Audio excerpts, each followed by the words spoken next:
Powers and principalities. There's so much fire inside me. Tragedy struck when part of the largest hillside at the kosher rubbish dump collapsed. It's going to be fun to see how he goes about approaching this game.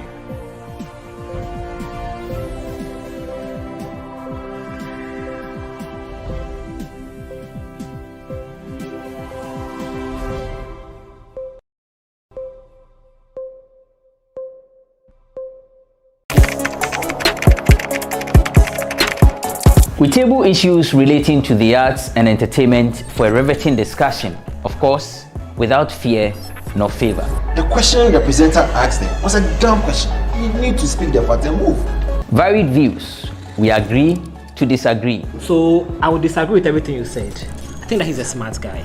I think what he did. No, but I also said he's a smart guy. Yeah. I guess that I'm waiting for the what next. Yeah, I don't think that we have to wait for what next. It sometimes gets confrontational, but that's the beauty of the game. Today you're denying funny face. It's not my brother. Today you're denying funny face. I don't know him. You don't know funny face. It's not my brother. You don't know funny face. It's a package. We meet, we sit, we dialogue, we learn, we progress. My name is Benefo Huabin Abrantepa, a proud blogger, and this is my forum.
I'm delighted to be supporting the GhanaWeb Road Safety Campaign.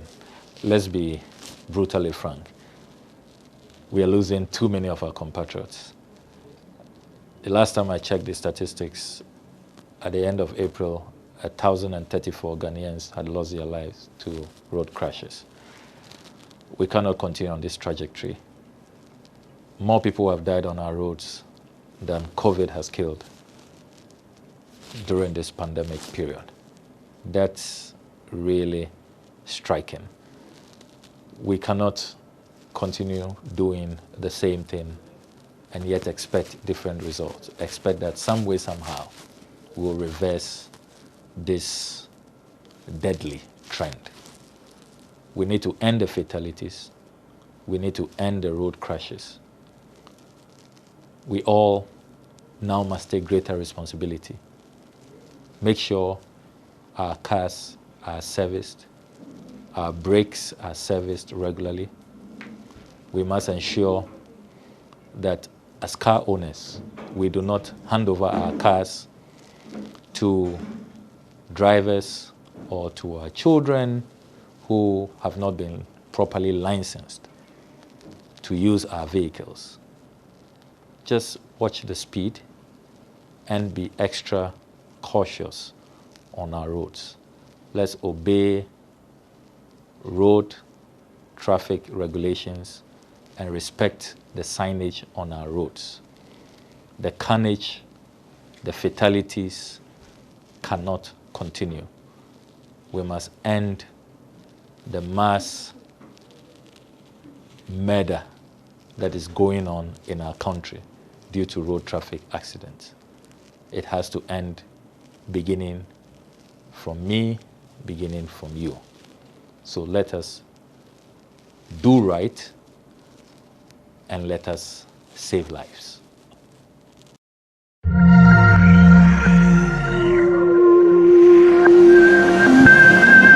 Me ma intimate your school fees. Ebe wa mo pamu your school fees na yaba. Me ma me be ton mo money. Obe ka benku. Ma ton copper. Ma chi be la sa. Na me ton ejanso. Esi se dua. Obi o ton dok ne dia. Mana ya ton mana ya. You know. Na ye uncompleted building. Na just toilet. You know. The bed. Esi su. Feminiska. Me jogi. Efi Medina kwa chimota. Boys ni. We are na masa jogi aba. Ashefo. Se opese uhu Crime Check Foundation ye njumedi a ye di abreni nyina ko yen YouTube channel Crime Check TV GH subscribe mame se wo subscribe bia mi adoma ne so se na video bia edi betu obi a obehu medamase Minuanom mati asem dey enne se ope asase ana edan ato amansun biara enihu a eno ane ejare real estate na sa ejare real estate won wo kasoa ofanko baby a aban akosi senior high school ni high court fefefe no wo firi ho pe na ura ejare real estate asai ti ani jesemiye anwea ene ebo a wo de besi dan no ebi wo ejare real estate fo na de saima eye ahomeka ene se wo twa asase na ejare real estate wo betwa so fe edi amaw edi odin aye pillars edi esi ho land guard asemo de eno de emamu kura na sai tie ani jesema san wo hobi me ensu a wo de besi wo dan no eye free na document asemo de eye tatahwe wo to wasase anase wo dan a na ye de ahye wo nsa eti kan ho e na frɛ ejare real estate na ansa anyawo.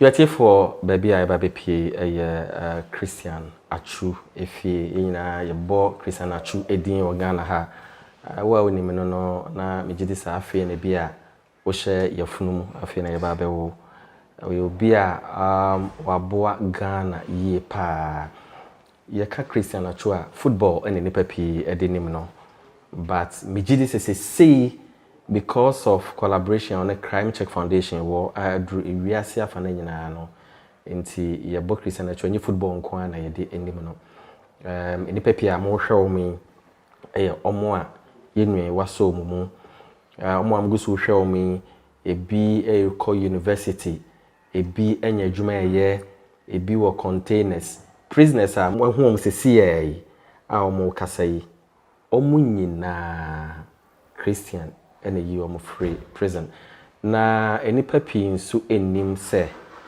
enye yi a yi omo nko wohwe marka oton ade wo ho ya Christian na ama ne sika ese onfa endi edwa nti enipa a nam ne so wa ma wonsa ekọ wano ewo Ghana ha ene do so pa omo nyina beba na oma beka oma sem kakra na before that no yebeko Christian ho na ye no ededi nkomo kakra Christian akwa ba ese ye nchi ansa ja nyame aboye ho bai upn ma hu sa se uluku young pa ase 19 year old na me cameraman ikra ka ese na eden na ma ase why young sa eduane ben ana adru ben o de bio na me kra me mbo Newcastle nti normally o se anka me dwen nti osaka menye basakra but I nyame adum I know. So what can say there? Yeah, you are blessed. You are blessed. Any penny people ha me just so unni mo.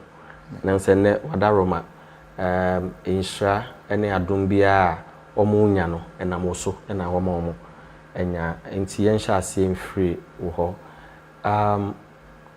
Minim waka e wo ba bia mama tepen. I said growing up no life was difficult for you. E bia oda Range Rover bim maybe share wa London ya bana me catch me cameraman and me team me Benz bi e be see ho no me tena mu na me hu say ye wo car e na ye wo car nanso no obi hu saa nim ese wa bre e wa brabom nti yenko ye chikakra. How did the journey begin, the difficult journey? Yeah, easy. Anyway, me papa ni me nua me wo 6 brothers 4 sisters. Enti na ye ni bebre na na wo me krasi na. Me bra ba ko oni me sister ba ko na wo Madina, no muti Madina. Enti me bra ni hwe me yenta me ni me nua ba na chupi. Oh okay, enti mo yenta. Oba na obema. Yeah, oba na obema. Oh okay. Enti ye we krasi na me bra ni se wo yambra akra hanum na embe ko school. Okay. Nti no mo be den ebe boai. Okay. Nti me mama ene me nua ba no eba akra but ye ba ye na eti Madina na ye de baby ana me brothers na mo da na ye duadan. Duadan ntambo ye kamo ka ne se ntabo dan. Ntabo dan. Wow. O ma bo na ye can say chamber and hall but she knew what curtains knew why ye there. Ya dia cover ni se dia se utimi uremu a utimi se ye bed ni baby a ye dan ni enti baby ye bed ni ye hall ni no kan nya me ni de eno mamo na nya easy that now how many years? That time na mo be 7 years. Hey, and na usa na me so akiti and I pass it through that hustle say ya ba craft for na yesusa. Until me brand say you do baby a bit my school until yambra na yambe ko school. It means as hard time no cry now for a long time no we do school going age from 2 3 4 5 now unko school na me ko school bia because ka anyhow.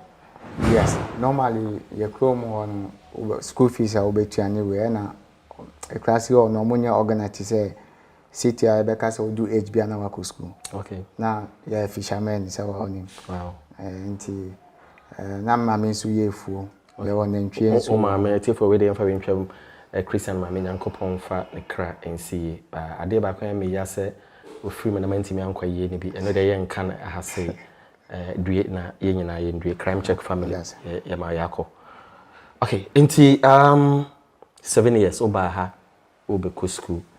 Me person ka ho no mo kire because young boy ana say akwala bia otie enye boy nko se oye oba so oye be ma se usa se wotu obi nchen so free kra abakrom utie Christian sese a obetua bibi efremo 7 years and cry menya that time wodan tabo dan mu. How was it like? We are then ultimate school then see my history ne kakra wo.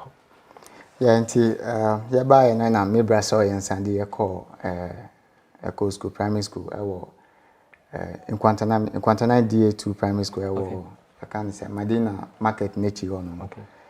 Nti ho na ye call na ye start say ye school but na me pebo nti e bia ye ma breaks a okay on say ya ye ba na ya bebo bo ni se nti me ba ye area mu won so no na boys ni bobo one me den me join you me ball with barefooted nti ho na me bra ba kun so wa chimota obo Jawara FC e wa chimota e wa penkwa nti ho na me bra no e ka che code bi se o nya bi wo no so nim den on bobo nti obetimi abe den abe join team under 12 team. Okay. Nti me kana me fa ball serious na me go school but no credit na school me intelligent me sister private maka. No I say obi is intelligent because the way I work the way obi abon kra say my cameraman or born ye. You see it. It's if we need to be asked, but as somehow all can. You sure say it's going to inspire a lot of people. We are young or bobo, you know, there's no way out. There's no way out for that person. It's a Christian as someone can. I mean, sure say you'll be inspired. Now we're intelligent. Now bobo don't shut down funny serious. It's about the same. I would miss you idea combining football. Yeah, now me pe ball ni chen addition. Okay. And my background no, me ni a teacher be a. Yen me ni na kasa mako akon teach me class 5. Wow. Nti the problem I me frame money say na me ma maintain to school fees. Say be wa mo pa mo your school fees na yaba. Me ma me be ton mo money or be ka benku ena or sign be to enam ye fa enam free class ba no abeton ena o san pra menim say money menim say ena mo fe no zoom na na nkofo bi pra ekwan. Yeah. Yes. Yes, you sabeti who be. Yes. Na me mama yes agent, but that time na me mama crowd when that time kana when na. Which one didn't visit? Na me just say oh no nya 70 to 75 80 years and so. But that time na opera a years juma no. Na or how many years? Yeah, me just now 50 from 50 more. Just when you near fee. Yeah, now when you na me crowd me who say mama name but there's no way out I bet my day. I survive. I bet my survive until no yes I did. But me no now on say boy dear. Me pay fifia no pa. My tongue copper. My chibela sa me pay fifia no pa. Yeah. Me area boys no. Me nya pay fifia na me ton agent so esi say dua obi oton dok na dia mana ya ton mana. Enti me nya pay fifia enyume na me ba. Enti na me ni abane na ebia a big problem about me dear. Didi ba kwa yes. Mefa we be a met me didi. It me be joining under 12 team new world. Okay. Achimota Peace FC. A hona scam de be kono. E no say dani problem. It be free fee ako afaka ako. E dani problem nti me ma me tomo money na ebu wa me kwa. O ma me scam de be didi na me de afaka na form. Ekohon but na me pe ball na manage ball no me ball manage ntia.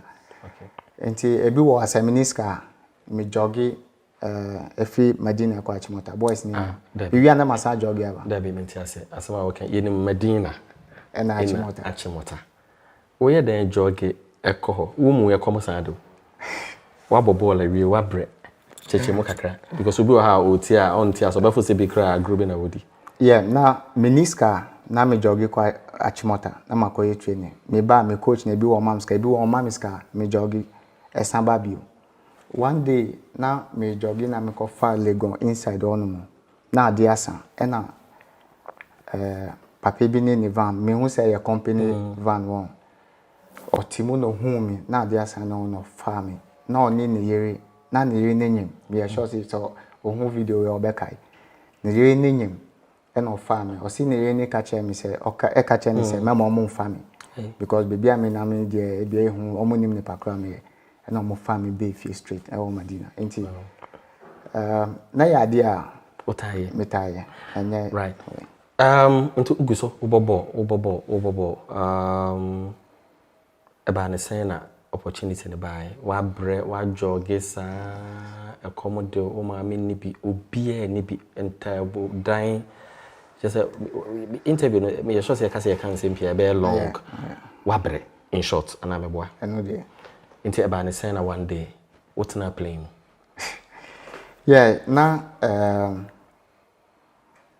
we fair not air board justify me name say what fair not academy da omo board justify na almost year under 12 tournament and I make a bobby. My first time I me born. Me mbo madam for be what top one.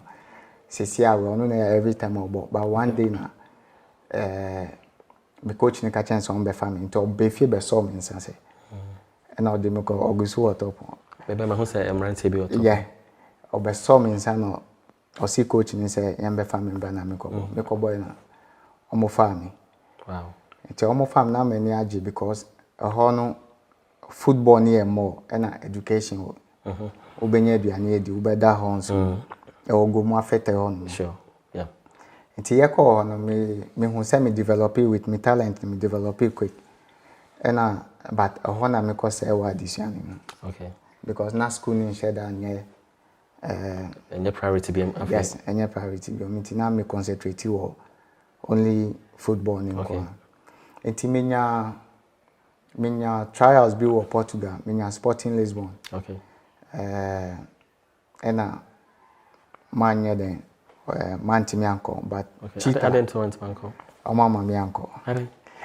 Ya na fair no omo pese yenyi bia say you free fair no dey be wo na ye top team straight away but once call website dey bia omo nya scanning be na say be almost pesika no. Yes, almost pesika no ti o mama mi anko but e bi wo omo jai players ne bi e bi mu ko omo jai e bi mu ma e bi mu ko ba e bi o nye obi ani baby obefa obi yi so what I say nti o mama me anko but me boss na cheetah ebe to me card okay say opese onye de on boa me but na we dey ni for hono na ye Sporting Lisbon okay na Sporting Lisbon dey ni wo but me be fie no na enyoma mu asan ye di me back to me fie eduadan no na still na eduadan na so ho na that's all ye call boarding me be fie no na me won say me ma me money obi eni ono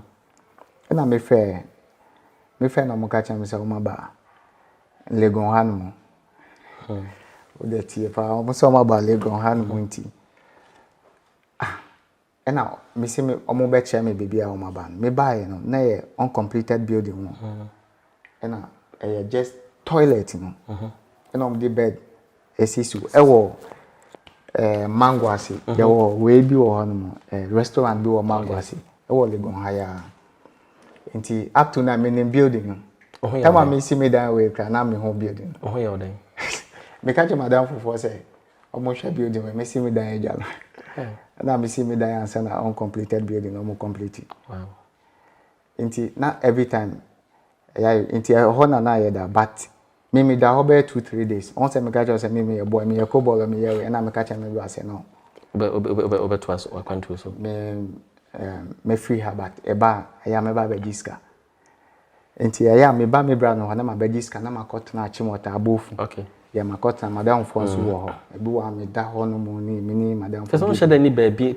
specifically da exactly me catch us me baby we ni be kumbia wo be do bia no wada enti okay eventually no chance no bad time by playing mu de ne here me because kobolo sebe na okunam ha o ma me just problems upon problems da ben na we je pa enam so ema okotena playing me say hey kobolo na me te play me nti agent na me ne daily wo Europe ni frame me catch me say na Sporting Lisbon na e me but FC Porto winger be pra into mo per winger sisia into o sembra wow now me passport in so nye ready here into omo ye my passport no one or this ka kwaya na omo na ema debi me bra ema Mr. Yatesika okay na di ye okay so that am na woni sky would be me konya sky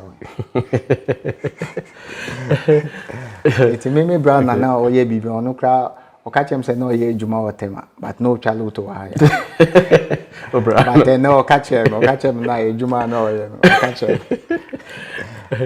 enti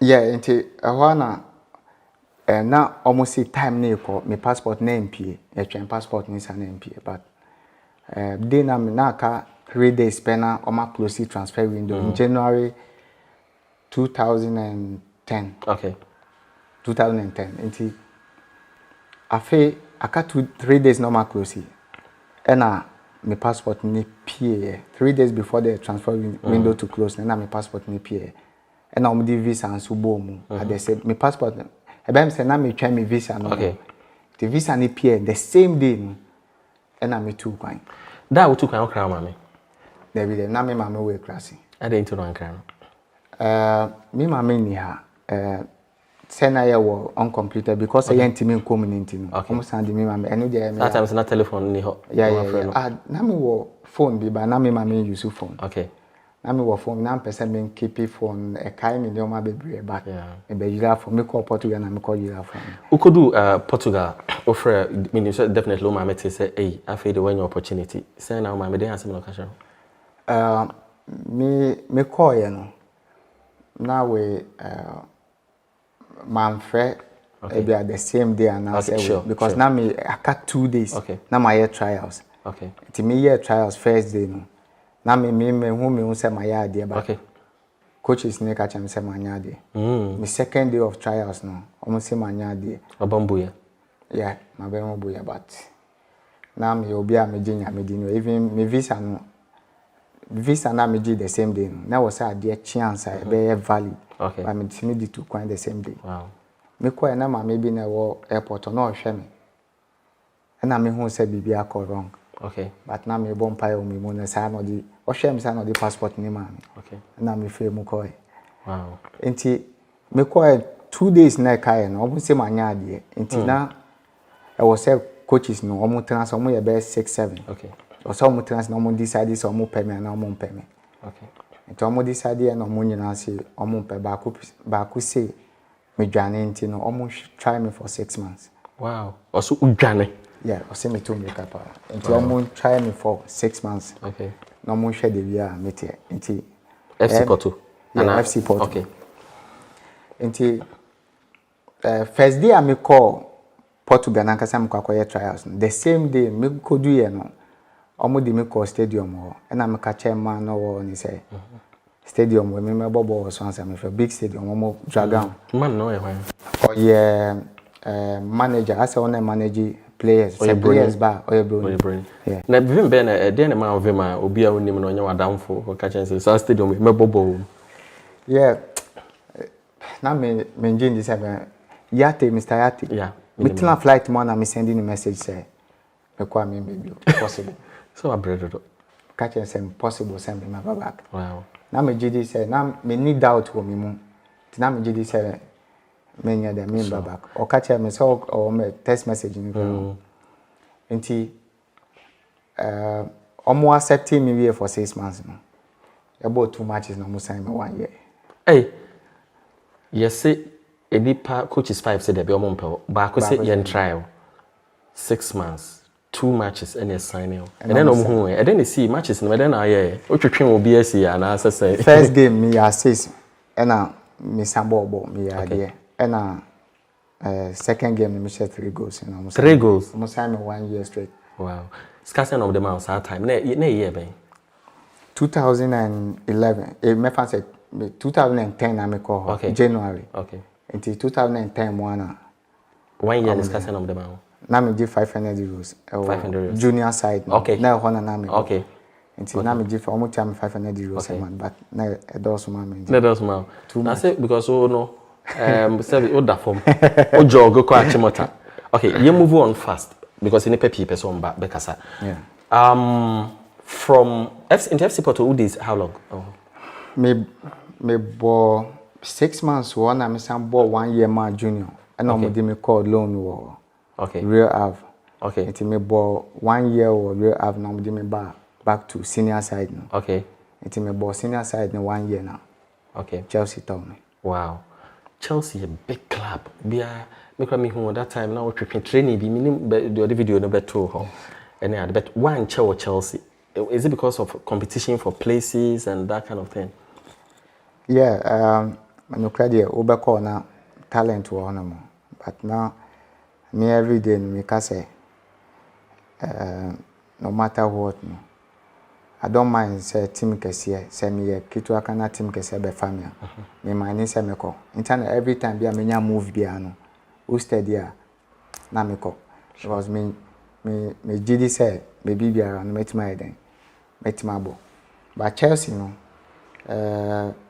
anyoma bebresi here but me person me end me career answer no maka yeah. To me say them no take crown come in so they body do and I should make my catch away Matthias e for you go so kasa ye ne Christian Achu edin komo mo wa hu ne da enipa pi na Christian aboa wo mo na me gidi say enche bi o mo nyina enipa gi because ye be another program a Christian so ho mu nyina nipa no yentimi nkan ebi ha me bebre e paacho ye pese ye chia ne nsem keke obi kura se opese obom paye okoto bom paye ma me fu su wekire na me gide se emre do abema ho kwan na omu nyina aba na de ompese o makachro no o makachro na before say to e beto en common so mo me enko na Christian enipa wabo mo no ebi kasa sisi a mo me enkotie yɛbɛkɔ wɔn hɔ na asɛm a yama omumu baako aka bibi ɛkyerɛ yenua Christian Achu asɛm mutumi waka kyerɛ ne sɛ ɔne mboa no na ntwe ne nkom adwuma bi a ɔyɛ bia nkɔ so ma no na deɛ ɔyɛ no ɛyɛ mpɔmpɔmpɔm beebi a yi sika no so firi ya nyankopɔn yɛ dɛn nhyɛ hɔ ma oh brother Christian Achu nyame hyira wo da no pa Christian Achu nyame hyira mma wo nyinche na ntu nkwana na nyame hyira wo pa o hyɛ wo nkwanda o ma o de opini na no wasefo nyina nyame mfa mfie ni bi nka o de no na da wasi nyame hyira wo pa ya da wasi me gira mi nuanu mu enyina na mu e de asida kese a eni kabia ama wo na yɛsɛ yakopɔn sɛ ɔmo ahoɔden ɔmo anyansa nimdeɛ humu na ɔma obi bia bia enye yie na de wahwe afa ehu nyina no ɔnyɛ kɛse na ɔma unya humo yakopɔn hyira wo ɛda wase pa ami hyira no yakopɔn ma no na banko so me na sipa because any one can school and can meet me this year. Christian Achu, but I was a parent with my one. Christian Achu, Yankopon show pa, and your one cat, admission feet.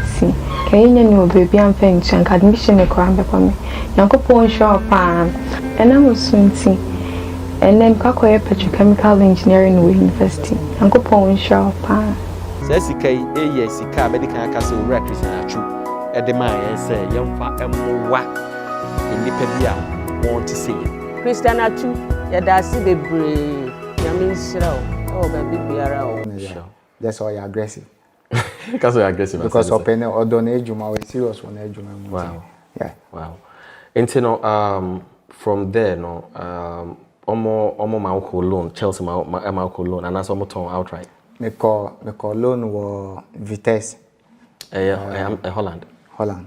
1 year, me year no, and I'm call loan was Everton. Okay. I mean, so boy Everton. Yeah, Everton. Okay. About 1 year, me year and I call Bournemouth. Okay. And then me call yes. Yeah. And me call Malaga from Bournemouth. Spain. Yeah, it was Spain. Okay. But me interested in one thing. Oh no, what bread? What the garoni beans? Then what ton? What's it? What ton? Then example. I ton ja alumi. Just what bread? Copper. Da ben your man usika. Sa o both teams. You say every month and I say every week. I break them each week. You be man usika say ya. We yam show because who says can be that? We are say.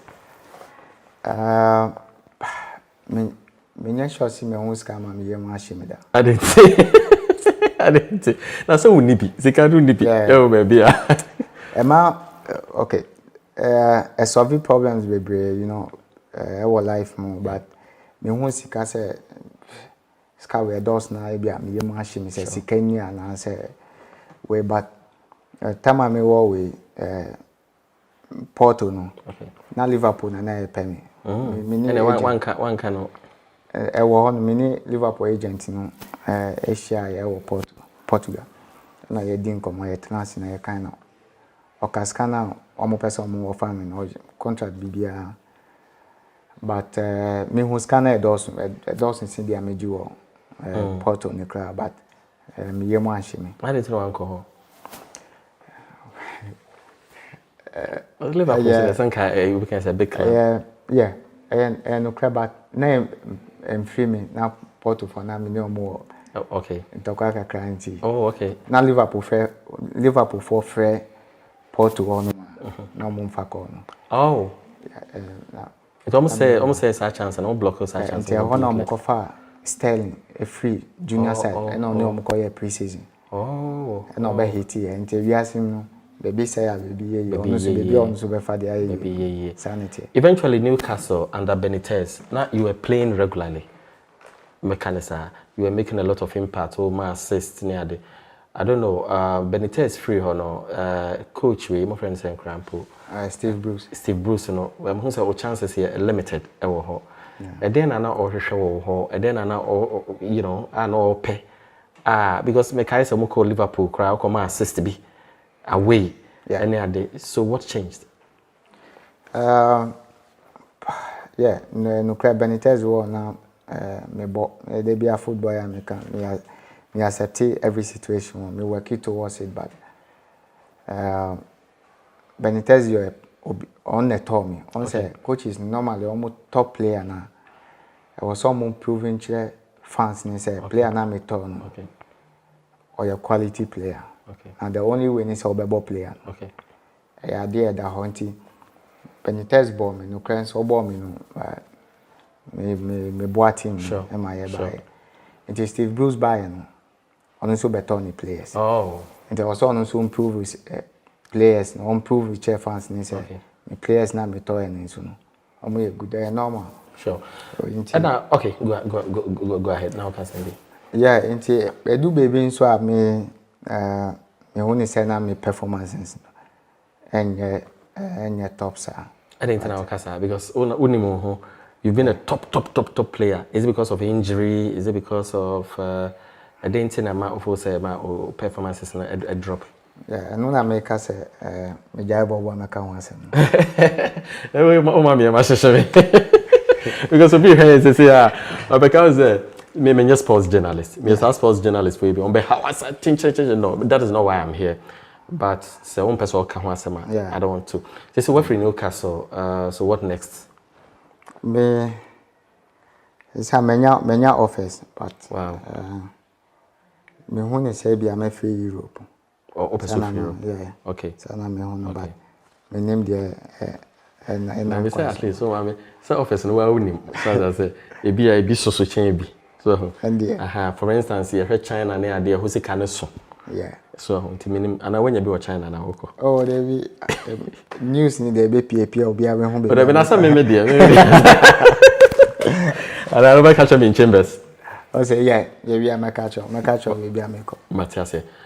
Eti for Yeguso ne Christian Achu kasa na say the kan ye hu Christian o hwe omo da wase ya prisoners ha wayi wo mo bebre enye wa ankomo da so mo kan na say me catch say ekokuma ase abranti ba kwa yekoyi no woni made a oye ekomode no to ruby kitchen ekodi emo ijeli no 1 year wayi enipa bebre boy ba kwa oyi no nkrofo bi ye yie omo wie plastic chairs no ono de sebe ade ache so omo mefa ade ache so of plastic chairs too because na eyi no o ma ye wie na ache wo ho no ache wo ho copper work ni bia eti from me nkoti sa branti ya Christian eyi na okofa ohwe na ye bia kra otimi se oye mobo o me nkoti no okofa akunya mienu na mba okofa akunya mienu ade kwen am kwatna so ede akunya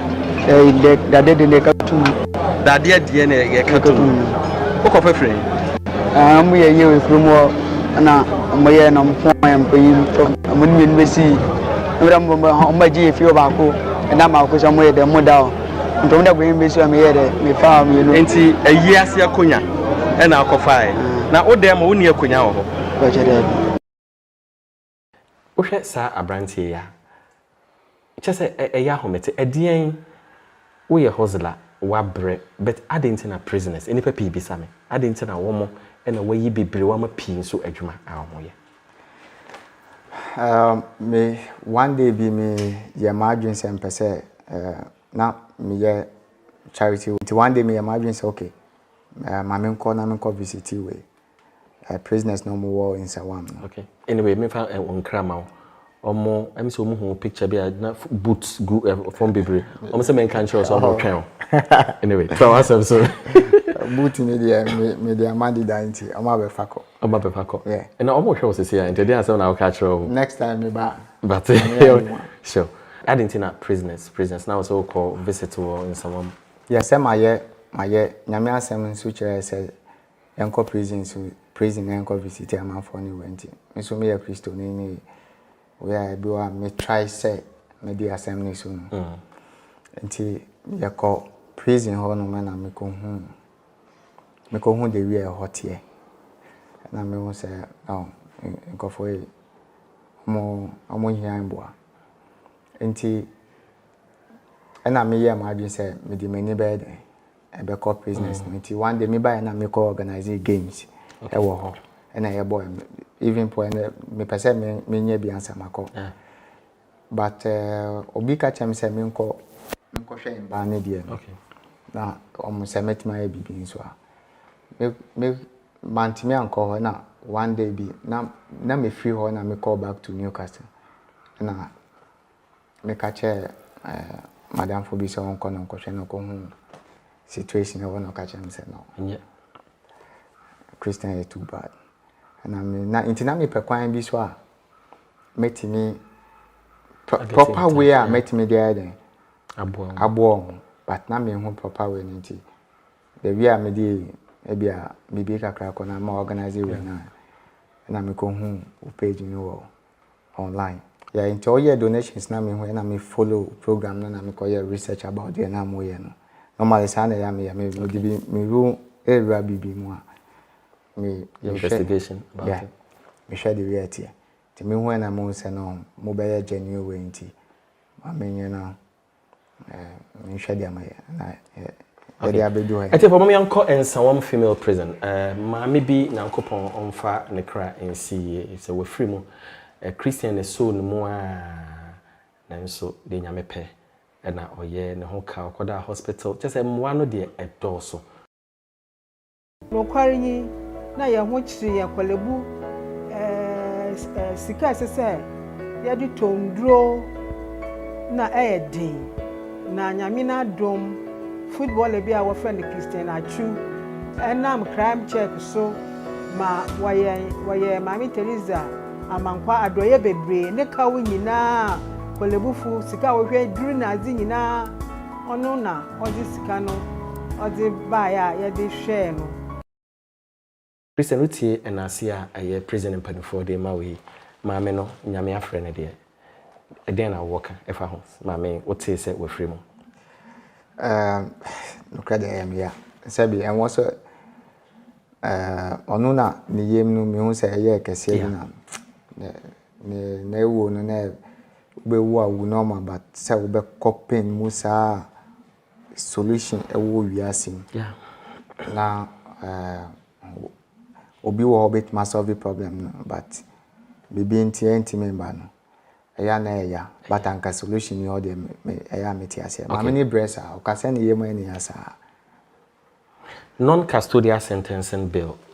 You are the only footballer meka de say in Africa wakasa fa ho say sa bill ye pass into law obi akowia kwadu obi akowia ahwede no ebitima ma ye adwuma na Ghana yenim se fi wa hagatam obitima aweke ebitima plant for food and jobs and say do am to prison na aban asan yisika afedi wom sebe yansa bia anim waka aban say afewe won be pass into law and then I say woka efa ho piem because my who say ade a da wakoma so ya ka assembly dey ya cancer but me say every year bia no mo postpone the ade no mo ka say next year August next year but me who say Ghana for baby person be take responsibility I was say young kasano yenjina we di be share we bo say BBC we di be share we way for obian person be take responsibility ade ba kwa mission we Europe na I say yan take responsibility to bibiara obetima boa e wo parliament house o ama sa ade we on be passer sa non custodial sentence bill no yes I say obeboa because we yes are from eneko say ya passer law na what save you be obeko prison more for 2 years e bia ni life beko say my misa wasembi ye de ye dwumade ne ba wi ya ye kasre I was my Christian na before my is on models na wakofa broni fefe. I didn't know where before. When people talk like that, what do you feel? Now say me who supposed to be Thomas Partey. Yeah. Na only broni be awo. Yeah. And the comments were, I didn't be before who no akwa broni. Yeah. What influenced you to marry white? No credit me ne oba bi antena wo Ghana sana me tu kwan. Oh. Yeah, inti. Asempa. Yeah, me ne oba bi antena. Eno ntia na me call ye no me bobo ko enim no na me nim nso se me ko enim wo bo mo nti o se empo obi. Okay. And entirely me from if it is anyway. Sure. Though me say imba baby o mo Ghana mo for mo suban anyway but dia ko pie mo an dom ye mi wodo mi mu anya say we akoko we tuntum we nti me ne ni tena wasomdwem do ye kon every sometimes Arabia okay no okay say kon say they say yeah once me won say abro for no mo culture na difference here there nti ebi wo ha et me nya kasa wo different but dia me penny say otime be ka sorry che me etime ko ka sorry che no nti every time no ya konkra na wetin mo hase yati e won hase yenka wo ya but o ma me efrimu ya o ma me efrimu ye didi nkomo bebre me no didi nkomo bebre how was it like time out is o ma me efrimu o ma me abre a lot and now me sure say o bompai so bin ya che na why even more for her but wa ma me to no what news no say na ho me ya papa because one o ya re me buy yeah now other hospital will go on me buy it me be share ba me hu ni condition na me hu say very difficult okay and na coronavirus ni so aba nti na Newcastle for see players na were outside no yeah because some be close way borders that was me free way me ma me hu enko but me free no 1 week later na mo ka cha me say we free mo na anajo bia me sun sa but one day me bibi ma me jay me sun die na me hu ni no young mba older women no more na chi wow and no young no one finfi wow and me hu ni sa no na me jay so no say oh baby pa yeah I didn't say now catch Ghana for there are a lot of footballers some more opportunities Emma about means where you good pa there are lots of Christian Achu in Ghana but all my the opportunity but before that I'm really fee assemble Ghana Blasters so jaibo I didn't know jaibo oh me on say anyone be wa me person me ba reply because who be reply now we can bisa who say en fa na me ka say me Blasters because I don't crop yeah exactly inti me Ghana for ni bebre no omo kasa fa me ho me ja omo na omo kasa because omo pese omo ntewe no kasa to omo be kai bia gist asem no eye but because mini coach e kasa oba me ho e wo Newcastle me kasa o ka chem sa chu pese umbe boni we o ka chem na me explaining no ma bia e den e che na no so okay mo be me wo inti ito no a pese obebo yeah dia me hia me ni say coach ni nim say situation we net here but outsiders I say my family they hear me say my family okay outsiders some mo kasa na no I'm family wow I already some of these comments you know ebu ha as adia obi nim no aka na ya as if say ono ne da mpapa akoso when you read such things does it demotivate you no because me who ni say me wo e bia omo situation mo e bia sana me sawati ase nti sometimes omo ye bibi anya say bia efi o makoma obi wo ha obetima kan kwasa bro ni bi o send me message o didi matem ka asem che na me reply no bepa macho wow and then reply na the man o ka che me say me monkey na say me say online na me ka che say nya hwe say me monkey krana me hu say me family hu me say me nipa ene hia me say wo hu me say me monkey anya me we no bepa macho na bepa macho say wanya de on say o kan ye no me react in a bad way On say enti kawa na power. Enti nkofo bebre wo ho a omo ka asem a emfe o makoma mu. Yes ebufo ba no maka. Enti wo so di ebufo ko kana akoye se.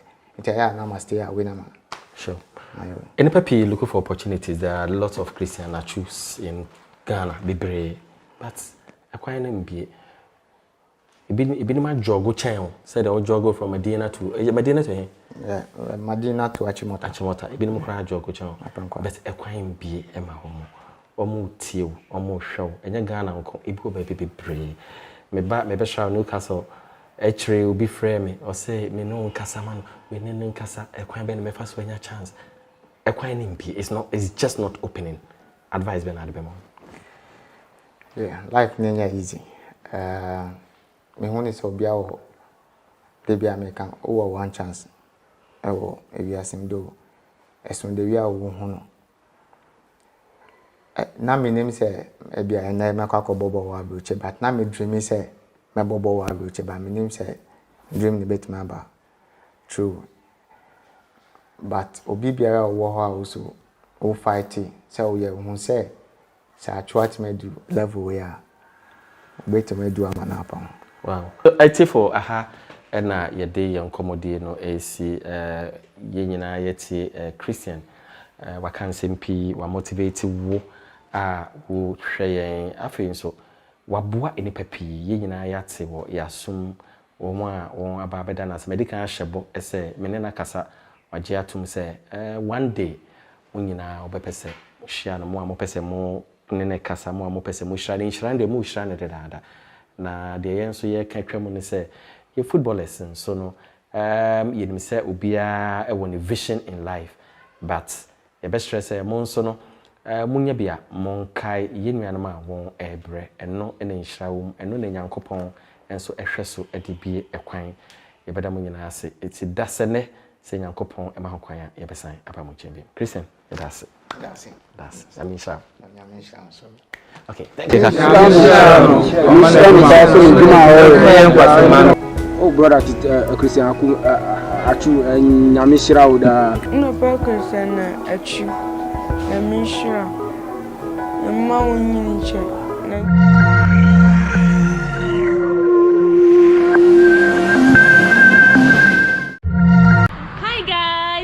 back again, Charlie. If today is your first time on my YouTube channel, don't forget to subscribe, don't forget to like, don't forget to share with your friends. So guys, you all are used to me being outdoor every time. Today I am going indoor and I'm going to be meeting an awesome family I met before. This is the video we created together. You don't want to miss that video. Go back, watch the video and come back and continue this one. And so you know I always come along with you. I can't go alone without you. And so we are coming together. We are going to enjoy our time with them and I know you love it. So yeah, let's go right into the video. Let's go. You got to let it go. You got to let it go. You got to let it go. You got to let it go. So everyone, meet the Richardsons. Hey, Mama! It's good to be here again. It is. We're back. Aquaba. So what are we doing today? Who's gonna reveal the surprise to Auntie? Go on then. A jollof competition. One of my favorites. Oh. So why not Banku? Oh, because jollof is something that has started wars and it's become so popular. So no way, we have won the war. So the Richardsons have a YouTube channel which is called The Destination Africa TV. And what do you do there? Oh, we talk about everything from parenting to inspiring the next generation to talking to African legends about how the next generation are going to be able to become the leaders of tomorrow. Wow, that's interesting. I'm really interested and I'm sure my subscribers are interested. They want to know more about your family. So, meet the proper chefs. Yes, so we are going to be preparing jollof. Would you teach me or I'll teach you? Or how is it going to be like? It's going to be like... No, we're cooking together. No, we are cooking together. Okay, so Guys, are you ready? Yes. Are you ready to have some Ghana jollof? Ghana jollof! Special Ghana jollof. We have here Inshira, aka Market Inshira, because I'm beautiful and I'm annoying at the same time. Wow. I didn't see that coming. So Asida is going to go through the ingredients with us. Yeah. AKA Abranti Asida because I'm a freshman. So here we have our vegetables, which in Tree we call atosodie. Can everybody say atosodie?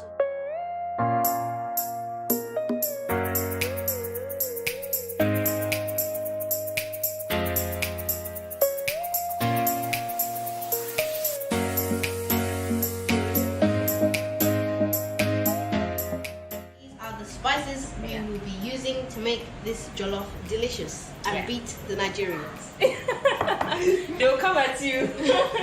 We also have tin tomatoes and rice, coconut oil and basmati rice. So we are going to be cooking, and these are my two beautiful chefs.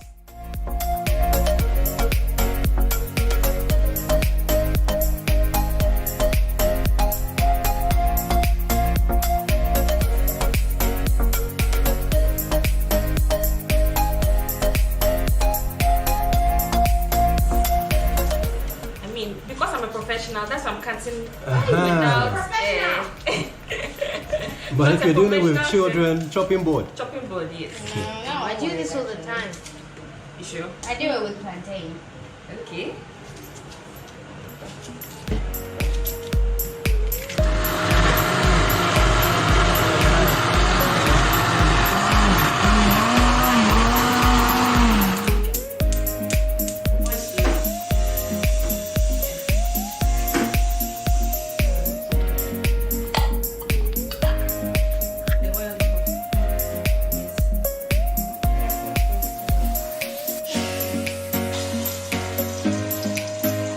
So you allow the tomatoes and the oil to boil for some time. Are you enjoying it? Oh, very much. We'll be tasting your special jollof. Special jollof. Okay, so we're going to add our spices.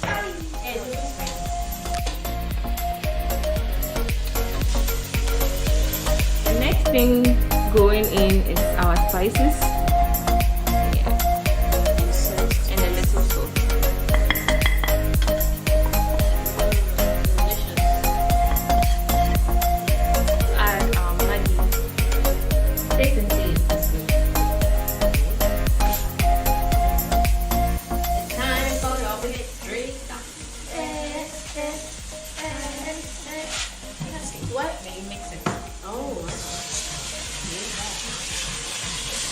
This looks like rice and stew now.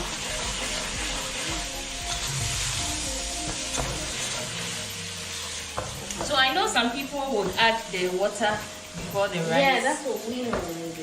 Yes. So, I mean, today is a different style. Real style.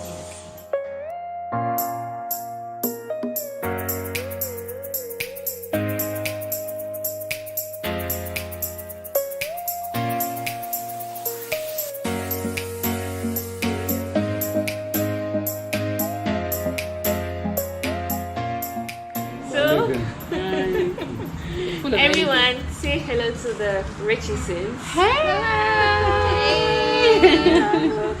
So I want to know, my viewers also want to know, why did you move from the UK to Ghana?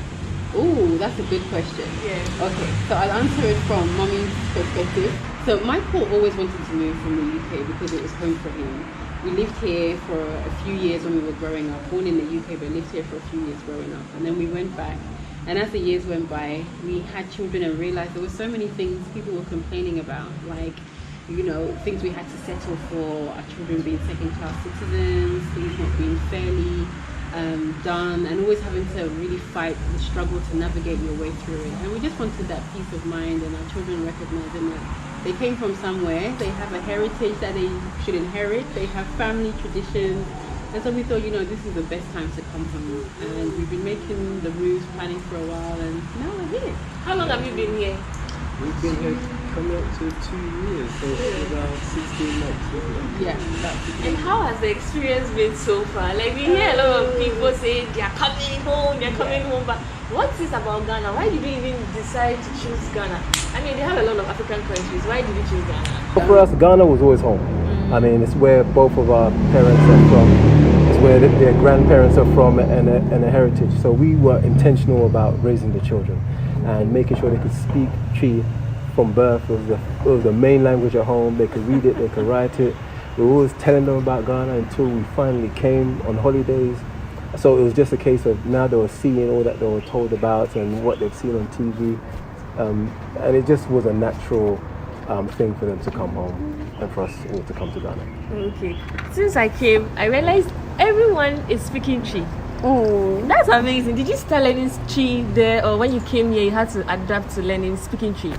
Oh no, we actually learned Twi back in the UK. Okay. So I'll let Daddy tell the story. Yeah. So for me, I mean, I'll be very quick. I learned to speak Twi in my 30s, and it was literally because when I came on a trip one time, I came home and I couldn't speak Fanti very well, and I had an encounter which made me realize that, hey, you know, speaking your mother tongue. How has the kids, how have your children adapted to lifestyle being in Ghana? Ghana living. Yeah. I mean, from our perspective, we would say they were always looking forward to coming home.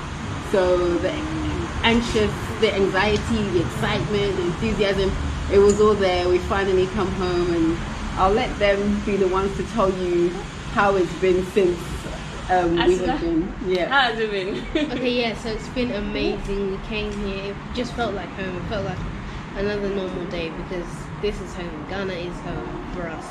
And we're very glad to be here. So we appreciate practically everything that happens. Like we have antelopes, which are here. We get to play with this swing. And we have a garden at the back, so we can sometimes try farming, or we can just play around, you know, do gymnastics, play football, and so on. It's been a great time. So when you're in the UK, you can't really find things like that. So I think Ghana is unique, and I've really enjoyed it since we've been here for almost 2 years. Okay. So what about our education system? Is it favoring them here, or what's your style here? So for us, we homeschool the children. Okay. They've always been homeschooled. They've never been to school. Wow. So for us, it helped with our transition. So instead of, you know, all we had to do is, in the past, we've been on holidays and we've come for a couple of weeks at a time, then we've been for a month at a time, and we just brought the books with us. So they were having fun, part holidaying, part studying, and so on. So coming permanently, it's just been a continuation, and that's made that transition for us that bit smooth. Wow. So how did you make the moving here? Well, the move back home was a planned one over years. We decided for like 4 or 5 years ago that we wanted to move back to Ghana. So then it became a case of how are we going to do it? So there came practical steps of making sure that we go on holidays very often so that we know what we're getting ourselves in for, because sometimes there's that drama of, hey, I would love to go home, but then you have to find a way to survive and to live and to thrive. So we planned coming on short holidays, a couple of weeks at a time, and then it extended to a month at a time, doing it 2 or 3 times a year until we were really sure that, you know, we were ready to make the move. And when we did, the children and Abuna came first, and I sort of followed later. So it happened over years. 4 years seems like a long time. Yeah. But the planning sort of and time, it's sort of you blink and we're here, and we almost have to pinch ourselves. Yeah. We're finally here. Yeah. Okay, so most people say Ghana is expensive. Do you agree with people saying Ghana is expensive? And if Ghana is expensive, compare it to the UK and see if it's really expensive as people say it is. Okay, so I mean, when we were coming, part of the move back was to figure out how much it will cost for us to live every month. And we went to the supermarkets. I was taking, you know, notes of the prices just to see, you know, how much does it cost in the UK, how much does it cost in Ghana. Now, for me, from my analysis, which I saw, things in Ghana were a little bit more expensive than they were in the UK. But then people earn a lot less in Ghana than in the UK. So, relatively speaking, it's more expensive. But at the same time, I say everybody has a choice. You know, you have to choose what you need, what's essential, and what's nice to have. So, you know, everyone picks and chooses what they want their lifestyle to be. Yeah, I agree with what he's saying, and also just that there's not a credit system here. So if you're coming over, just bear in mind that you have to have the money to be able to pay for what you desire. Whereas in the UK, there are people out there who live on the credit system. You just put everything on the credit card at the end of the month, you pay the interest or you pay whatever it is you spend on the card. So that's one thing. For things that are imported, that tends to be quite expensive. So bear that one in mind. If you have a penchant for your cereals and other things that you tend to like, then your caviar, your sushi, then yeah, that's going to be expensive. But like Michael was saying, just cut your coat according to your size. Okay, yeah. So I am more of a travel person. So I want to know, since you moved to Ghana, have you visited any tourist attraction place? Have you visited any sort of, have you moved from your home somewhere to at least enjoy? So where have you been and what's your experience? We've been to the Isla Gom Polo Club, was it? Yeah. We went. It's in Cantonment. Yeah, Cantonment. Okay. Yeah, we went there and we had lunch, and we also had the opportunity to witness a polo game. I think it was red versus white, and then white won. Okay. Where else? Any tourist attraction? Tourist attractions. For us, we haven't done that many. To be honest. We've done a few. We've done Senchi. We've done what's the other one? Adam. Agree Botanical Garden. Aqua Safari. Oh, okay. So everywhere in the south. We've done a few, but I don't consider that traveling. We're nowhere near Stella's level. No, we were near. So after COVID, we were actually like on our way, and we were getting ourselves around. COVID hit, and then we realized, okay, we need to just realign everything and make sure that family living and routines and everything is set. Lockdown was out, and then we had a continuation of routine, so we need your recommendations now on where to go. Okay, so I have a whole list of places to go. Especially places they would find interest in the kids. Yeah. No, definitely. So yeah, we'll be checking out your recommendations, watching your channel, as Michael said. Yeah. Okay, so is there any final words you'd like to tell anyone in the diaspora watching this video? So I would probably say there's a proverb which is, life is something that life is not something that is there for you to enjoy, but it's something for you to experience. There will always be the bad sides of life and the good sides of life. You can never stay on one and always try to avoid the other, because you'll have problems every day, and if you try to avoid the bad side, then you'll have more problems coming your way. So I think we should all just try and travel through the bad side and go into the good side and try and stay there and make it be your happy place. Wow, interesting. Okay, Mommy. Bombshell. I don't know how I'm going to follow up on that because she said it all. But last words for those in the diaspora. I would say if Ghana or Africa, the motherland, is something that you've been thinking about coming home to do, to visit, to stay, please, by all means, this is the time. There is so much to experience, to inherit, to enjoy. And like Inshira said, there is always going to be good and bad. This is something that exists everywhere in the world. So please don't let anything stop you, not what you've seen on TV. I've got this one singing in my ear. But yeah, not what you've seen on TV, not what somebody has tried to discourage you about, not any stereotypes. Just come, enjoy, experience, and live. Right, my final words would be to say, Africa is almost like the final frontier, the place of tomorrow. And if you believe it, if you think it's possible, check it out and, really see what's available. Look at what the realm of possible is for you and go out there and do it. And experience it. Come and travel. Come and see. Check out Stella's channel. Subscribe, guys. Yay! Okay, yeah. So one thing I would say is patience is a virtue.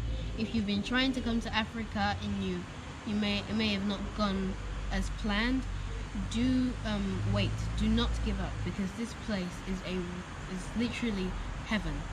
It's the earth heaven. I am really enjoying it here, and I'd recommend you to come here. So just remember, Patience is a virtue. So what do you do in Ghana? Okay, so in Ghana we started, and should I say we've continued doing the Destination Africa workshops. Destination Africa workshops is something we started off doing in the UK to empower our young children. So we teach them everything from critical thinking to public speaking, their history, language, entrepreneurship, cooking, emergency skills like how to survive or how to help somebody when they're in a stroke, having a heart attack, and all of that.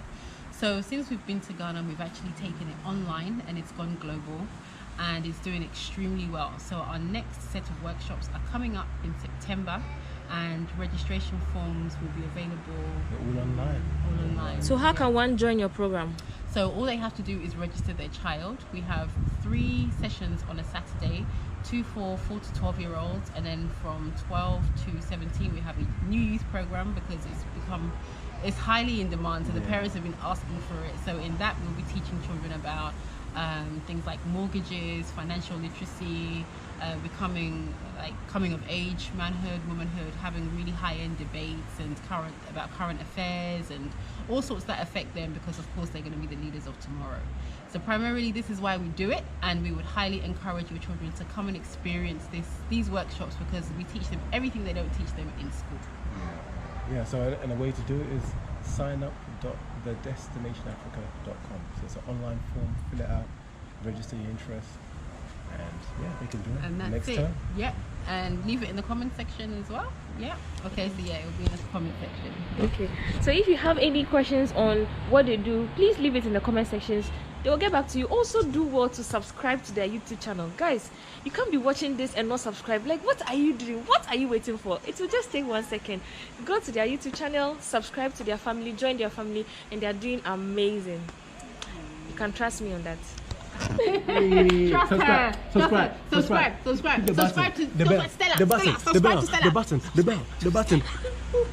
I'm sure our jollof is ready now. We are going to dig in, and mommy and daddy and everyone will tell me how well we did with the cooking at Asida and Ishira. So can't wait to let's taste. Go. So we want you guys. It's looking good so far. It still does look a bit gooey. So we just have to cover it for some time. So we are preparing our coleslaw. Asida, what are you mixing? I am mixing salad cream, malt vinegar, sugar, and coconut oil. And salt. And salt. Yes, and salt. And this is our ingredients. We have carrots, onion, and cabbage.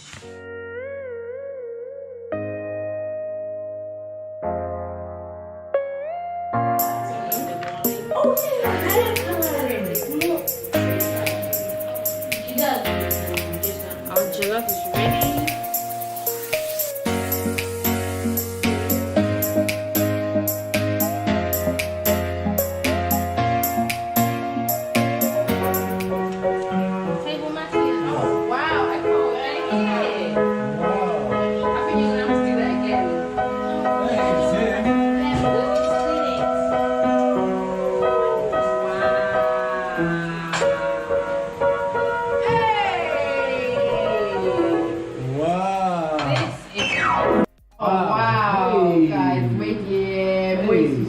Catch your 360. Catch your 360. I'm turning it around as I speak. Presentation on point. On point. So this is my plate, and I'm enjoying my jollof. Enjoy your own jollof. You've earned it. You've done well. This is good stuff, guys. Aren't you tired? If you ever decide to resign, you have a place in our home. So I'm going to leave you guys and continue my meal.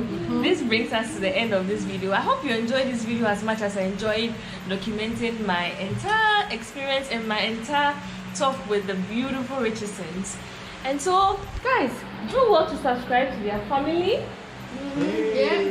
Subscribe, share, comment. Leave all your comments down below. We want to hear what you think of Auntie Stella's jollof. It's amazing. And please make sure you subscribe. subscribe on Stella. Please, if you love me so much, just as much as you've watched the entire video, please do well to visit their channel.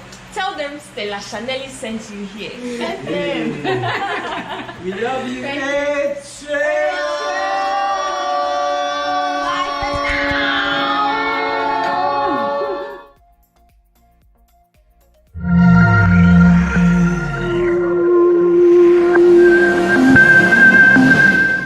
That you spoke about, I held a humble view.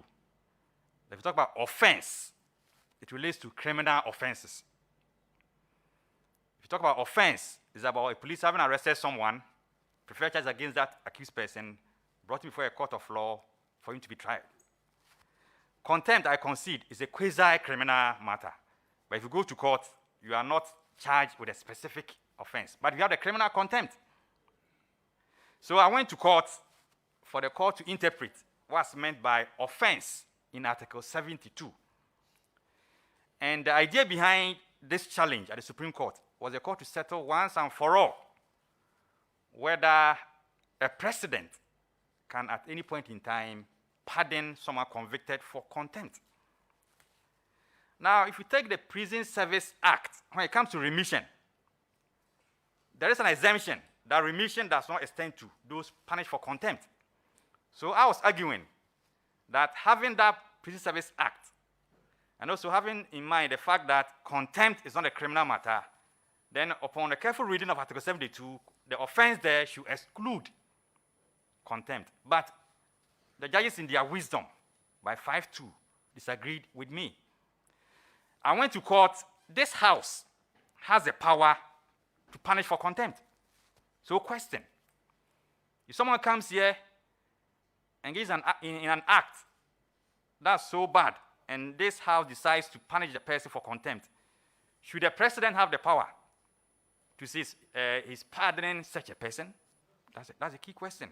So I was looking at the independence of the state institutions, but as we have it now, the question has been answered. That contempt is a criminal matter, and for that matter, any other president can exercise the same power in granting remissions. Right. My emphasis was on the offense, but I think you have explained it well. I think that the Constitution is very clear on what an offense is, and I think it's also defined better in our criminal code. And I just find it interesting that we still had two judges dissented, but like you have stated, it was a 5-2 ruling, and it stands. Now, going through 72, I also took notice of C. Article 72, I took notice of 1C. Substitute a less severe form of punishment for a punishment imposed on a person for an offense. And this is because I have been reading literature on congestions in our prisons, and you are going to be the Attorney General. Deputy Attorney General, sorry. Many have called for non-custodial sentences, and they need to respect the human rights and dignity of even prisoners, given the congested nature of our prisons. The Ghana Statistical Service last put it at about 45% increase from about 9,000 to about 14,000 prisoners. Question is, based on C and based on the calls for non-custodial sentences, is it possible for the AG, who is the advisor of the president when it comes to adjudication, to expect that you will support your minister to bring a non-custodial bill to Parliament? That will help in terms of congestions in our prisons. Should we expect that? Thank you very much, Honorable Chair. I'm aware of the plans by my boss to submit before this House a bill on non-custodial sentencing, or at least I also took part in a seminar before the bill was even drafted on how we could also decongest the prisons. One of the means is what the Honorable AG may want to bring before this Honorable House for your discussion and subsequent approval. Now, when you go to the prisons, as you rightly noted, you have two categories of people. those who have been convicted and sentenced, and those who are on remand. Interestingly, those on remand are not criminals. They've not been convicted. However, in terms of treatment, theirs is worse. Because they lie on the floor. Some of them, sometimes 12, 20, 30 in a room.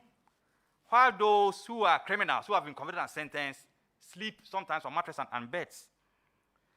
So there's an issue of human rights, technically, abuse there. Because the person on remand has not been convicted. He must be in that kind of dignity. Fortunately, Ghana, per our constitutional architecture, there are provisions on how prisoners should also be treated. And Mr. Chairman, when this bill, as my boss may want to bring this house, to this house, is ultimately approved and passed, it may decongest the prisons. I've also taken part in seminars where we may want to look at plea bargaining, where we may have legislation on how we can engage in plea bargaining. In that case, people may want to take advantage of that system, avoid going to prison. Even though I concede that currently there's an aspect of plea bargaining. If you take our Criminal Offences Act, the Procedure Act, there are aspects of plea bargaining. But if we had that kind of system also, and this House passes it into law, it could be looked at. Then the Justice for All program is a program that the learned AG has told me we want to continue. Because that system helps in decongesting our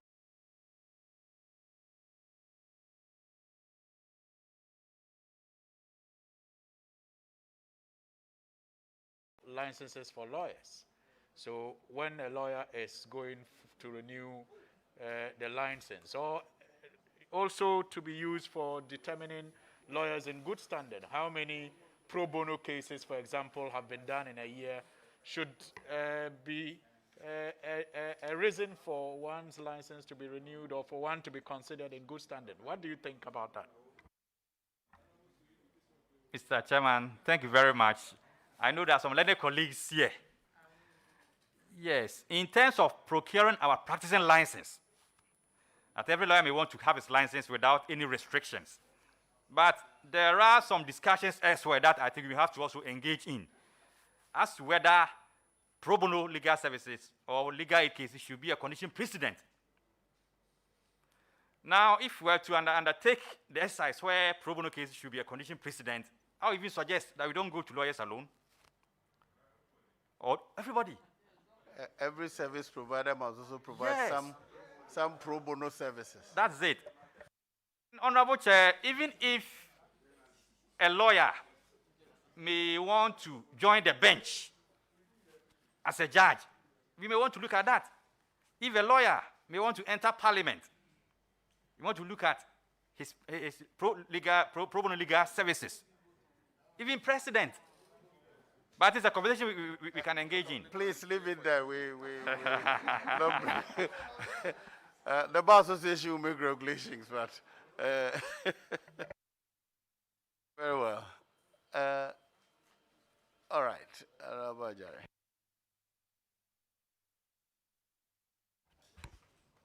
Thank you, Honorable Chair. Honorable nominee, congratulations. Thank you very much, Honorable Chair. I know it will be very hypocritical on my part to try and test your knowledge in law. We have practiced together for a long time. I've known you for more than 30 years. And I know your temperament. But these compliments are as of today, Tuesday, 15 June 2021. I know you well up to this point. And I have no doubt in my mind that if you will not go and wear political lens, and you stick to your knowledge in law and your fairness, you will be a very good deputy AG. I want to remind you that, even as I give you these compliments today, I will not hesitate to also whip you in line if you want to depart from how I have known you, how BA bar people behave, and generally how Bono people are fair and good. Congratulations, I wish you all the best. Thank you very much, my sir. It's well noted. Yes, Honorable Gaga. Congratulations, Senior Etia. Thank you very much.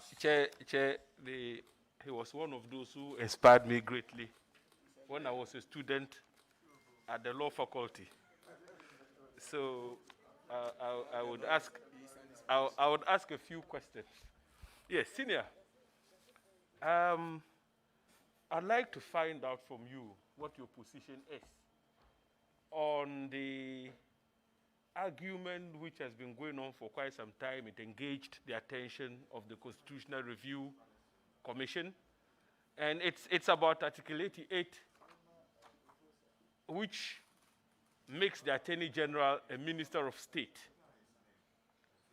Some have argued that there is need for us to decouple the two so that the Attorney General position stands distinct from that of Minister for Justice, so that an Attorney General who is strictly a professional will not abuse prosecutorial powers, as in prosecuting members of, say, the political opposition, and so on and so forth.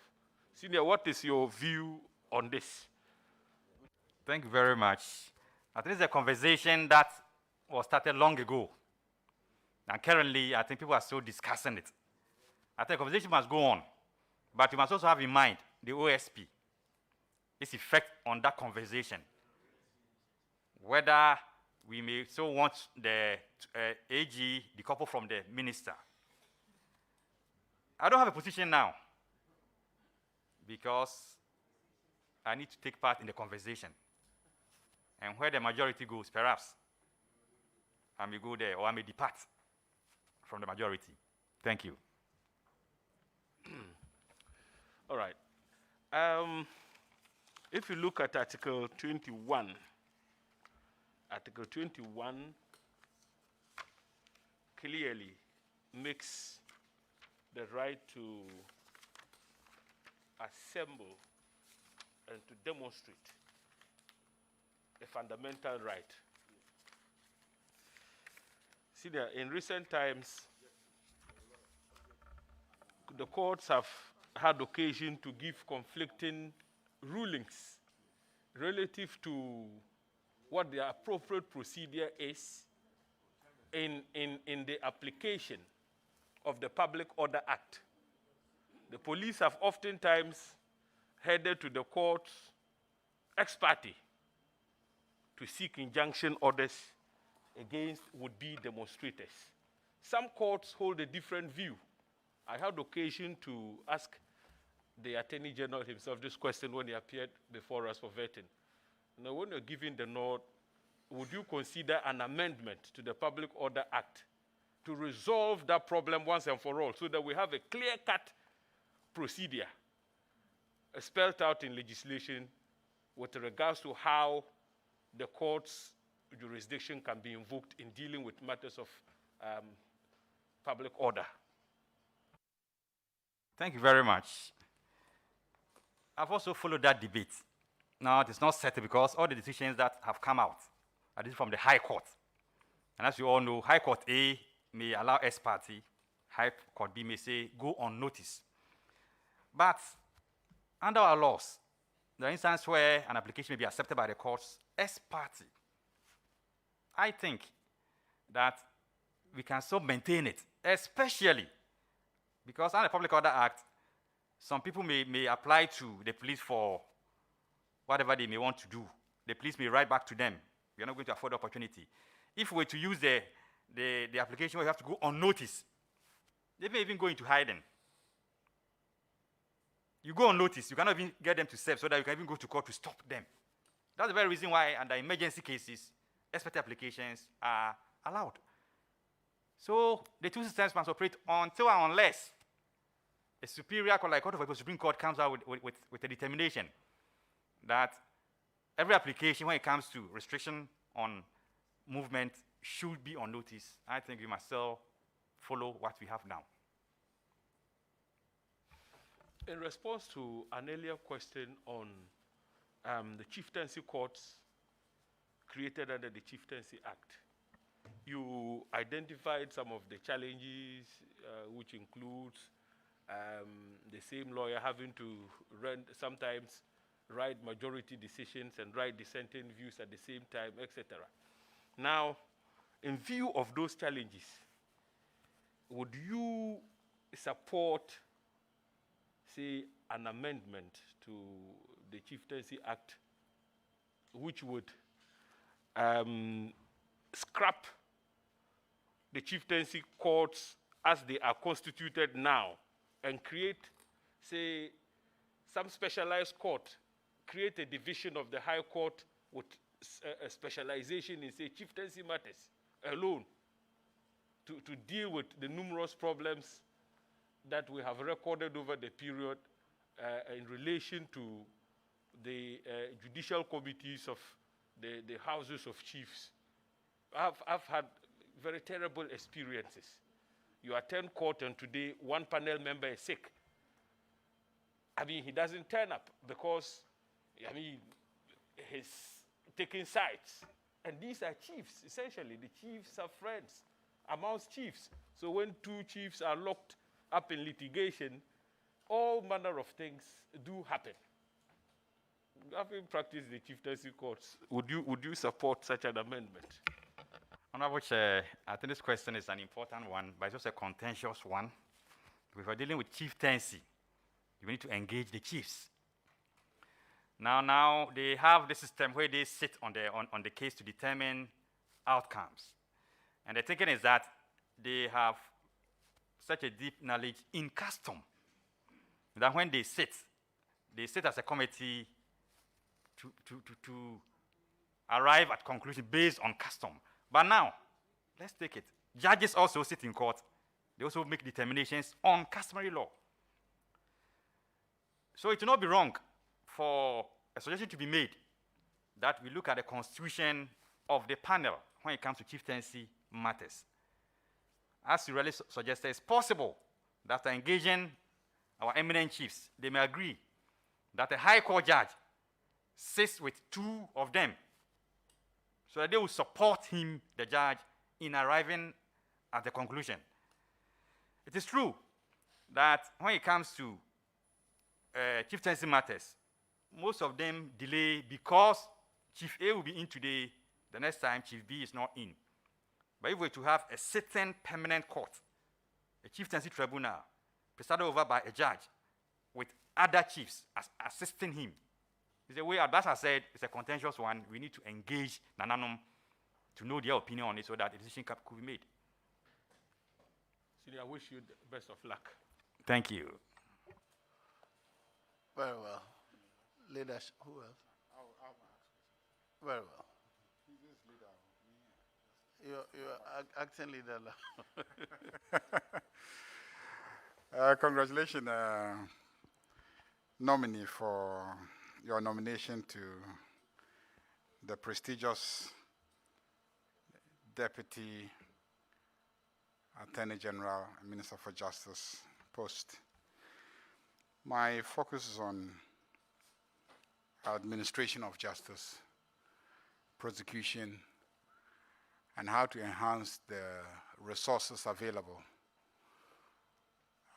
You have been in private practice, and you see that police officers have tended to prosecute many of the cases at the lower levels of the judiciary. These police officers haven't been to law school. It doesn't mean that they are not good at their job. Some of them have learned on the job. And they are not that many. And sometimes the cases delay because there aren't enough personnel to push the cases. Do you think that it will be a smart thing if we introduce the teaching of criminal procedure and practice as part of the first degree course?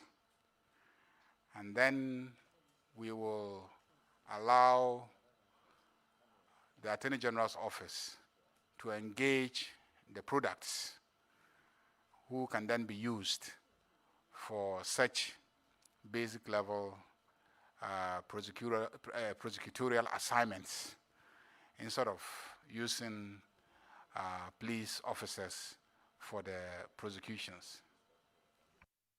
Honorable Chair, I think this is a good suggestion that you've made. Because I've checked from a country like Kenya, where currently all prosecutors there are lawyers in Kenya. Moving forward as a state, as you suggested, we may have to aspire to come to a point where even at the district courts, the prosecutors will have to be lawyers. Fortunately, now you have a huge number of LLB students. These students are aspiring to enter into the Ghana School of Law to pursue professional law. I think we can start a conversation whether we may want LLB students to be given some training, so they specialize in prosecution. So that's the career they've chosen. It's something that my Honorable Minister, I think the Learned Attorney General may want to suggest. We will discuss and engage and see whether it's feasible to do so. Most of our police officers, I must say, carry out their duties with the strength that they have. They do their job as they've been trained to do. But I was thinking that since the police has not been fashioned along the line of prosecution, we may have to veer into the other side and get prosecutors who may be lawyers or LLB trained students to do it. So I think suggestion that we may have to engage seriously. It's a serious one that we may have to look at. Thank you. So beyond an innovation like that, from your experience, what other innovation do you hope to bring to the ministry to enhance access to justice? Thank you very much, Honorable Chair. The Learned AG is here. I'm yet to be assigned a specific role to play. But whichever area that he places me, I'll definitely discharge my duties so that the Ghana project that we are aspiring to build will come to fruition. If you look at the prosecution side, definitely, I don't think if I'm put there, I will not be able to work. The civil side, whatever area that I'm put, definitely I will discharge my duties credibly so that the AG, who happens to be also a distinguished lawyer, will succeed in his office as an Attorney General. Thank you. I hope there's no patronage here. Not at all. Assuming you go to the civil division, what will you do about the problem of huge judgment debts? Thank you very much. Judgment debts. The practice has been that when writs are issued in the regions or even within the nation's capital, the AG's office is served. It is the duty of the agency that's involved to collaborate with the AG. And at times, I think the AG some time ago made a statement that those officers within the ministries who fail to collaborate with the state when it comes to civil matters may have to be held personally responsible. Judgment debts sometimes also arise, not because of the fact that people are not cooperating with the AG's office, but some state actors at times act blatantly. They act negligently. For instance, how can a prison officer taking a prisoner to the court or to the farm place the prisoner in the bucket of a vehicle, of a truck? The prisoner falls.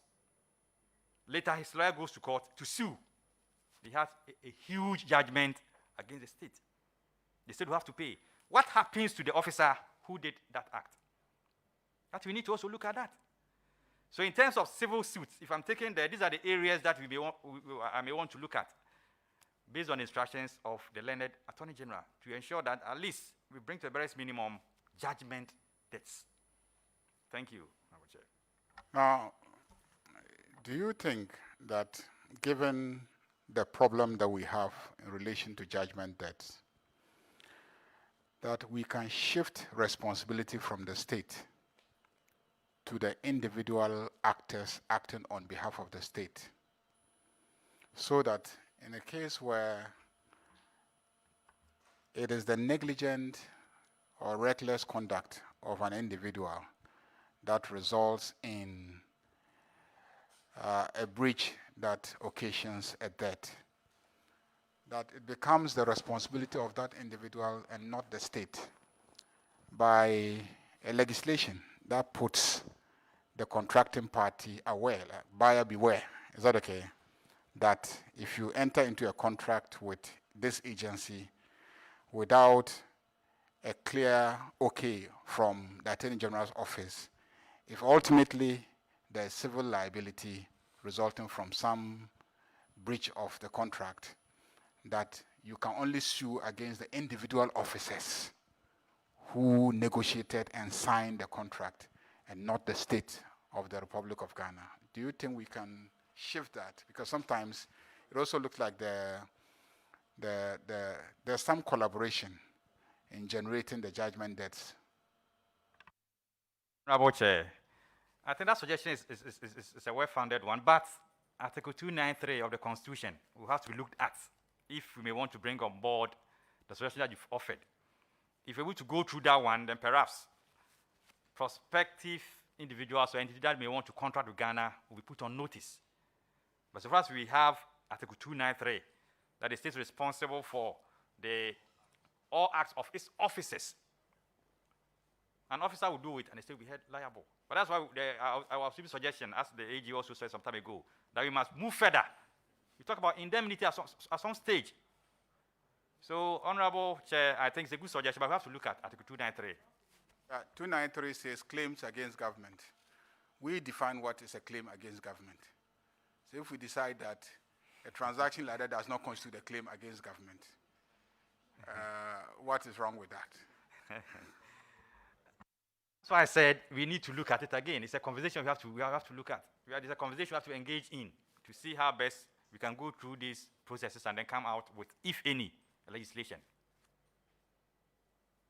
It's a serious problem that we need to look at. Because if you look at the payments from the Treasury relating to judgment debts and what those payments could have done in terms of construction of toilets, school blocks, and fixing bridges in our constituencies.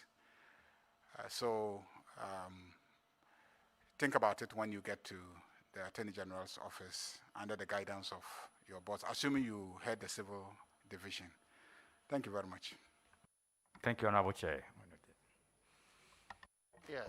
Yeah, thank you very much, Mr. Chair. Mr. Chair, permit me if I've not sat through, so if some questions were asked and I try to repeat them, you can draw my attention so that I don't waste the committee's time, because I didn't sit through. I just want you to look at your CV. I think page 2 of your CV.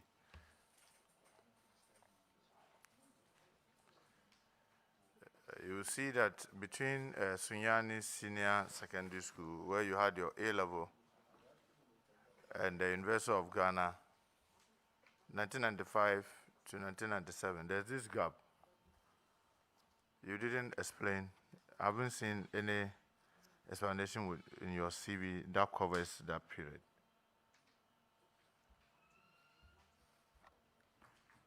All right. I think that was captured under national service. Because from A-level 95, I did my national service, and it is captured. Yeah, so 95 to 96, where you did your service, on the same page too.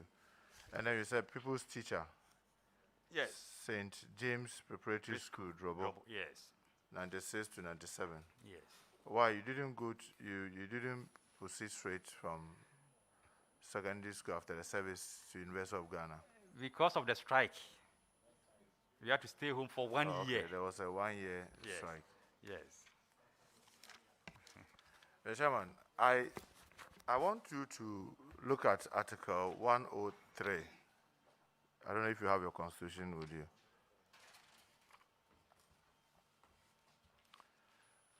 #103. Parliament shall appoint standing committees and other committees as may be necessary for the effective discharge of its function. 2 and 3 and probably 6 are where my interests truly are. The standing committee shall be appointed at the first meeting of Parliament after the election of the Speaker and the Deputy Speakers.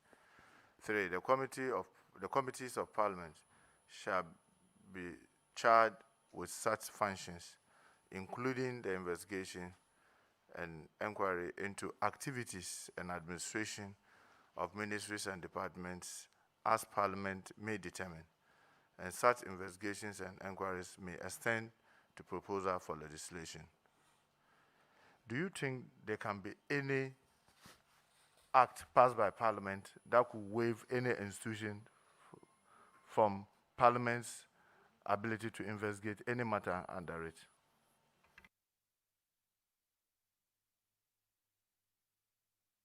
Honorable Chair,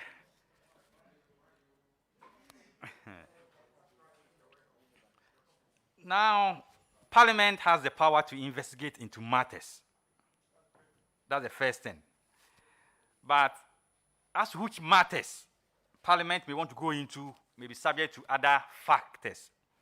If, for instance, there is another body investigating into a specific matter, the Parliament, with all due respect, may not have the power to also go into it.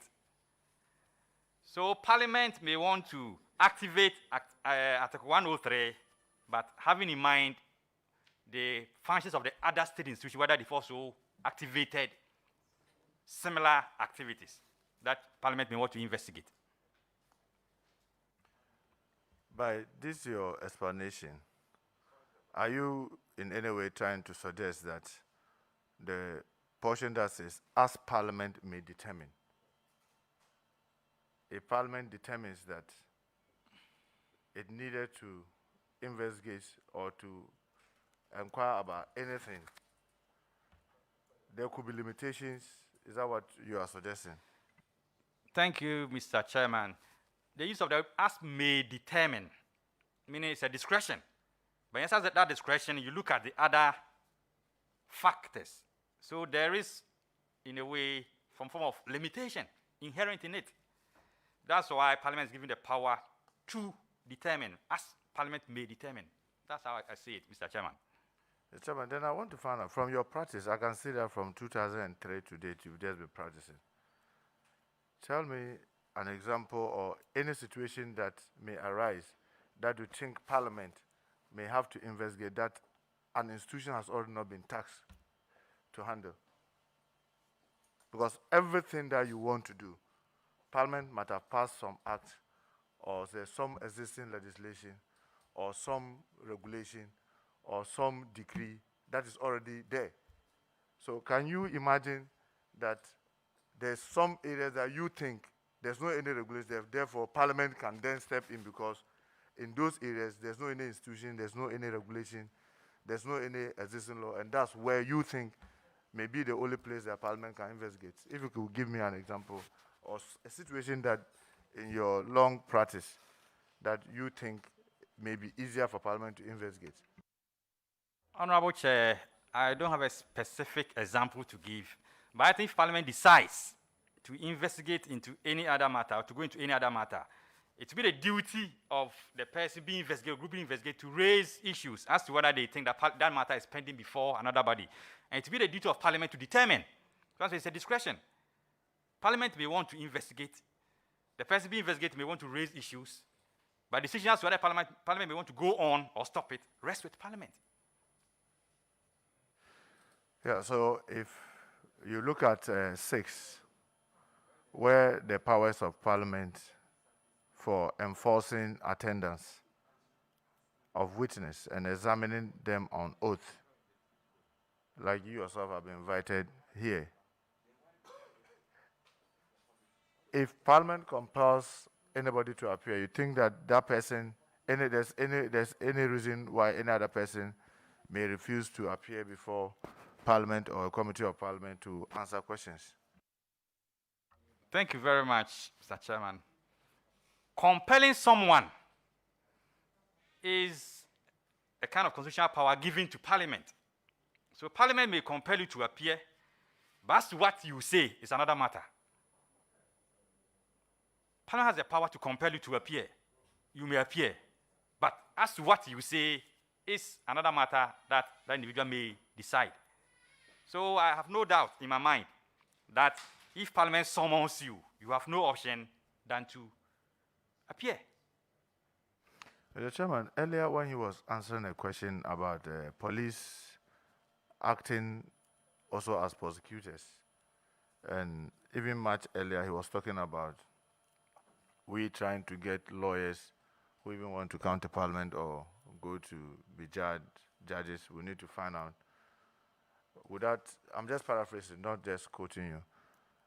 They may have to show how much pro bono they have done or whether they have served with legal aid. You know that in many advanced countries, whether in the US or in Europe, many of the countries have a system where not only lawyers, but almost every profession, you need to serve voluntarily for some period before you can access some other government facility or positions. In your view, yes, I strongly agree with you if we can do that for lawyers. But in order not to create discrimination, that when I choose to go and be a lawyer, I'll have to do 2-3 years of this. But if someone decides to be a medical doctor, his is different. Someone decides to be a teacher, his is different. What do you think we can do with almost all the professional bodies that will get them to voluntarily serve our country before you can occupy some positions, so that it can fit in very well with lawyers serving either under judges, whether in our courts, whether in the police service, whether in the free aid office, to enhance the delivery of justice in our country? Thank you very much. Legal aid is something, pro bono service is something that I think every lawyer must engage in. It must be uniform. So it's the duty of the Ghana Bar Association. For that matter, the other bodies, if you come to the medical association, they also have their own scheme of things. All these bodies will have to come together to see how they can fashion out some policies or some rules relating to the price of legal aid, especially the law side. Now, in some jurisdictions, they use the credit hour system. So if, for example, I want to be an MP, and per the qualification, I need to indicate the number of hours that I have served or have delivered pro bono legal services as one way that we want to look at it. But to me, legal aid now is a commission, and I think the commission, we also need to liaise with other institutions to see how best something could be fashioned out. Mr. Chairman, I think this is what I have to say on this. I wanted to get your bit about the other professions because, for example, I know in the teaching field, when the national service was introduced, I think in the very early 80s, over the period, it has been one huge source of teachers in deprived areas assisting Ghana Education Service, because annually they are guaranteed of getting some large number of graduates that will go into the classroom to teach. And this has served very well Ghana Education Service. And I can see even your CV, you had to teach. I had to also teach after A-level and all that. So it helped GS. I want to get your take. Other professions, what do you think we should do? Should we have a mandatory national service, say 2 years, 3 years, for all professionals, so that lawyers included? Then in the case of lawyers, they will be assigned to legal aid or what have you, and accountants may be sent to other institutions, doctors may be sent to rural areas, nurses. I know now nurses and doctors, I think nurses for sure, also have started doing national service. But the national service is that people fight to stay within the very big communities that already have been oversubscribed. But we all knew that when you were to do national service, they were to take you where your services are truly needed. I wanted to get your take on whether you think we shouldn't move into legislating it instead of the current arrangement where it is so fluid and optional. Mr. Chairman, I know that students in Ghana after university are supposed to do national service. That's a different scheme. But from what you are saying, it appears to me that the regulatory bodies may need to sit down and fashion certain policies regarding how their members can also contribute their quota to the development of Ghana without taking any fee. I do not think it would be a bad idea, as you suggested, that maybe you have within a year, if you're a medical professional, you need to show that within a year, maybe for a month, you did work for the community for free. Ghana Medical Association may want to take that one on board. If you go to the other areas too, they can also do the same thing. So I agree with you. Chairman, earlier when he was answering a question about the state actors who act negligently and sometimes put the state in terrible situation that leads to huge judgment debt, he was quoting Article 293. Yes. But don't you think, like Honorable Mama Yaga said, we should move to a stage where even if the contractual agreement doesn't rest with only the state actors, should there be any problem, but persons like you yourself admitted must share part of the blame for the negligence? Because you go across our districts, you go and see officers, especially land, government vested land. They dissipate them anyhow because he knows at the next moment he will just seek transfer and move out of the trouble area, and then he or she doesn't care. Yet when the trouble comes, government is forced to step in, and in many instances, government has to spend huge sums of money.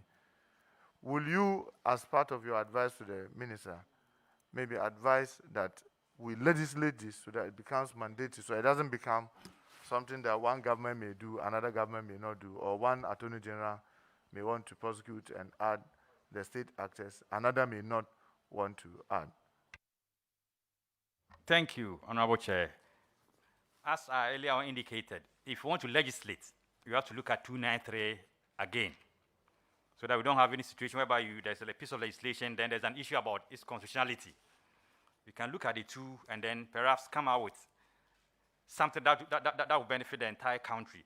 But state actors acting on behalf of the state, if a state actor goes on his own floric to commit a tort or an actionable wrong, the state may be sued, but the state will not sit down to say, oh, because the state has been sued, the state is liable. But the person might have gone outside the scope of authority.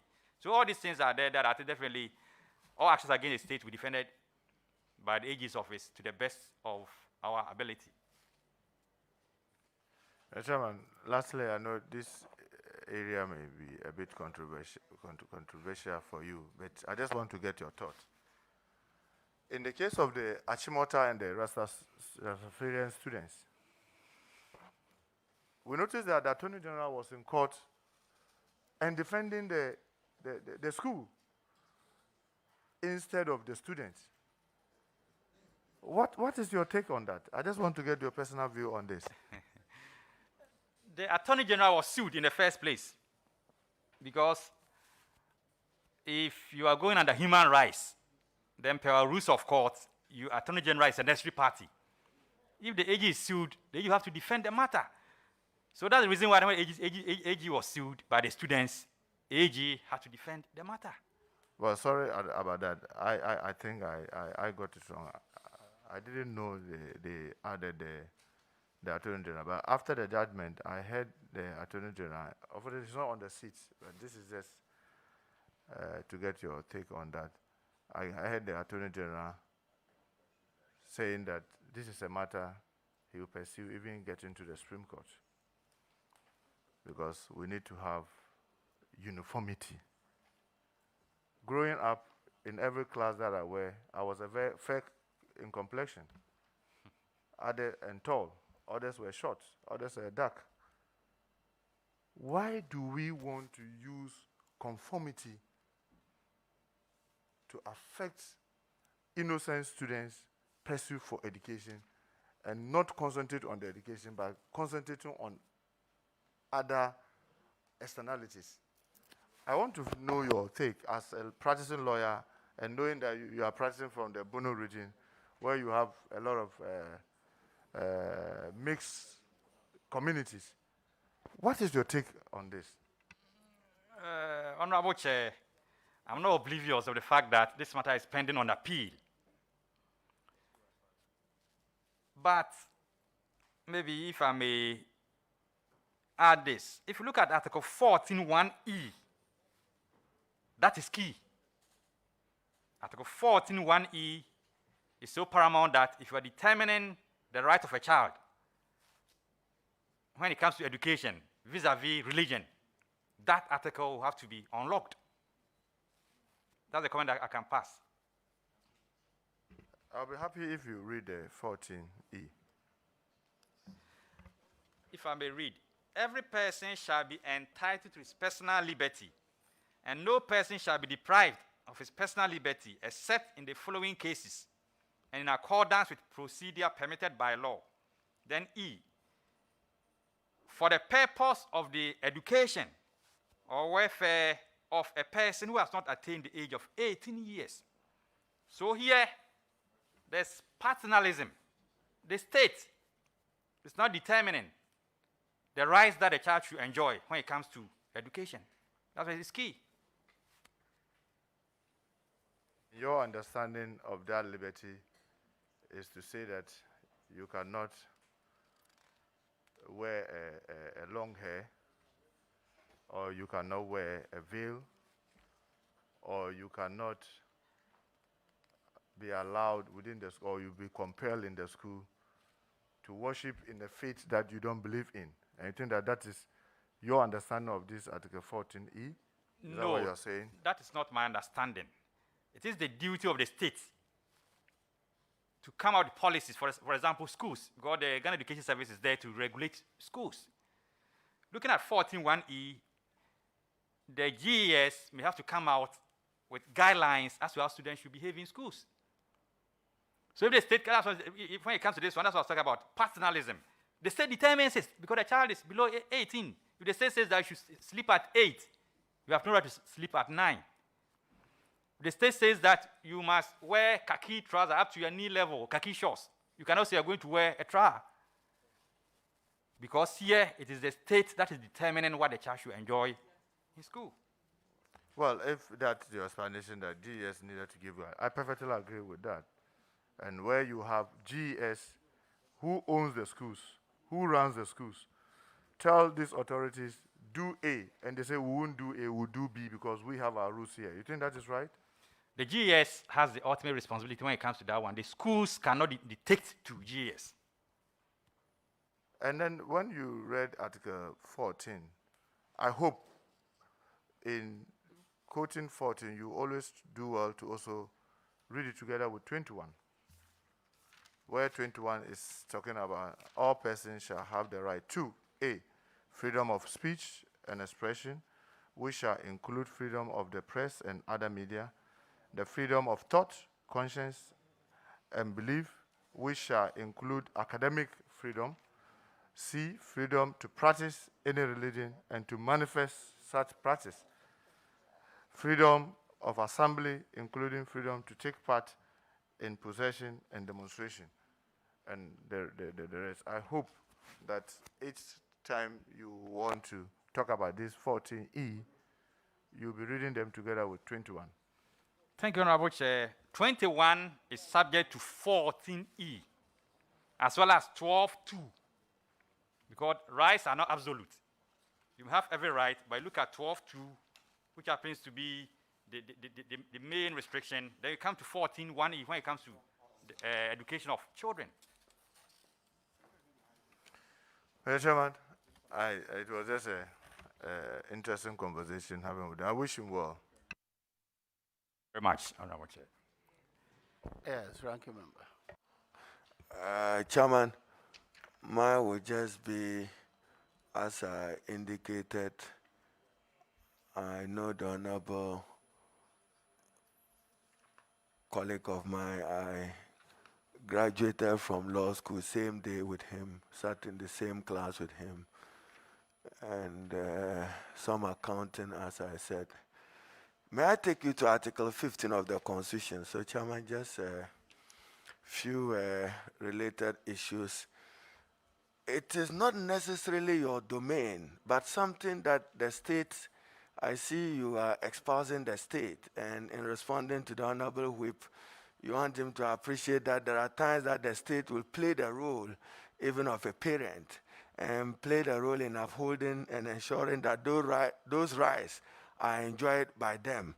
But the state has a duty in preserving that. But come to 15, the dignity of all persons shall be inviolable. Then it continues, no person shall, whether or not he is arrested, restricted, or detained, be subjected to a torture, and Chairman, this is my emphasis, or other cruel, inhumane, degrading treatment or punishment.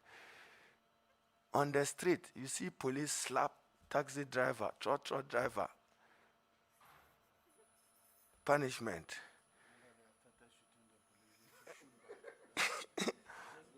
I'm not listening to Chairman for this moment.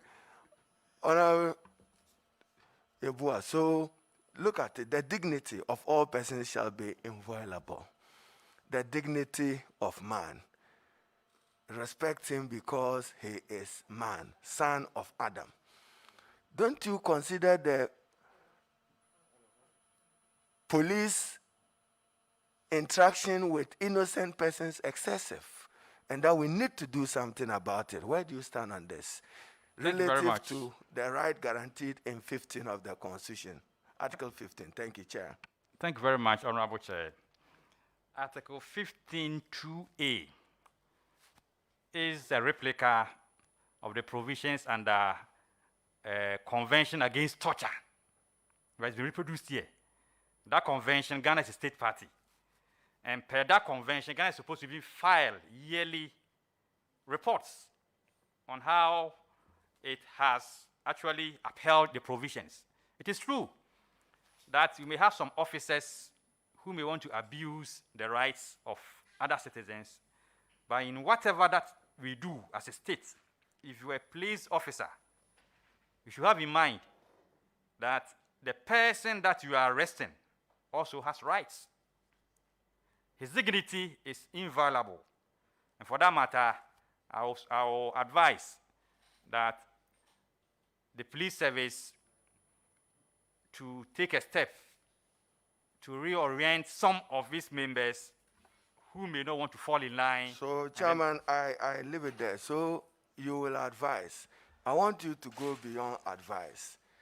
The Office of the Attorney General and Minister for Justice and the Minister for Interior must accept some responsibilities to school the police, to appreciate the weight of the respect that they should accord persons, because that word, that the person is deemed innocent, gives him the right to be respected. So I want you to go beyond advice. Will you, in advising your minister, collaborate with the Interior Ministry to ensure the respect of this right? Thank you, Chair. I will do so, Honorable Chair. Thanks. Just your thought on it. It has not worked for Kenya, but in Ghana, it's on. Amend the Constitution. Why should members of Parliament also double as ministers of state? Article 78 of the Constitution. Kenya in 2010 have tried some amendment to their constitution, trying to decouple the two. You know the Westminster system of Britain, primus inter pares, the first among equals. What's your thought? You think that Ghana, we should separate it, and why? Thank you, Chair. Thank you very much, Honorable Chair. By the nature of our Constitution, it's a hybrid type, it's a fusion of the American system and then the British system. I think the concern has to do with the limitation of the president to get majority. Instead of making majority, it can be left open If a president decides to have majority from parliament, so be it. If a president decides to have non-MPs as ministers, so be it. At Article 78, we have to look at once again. And this one, I suspect that in the 1979 Constitution, something was tried.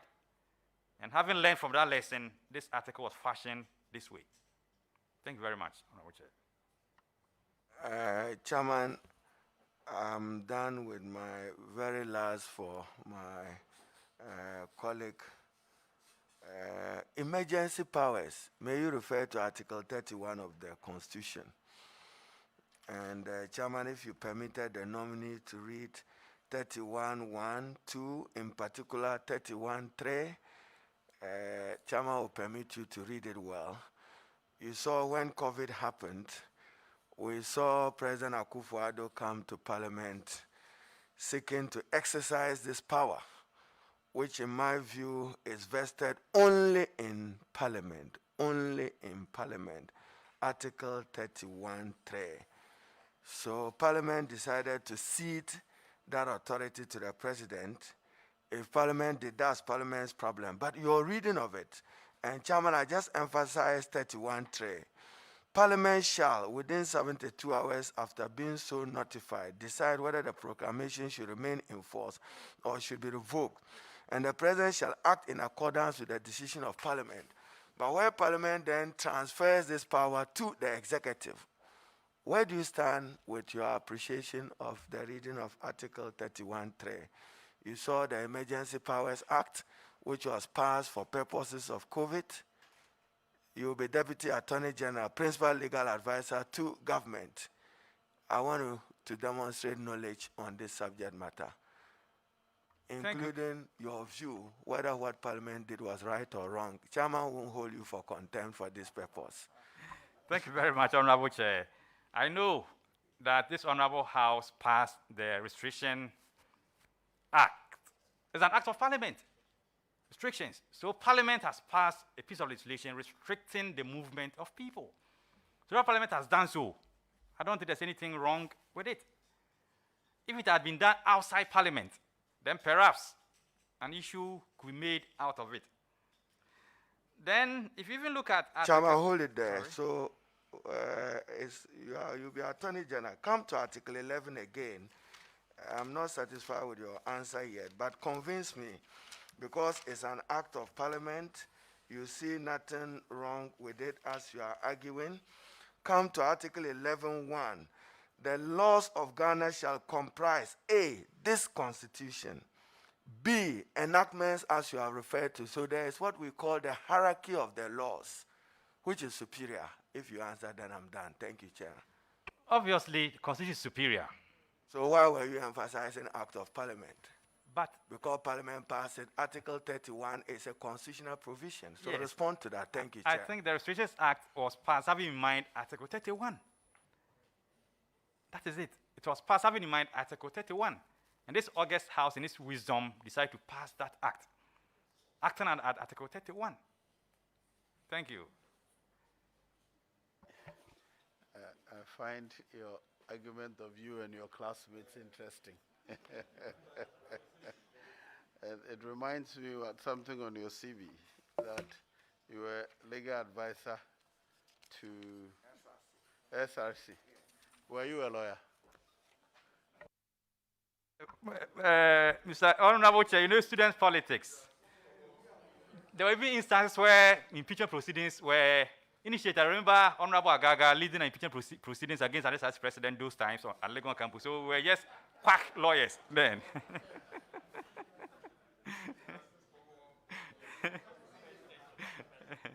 Very interesting. You're imitating what you hope to join in. Anyway, I think I'll leave it here. The matters I'm keen to discuss a bit live, so I'll leave them here for now. We thank you for attending upon the committee to answer questions. You will hear from us, but for now you're discharged. Thank you very much.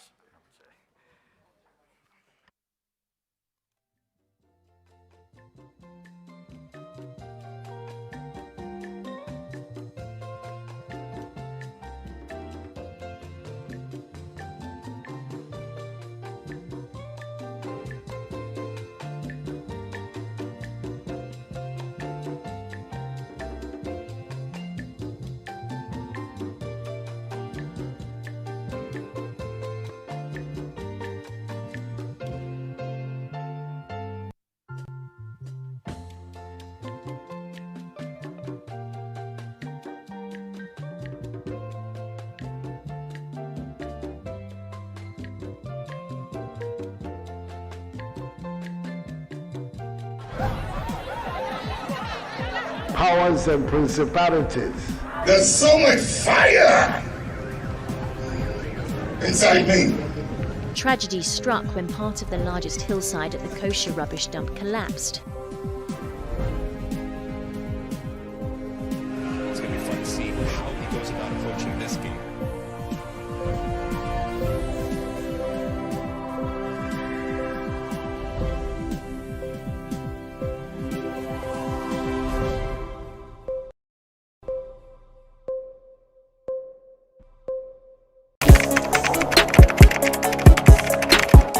We table issues relating to the arts and entertainment for a riveting discussion, of course, without fear nor favor. The question the presenter asked them was a dumb question. You need to speak the fact and move. Varied views. We agree to disagree. So I would disagree with everything you said. I think that he's a smart guy. I think what he did. No, but I also said he's a smart guy. Yeah. I guess that I'm waiting for the what next. Yeah, I don't think that we have to wait for what next. It sometimes gets confrontational, but that's the beauty of the game. Today you funny face. It's not my brother. I don't know him. You don't know funny face. It's not my brother. You don't know funny face. It's a package. We meet, we sit, we dialogue, we learn, we progress. My name is Benefo Wabin Abrantepa, a proud blogger, and this is my forum.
What do you know about the famous date, June 12, known as Democracy Day in Nigeria? On this day, the military handed over power to an elected civilian government, and Nigerians experienced the most peaceful election in the history of the country. Today, I will be discussing matters related to June 12 with my guest, Ambassador Oloye Fatuyi. He is the Executive Director of Nigeria Business Forum in Ghana and also the President of the Yoruba community in Accra. My name is Beatrice Soa, and this is my Nigeria.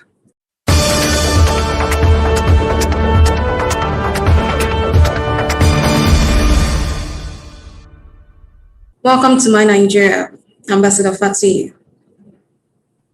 Thank you so much for having me.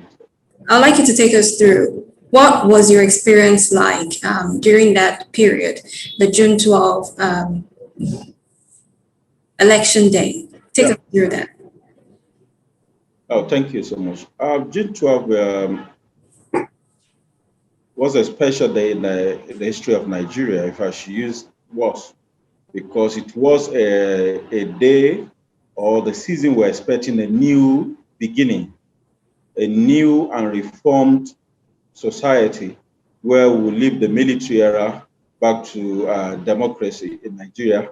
The hope was much alive everywhere, from the four corners of Nigeria, from Christian, Muslim, non-Christian, non-Muslims, non-Nigerians, the Northerners, the South Africans, I mean, the Southwest people, South, and the Northeast.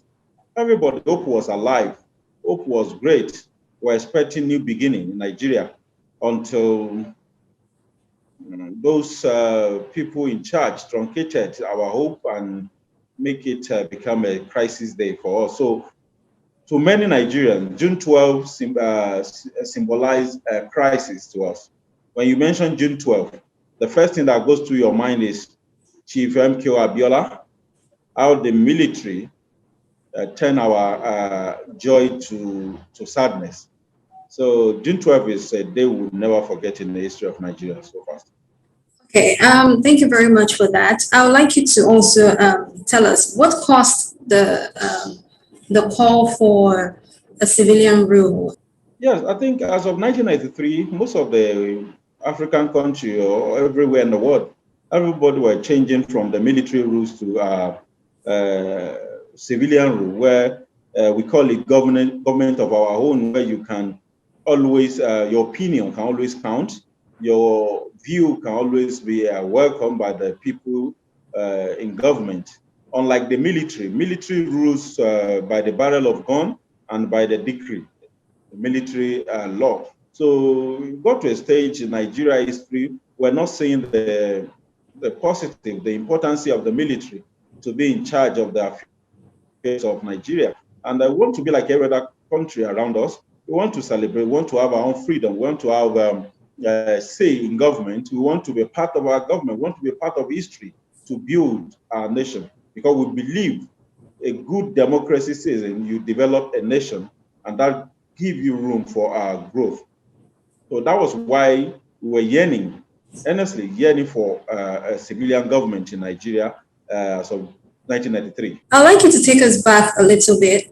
What happened after the election? Thank you. After June 12, as earlier said, the hope was high. We were expecting a new dawn in Nigeria.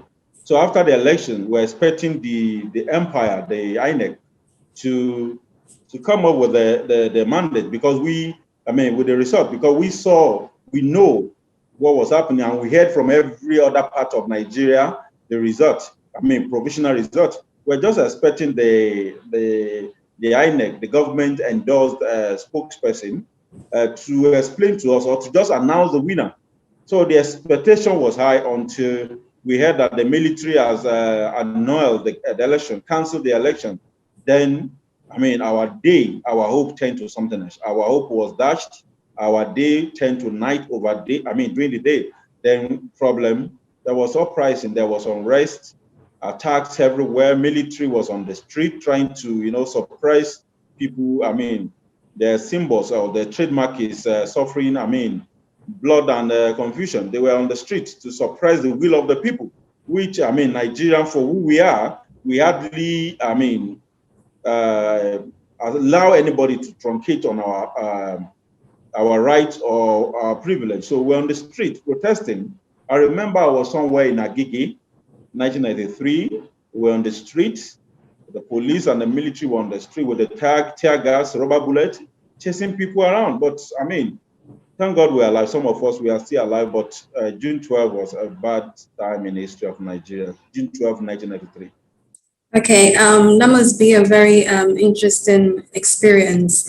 Many Nigerians regard June 12 as the Democracy Day itself, more than even May 29th or even October 1st, when Nigeria got its independence. Why is that so? Yes, many Nigerians, and some of us are of the view that May 29 should be the right day for democracy, because that was when the military handed over to democratically elected persons in the person of Olusegun Obasanjo. June 12. Why I see what is happening now with June 12 as a political propaganda, or most of them now, you see them in government to score cheap political points. Because some of them, or if I will say the majority of them now were with Abacha. You understand? Most of them in government today were with Abacha. The same Abacha that imprisoned the man that won the election, MKO Abiola. Most of them in government today, most of them now coming out to do eye service as if they were in love with June 12. We're in government today. In those days, they were behind Abacha, they were behind the military, against the masses, against the people. So to me, May 29 ought to be our democracy day, to be honest with you, because that was the day military officially handed over to the first democratically elected president, the person of Chief Olusegun Obasanjo in Nigeria. However, you know, the voice of people is the voice of God. They are in power today. Who knows what will happen after this era? Maybe somebody else will put it at the right place. I want May 29 to be Democracy Day in Nigeria.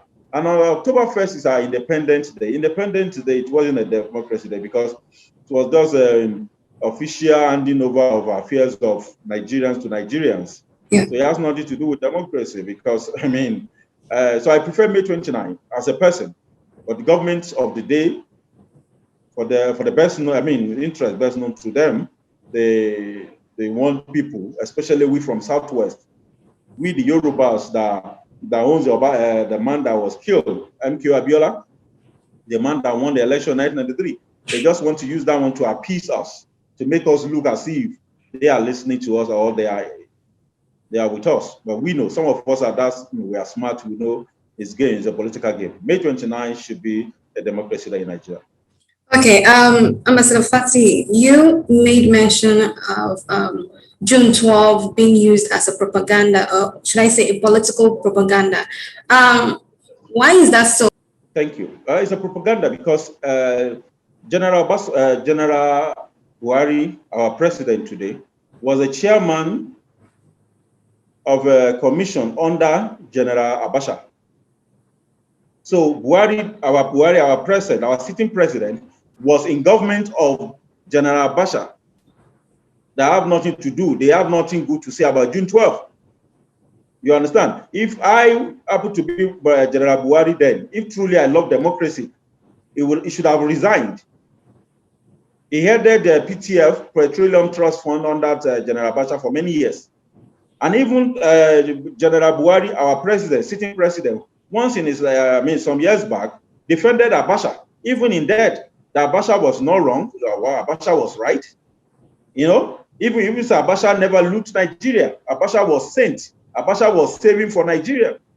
So if you believe in such person of General Sani Abacha of great memory, let me say it because he's dead now, then you coming back to celebrate June 12, to me, I see that as a double standard. You understand? Because what we are having today, what we are passing through in Nigeria today is not encouraging. To be honest with you, I'm a Nigerian and I always pray for Nigeria because that's my country. No matter where I found myself, I'm a Nigerian. But what is happening back home now, I don't see what MKO Abiola promised Nigeria. I didn't see it in this government, though we are in quote unquote civilian government. But what is happening in Nigeria now is not, it's not a good sign. And I don't think they have any moral to talk about June 12. Because what MKO Abiola promised us, and we saw it, we know his tendency, we know the antecedent of that man was real rule for law. Respect of law, and you allow human rights to flourish. That was what we know of that man, the late MKO Abiola. But what we are seeing today, we've seen a lot of things happening in Nigeria where government, people from presidency can just take arbitral order and take decision over 200 million people as if we don't know our left from right. No, they have no moral right to celebrate June 12th. Okay, I hear you mentioning MKO Abiola. To your knowledge, who is MKO Abiola and what does he stand for?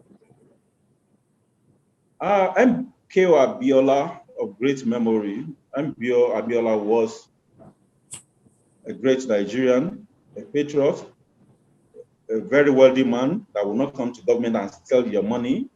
A very wealthy man, even before vying for the office of presidency, the man was there for everybody. A Muslim that cut across every religion. He doesn't care if you are a Muslim or non-Muslim, if you are a Christian or non-Christian. The man, before even going into politics, was a man of the people. MK Abiola spent his money, his hard-earned money, to sponsor a lot of things in Nigeria, a lot of people in Nigeria. That man today is our hero. And to be honest with you, we've lost a great man when it comes to political space in Nigeria. MK Abiola was a self-made man. The money, he has the money. I don't see him coming to steal from Nigeria. Rather, he will use his money to better our cause in Nigeria because he has done it before. Sometimes most of our footballers were stranded in outside Nigeria. The man was using his money. When our government was still going through bureaucracy, we are going to pass budget. The man was using his own personal money to foot bills, sponsoring a lot of things. So Abiola was a great man. Abiola deserved the best, more than just rhetoric and say we want to honor him. Abiola deserved the best. MK Abiola deserved the best. So, why do people respect him so much? I mean, is it because he's a Yoruba man, or is it because of some of the works or some of the things he did? You respect a nice person, and as this says that respect is reciprocal, right? MK Abiola, as I earlier said, is a philanthropist and a man that respects everybody. He was a Muslim, Alaji, but you won't see him as that Muslim. He's a man of the people. Irrespective of your religion, your faith, your belief, MK Abiola will listen to you. This is a man that will go to the grassroots and listen to people. That is the kind of leader Africa is yearning for. Not those that will get to the office and turn themselves to demigod as if they won't leave that seat, as if they won't die. MK Abiola is different. He's a man of different class from this kind of politicians we have going around. So people, in fact, I'll tell you, MK Abiola was contesting against a Northerner. During the election, MK Abiola won the opposition, the opponent. He won him in his local government, in his ward. Imagine in your house, right in front of your house, your local government. Abiola won the man in his own house. So he's a man of the people. It's not about being Yoruba. We have good Fulanis, we have good Hausas, we have good Yoruba, we have good Igbos, we have good South, we have good people as well. We have bad and worse people like Abiola stood for the masses, for the poor, the people at the grassroots. Abiola stood for them, and we lost that man. My MKO today, it's a pity. I just lost another MKO in the person of Prophet TB Joshua. I would say this not in terms of religion. I'm saying in terms of the spirit of philanthropy, the way the man, conduct himself when it comes to giving. You see, fingers are not equal. We are not privileged the same way. We don't have the same privilege, so to say. But these are the people that earn money one way or the other. I'm not going to judge anybody, but they use the money for the people. Not for me, not for people of my class, but people that really need help. So we just lost a great MK Abiola in my own history and a lot of Nigerians when we look at the philanthropic aspect of MK Abiola and Prophet TB Joshua. They have something in similar. They have something in common when it comes to that. But for now, to see, well, maybe God will give us another rich people, wealthy people that cares for the less privileged, the masses, the ordinary Nigeria, ordinary Africans on the street, not just to get to power and amass wealth for only God knows who. Do you think we've learned any lesson from what happened in June 12th? Yeah, I think we, the masses, will learn a lot, but I don't think our political class, our ruling class, have anything to learn. I've just said something. Most of them were behind General Bashar in 1993. Most of them were going around. We have a lot. Up to now, we have the pictures around on social media. They were behind General Bashar. And they are the same people that one way or the other smuggle themselves into power today. So they still have the same mindset. They still have that concept where people, they care less about the feelings of the masses.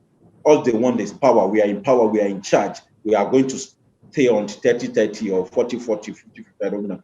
That is what they have, not what they have on the decks for the people, not what they have, the policy that will better the lot of the citizens. So we've learned as ordinary Nigerians, we've learned from the past. We don't want a problem again. We are praying for a free and fair election, just like what happened June 12, 1993, where the election was free and fair. I mean, the first and the only election in Nigeria that, in fact, even as people that doesn't like you will come out and vote on policy, on what you have to under, not because of religion or because you are from my ethnic groups. No. Even Hausas voted for MK Abiola that happened to be a Yoruba man.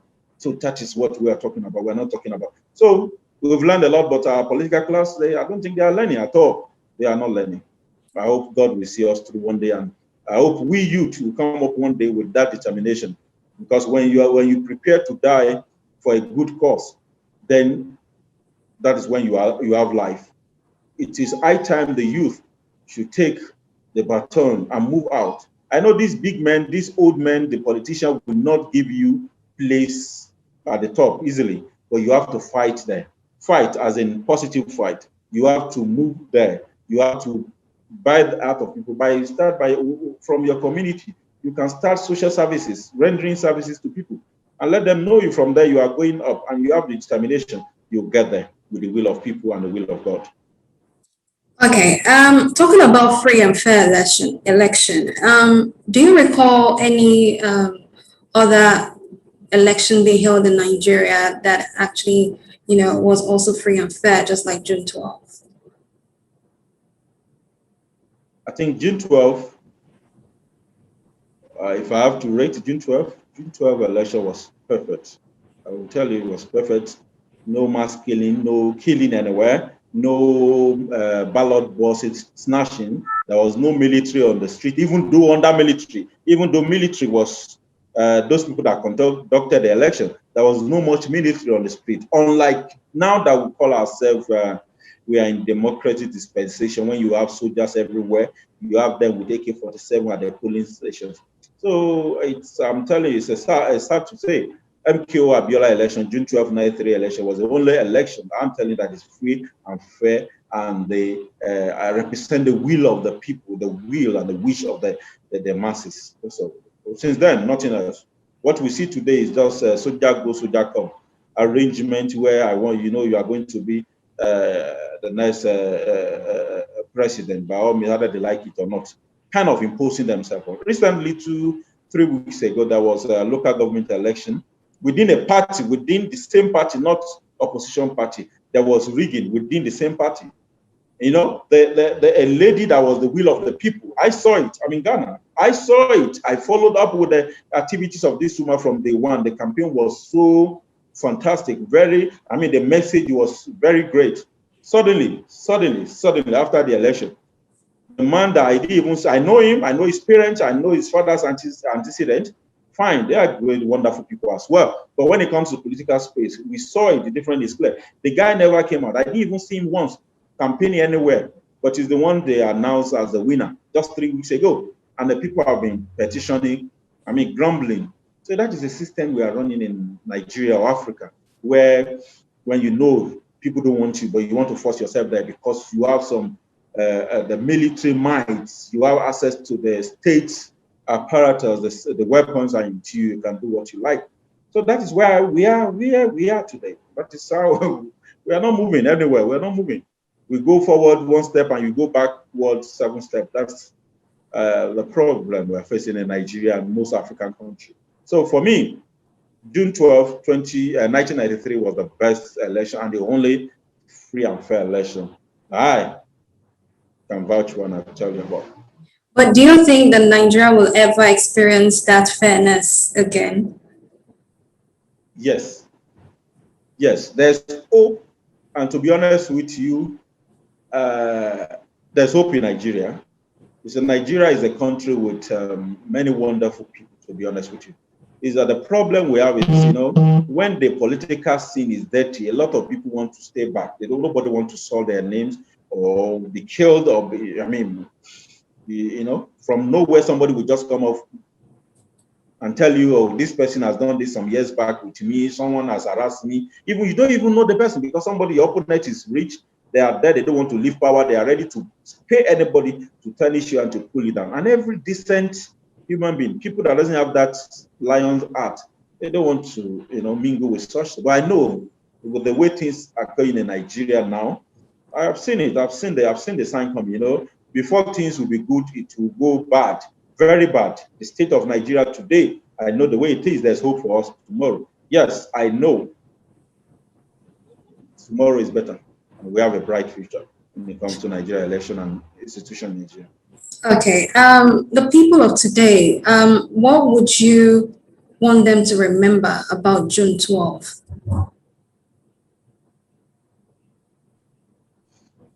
Yes, I want us, I'm part of today, I want us to remember that as a Nigerian, if you put our mind to do something positively, if you go all out that want a change, we can make a change.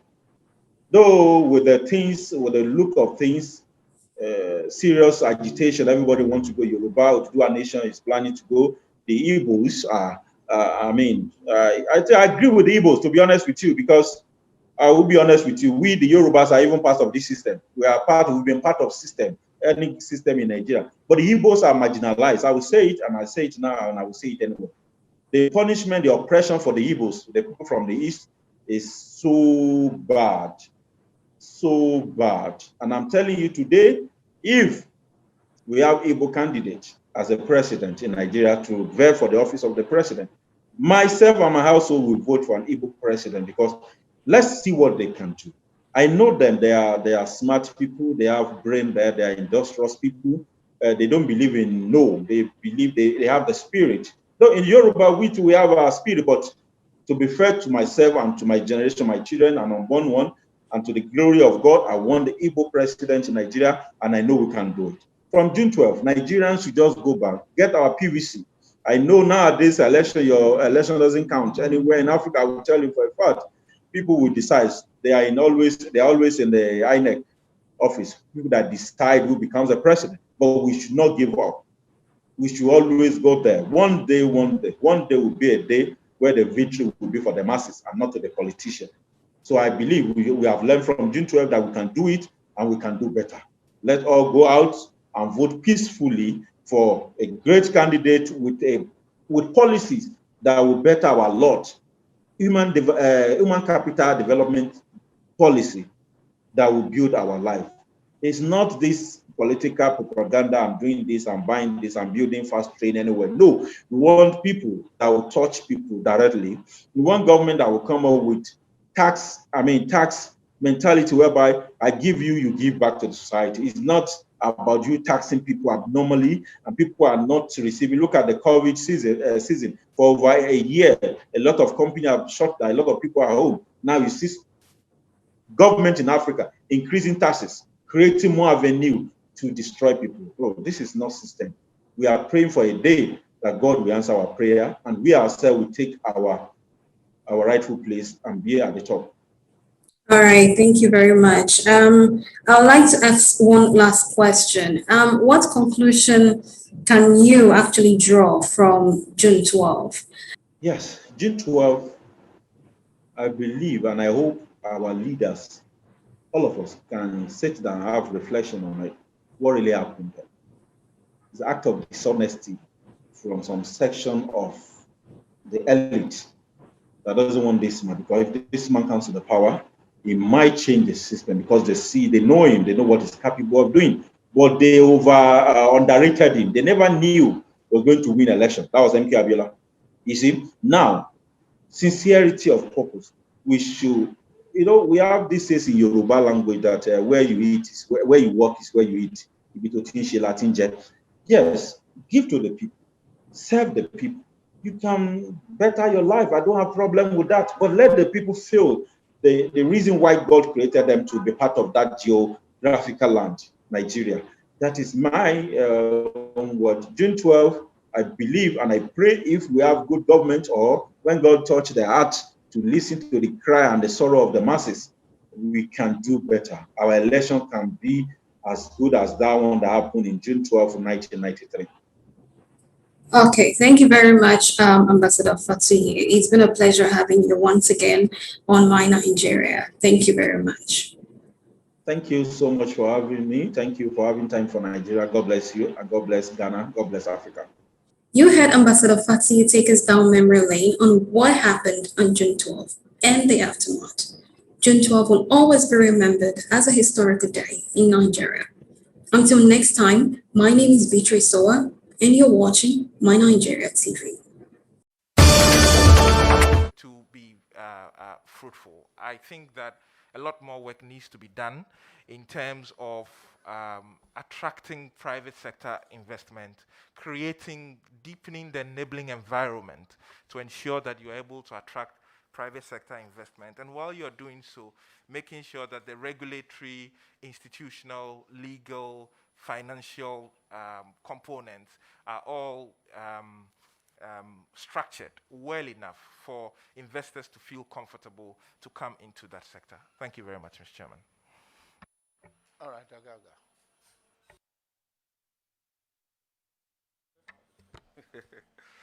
Congratulations, Herbert. And, thank you, Senior. Let me place it on record that he's my in-law. But that notwithstanding, I would exact my pound of flesh. For which one? For the against your sister, or for which are you exacting the pound of flesh?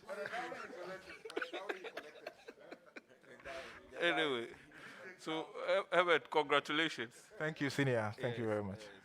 Yes. Now, Herbert, if given the nod, you're going to assist Honorable Alan Chiremanteng to work as Minister for Trade.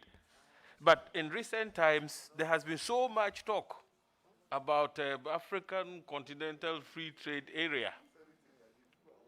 Now, what is your understanding of African Free Continental Trade Area?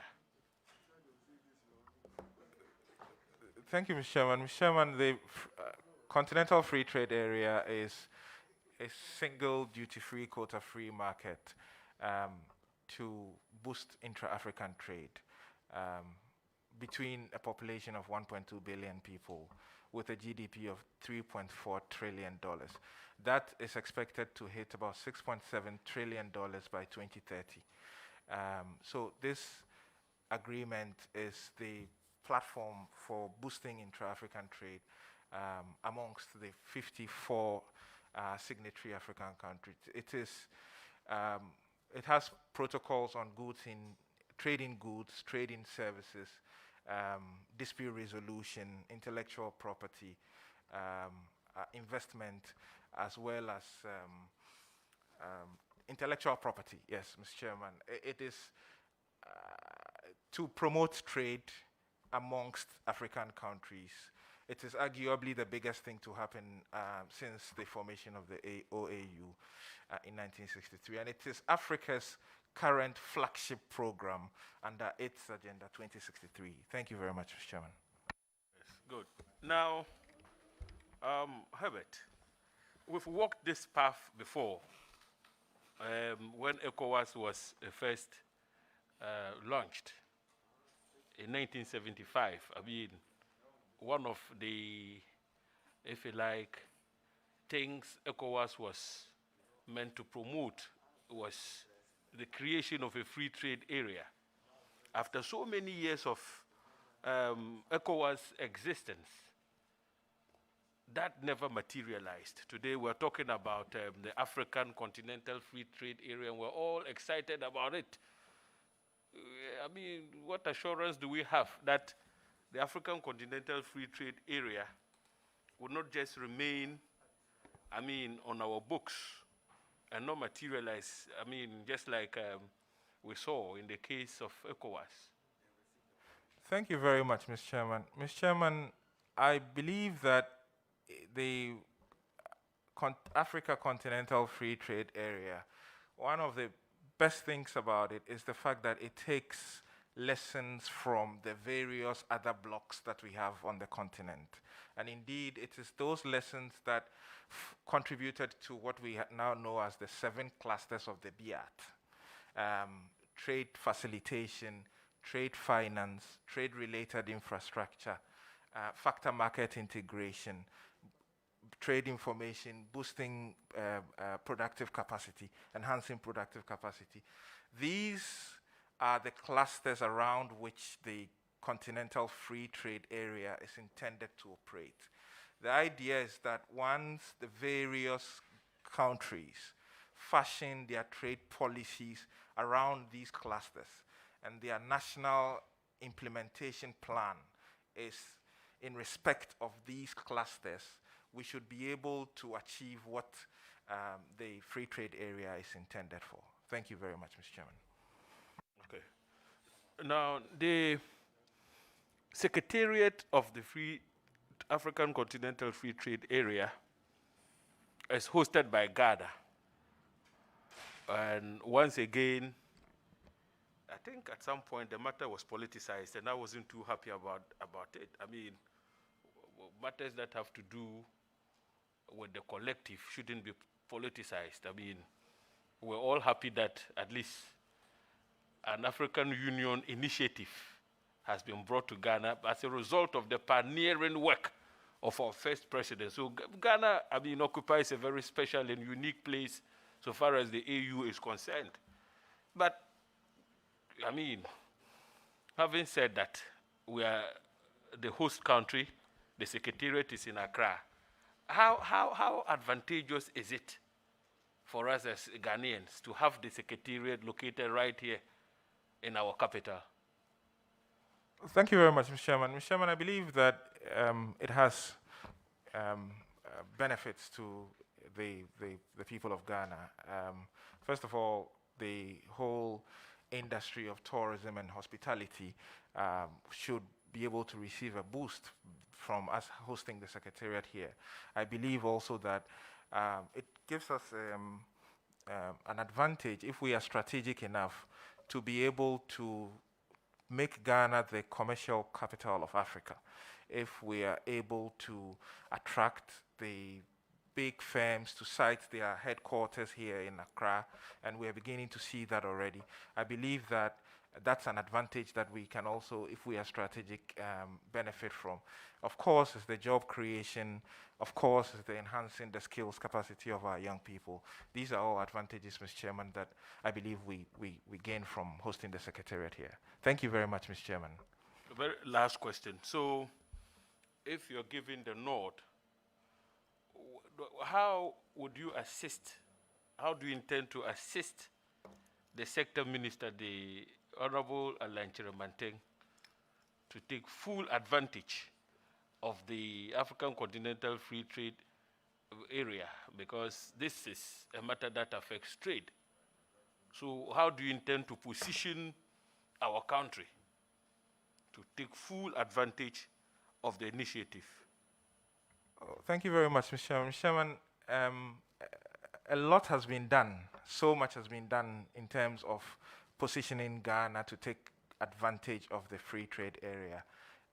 The institutional support framework, the interministerial committee, the steering committee, the technical working groups, the stakeholder engagement platforms. These have all been put in place to ensure that Ghana takes good advantage of the platform. I believe going forward, we need to, and the brief I have shows that the ministry is working on that, identify products that have high export potential, identify companies that have the capacity to do so, identify those that we will train and help to be able to take advantage of it. Like Honorable Senior said earlier, the operating environment also has to be looked at. And I believe that the 10-point, again, we keep coming back to it, but a 10-point industrialization agenda really is to ensure that we enhance domestic capacity so that we're able to take advantage of the platform that has been given to us. I believe these are things that are being done already. When given the nod, I would make my services available to the Honorable Minister if he needs me. Thank you very much. Yes, Honorable Bono. Thank you, my brother. Thank you, Senior. Thank you. I'm told the Ministry of Trade has this agency under it, Ghana Heavy Equipment Limited. Yes, Mr. Chairman. And they are supposed to do what for us? Oh, sorry, I'm asking the nominee. It's for the benefit of the entire committee, so kindly be audible. Herbert, you know of the Ghana Heavy Equipment Limited? Yes, Mr. Chairman. And what are they supposed to do for the country? Thank you, Mr. Chairman. The little brief I have on the heavy equipment is ensure that the heavy equipment, manufacturing equipment, they regulate and supervise the work of industry that utilizes such equipment. Thank you, Mr. Chairman.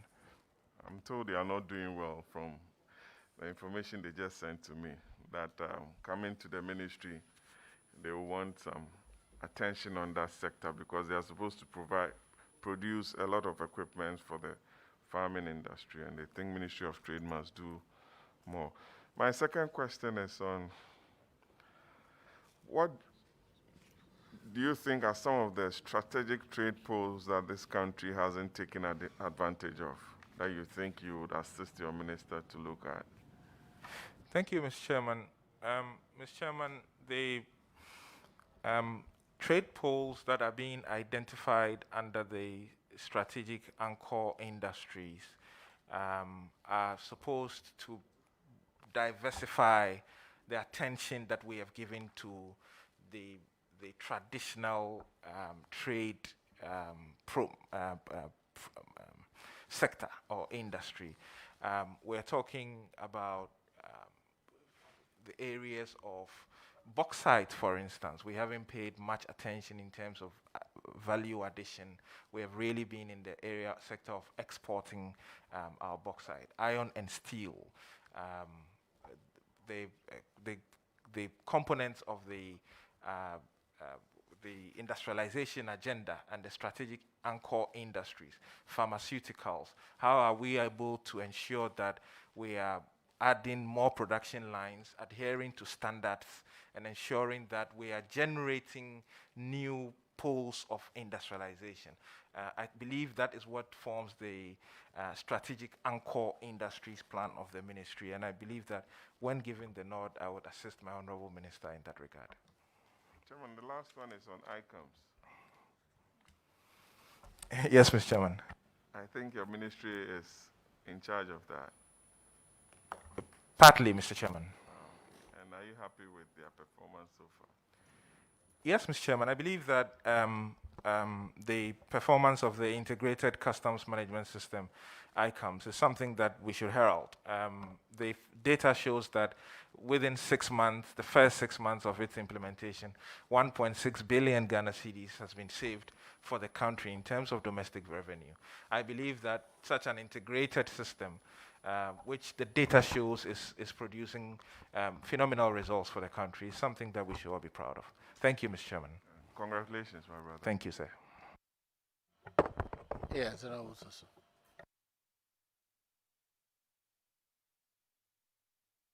Thank you very much, Honorable Chair. Honorable nominee, congratulations once more. Thank you very much, Senior. In your answer to Honorable Agalga, you said our goal is to make Ghana the commercial capital of Africa. Yes, Mr. Chairman. If that were possible. Yes, Mr. Chairman. And the whole essence of the African Continental Free Trade Area is to promote free movement of goods and services as a way of promoting trade. Yes, Mr. Chairman. Is that position not inconsistent with the president's inability or the government's inability to open up our land borders, particularly when these land borders are used by low-level traders to promote trade between the countries. Because as we speak now, if you go to Aflao, like Ghana's border is still closed. And all these low-level traders are unable to trade. Thank you, Mr. Chairman. Mr. Chairman, I believe these are not long-term positions that have been taken. I believe that once the conditions are clear for the government to open any borders that are closed, they will be opened for trading to go on. Free movement of goods, free movement of services, free movement of capital is critical for enhancing trade and boosting trade amongst ourselves, and that's the way that the government is focused on.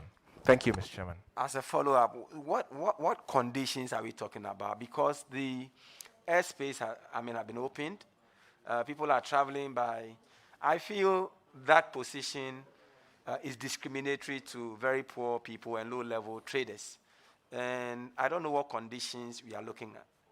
Thank you, Mr. Chairman. I don't think the government would set out to discriminate against poor people or low-level people, to use your language. I believe that the government, in its wisdom, taking into account how it wants to restrict movement in order to make sure that we are clear in terms of, for instance, the pandemic, that we still should not be underrating and underestimating. I believe that when the government believes upon expert advice that it should open up, it will do so. Thank you, Mr. Chairman. Well, thank you. I hope that government really takes steps to do that sooner, because a lot of the young people, or low-level traders around Aflao, Deno, those areas are really, really struggling to move goods and services. Now, the second major question has to do with a number of publications that we have here. When you look at the publication on GhanaWeb on Wednesday, 26 August 2020, we have 40 foreign-owned shops closed down in Kumasi. You look at the GhanaWeb story on 6th May 2020, we have Guta threatens to close down foreign shops owned in retail business. What would you do to support the minister to resolve this long-standing controversy or this long-standing conflict between our foreign partners who are in retail business in Ghana and our local traders? Thank you, Mr. Chairman. Mr. Chairman, I believe this is a matter that has plagued us for some time. And every time I think about it, it occurs to me that the reason is because it is very multifaceted. It has different dimensions. It has the rule of law dimension. It has some international law dimension. It has some dimension on the economy. I believe that any attempt to resolve it should include dialogue between the two countries. I understand that a lot of work is being done in that regard. I've been briefed that the seeming quiet that we have on that front currently is because of the high-level engagements that are going on. Mr. Chairman, if the committee would permit me, I would like to hold my thoughts on the matter, allow the committees that have been put in place, the cooperation and the dialogue that is going on to be complete. I understand that some recommendations are being made already, and when given the nod, my job will be to assist my honorable minister to implement these recommendations. Thank you very much, Mr. Chairman. Thank you. And finally, again, on Wednesday, 21st April 2021, it was reported that Cocoa Board expressed worry over production and export of cocoa beans in China. And again, on 22nd April 2021, the Greek minister assessed that China's cocoa export, Cocoa Board and Agric Ministry assesses impact. What, in your opinion, will be the impact of the production of cocoa in China? Thank you very much, Mr. Chairman. Chairman, I believe this is a very new development that is taking all of us quite by storm. I think it just tells us that we must enhance our domestic productive capacity and ensure that we are adhering to the standards of production so that the long-held view and respected, enjoyed taste of Ghana cocoa would remain across the globe. Whatever competition that you are facing, I believe, Mr. Chairman, that once you have enhanced your own capacity, once you are not resting on your oars and enjoying in the old glory that you have, the competition should put us on our toes. I believe standards, I believe the value addition aspect is something that we should pay attention to as well, not only exporting the raw beans. These would be my initial thoughts on the matter. Thank you, Mr. Chairman. Congratulations. Thank you, sir. All right, Honorable Suhini before.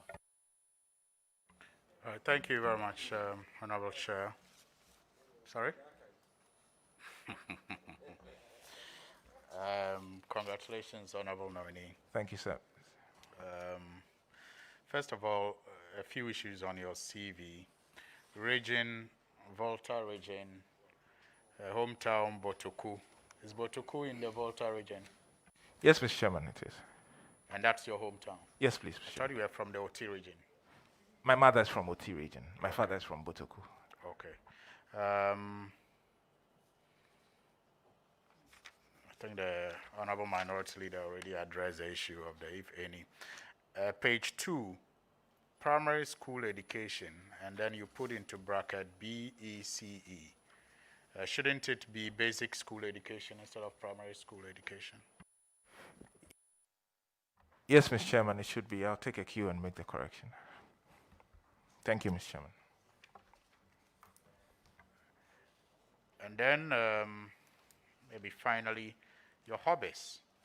The science of the universe. How is that a hobby? Science of the universe. Thank you, Mr. Chairman. Mr. Chairman, I'm very intrigued by the science of the universe, the planets, and the entire operation of the universe. Something that I spend some of my free time enjoying and studying. Thank you, Mr. Chairman. I see. All right. Now to some substantive issues. And maybe I'll start on the political note, since Honorable Obiamwa says you are very political, for which reason he's excited about you, even though he's not so excited when others are very political.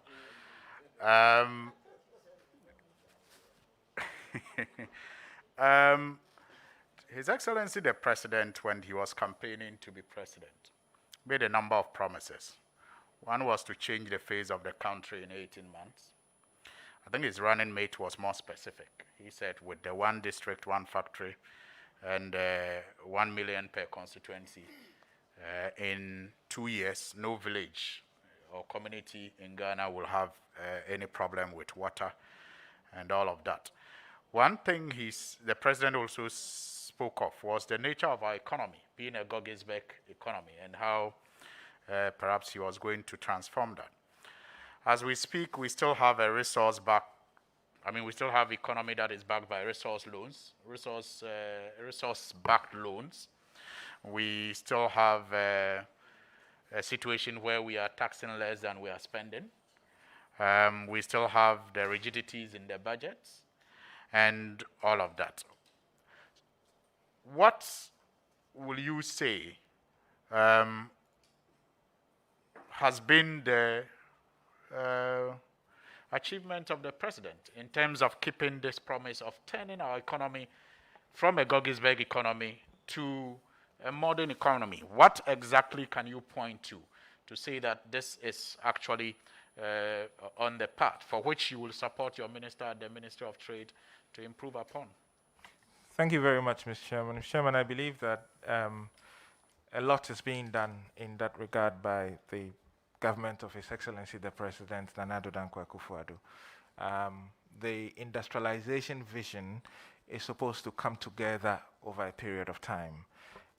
The policies are being put in place, the laws are being put in place, the strategic anchor pillars are being fashioned out. Some implementation has started already. The One District, One Factory program, the strategic anchor industries, the plan to create free zones, special economic zones, and industrial parks. These are all achievements, the automotive industry, to make Ghana a hub for the automotive industry in terms of West Africa. These are all developments that are geared towards achieving that vision. It's not going to happen overnight, Mr. Chairman, but when you see the evidence coming together, you see the factories coming up, you see the support being given to factories that are economically viable but are distressed, that are viable but economically distressed. You know that the government is on course, and the evidence shows that that vision, if it is supported, Mr. Chairman, will see the light of day. Thank you very much. Well, I was expecting you to mention one that wasn't happening before the president came to office. But as for factories that were distressed and supported by the state, it's always happened. Then I think that I'll refer Chairman, you to I mentioned One District, One Factory as well, which is a private sector-led, supported by the government to ensure that we are adding value to our raw materials. And I'm saying what is happening under One District, One Factory has always happened. I mean, it hasn't always been called One District, One Factory, but it's always happened. But I'm referring you to an academic piece that you wrote yourself, only in 2019, a portion I'll quote. And maybe in that academic piece, you were not political, and maybe that will put this in perspective. You say, and I quote, that the structure of Ghana's economy has remained Goggisbergian since Goggisberg. Then, as now, it was driven by the production and exports of raw materials. Our modern economy has at all times been at the mercy of external price fluctuations. The Ghana Beyond Aid agenda must change this structure and help us progress from merely producing raw materials to making semi-finished and finished goods. It requires doing away with doing things as usual, quote and unquote. Yes, Mr. Chairman, I believe that everything I said is something that I'll stand by. I think that the vision of His Excellency the President is to move us from exporting raw materials alone to changing the structure of our economy by adding value, ensuring self-sufficiency, and exporting the excess into the global market. Thank you very much, Mr. Chairman. You were at the Ministry of Information as government spokesperson. Oh, one more. No, Mr. Chairman, we're just having a conversation on my first question. This is not a conversation platform. Just proceed with the list one. All right, thank you. Were you paid any emoluments at the Ministry of Information when you worked as a government spokesperson? Thank you, Mr. Chairman. No, I was not. Indeed, part of the reasons I accepted to do that job was the fact that I will not receive any pay or any salary at all, none whatsoever, from the government. Thank you very much, Mr. Chairman. Finally, in one of your outings on behalf of the government, you indicated the government's readiness to make public the cost of the president's overseas trips, because recently the issue of the president chartering an air flight that which cost has been said to be very prohibitive, I think it's become necessary. Were you able to get that published, and do you think that it should be published so we know how much it costs the president to engage in these overseas trips? Thank you very much, Mr. Chairman. Mr. Chairman, I think in the interest of transparency, I made that statement that any demand on the government to publish how much is spent in terms of the president's entourage and the president's, not just His Excellency Nana Addo Dankwa Akufo-Addo, but any president and how much that is spent on the president's trips outside. I believe it's a matter that should be made public to the Ghanaian people. Thank you, Mr. Chairman. Honorable Zara, you may take your turn. Thank you, Mr. Chairman. Good afternoon, Honorable Nominee. Good afternoon, and thank you, Mr. Chairman. I have just two questions. I have two questions for you this afternoon. Trade facilitation, as we all know, is part of the processes to make trade viable in any economic environment. Especially now that we have the African Continental Free Trade Area, what will you do with your minister when you get the nod to make sure that trade facilitation becomes part of your routine activities? Thank you very much, Mr. Chairman. Mr. Chairman, I believe that the dividend of the agenda, the trade agenda, would be reaped if we have a functioning trade facilitation regime. A lot is happening in that regard, starting from the reforms that we have seen at the ports, from the automated paperless system through the integrated customs management system, reducing the roadblocks that we have, ensuring that we have joint border posts with our neighboring countries. There's a lot that is being done. The railway sector is supposed to ensure trade facilitation as partly as well. An inland port is also on the table, Buankra Inland Port.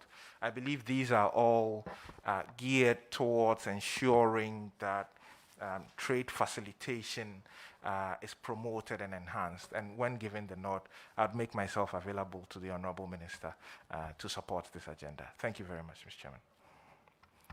Thank you, Mr. Chairman. My next question, what exactly is the problem with Volta Star Textiles? What's the problem with it? No one seems to have a heads-on on what the issue is, but all we know is that there are issues.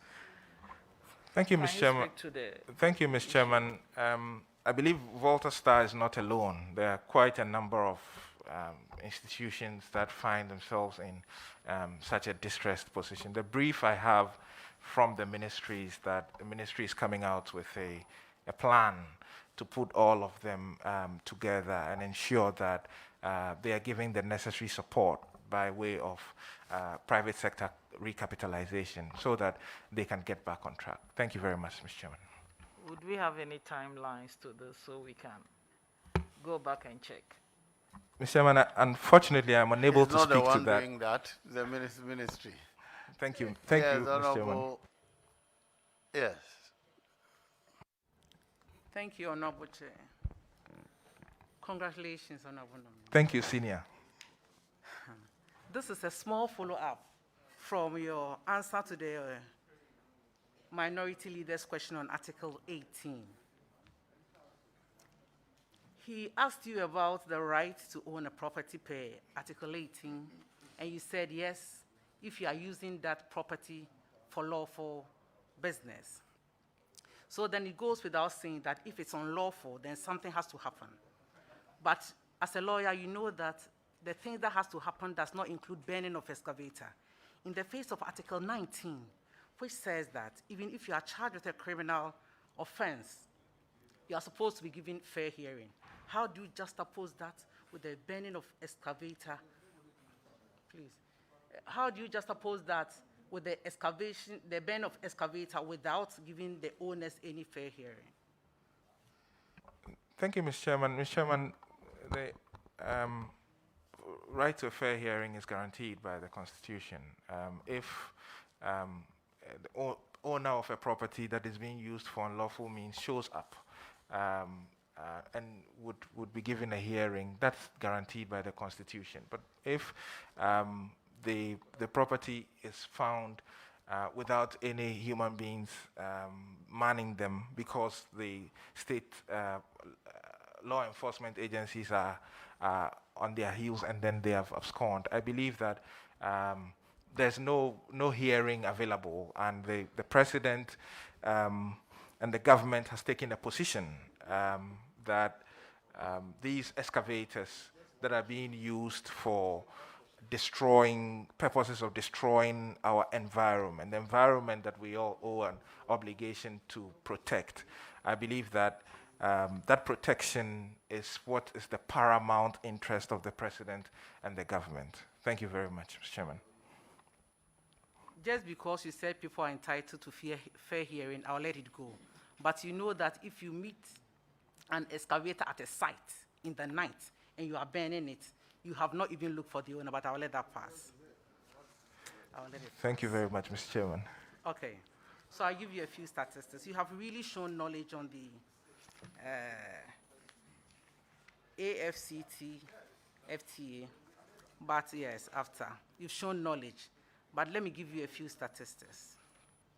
The African Development Bank in 2014 said that international trade between the African countries is 16%.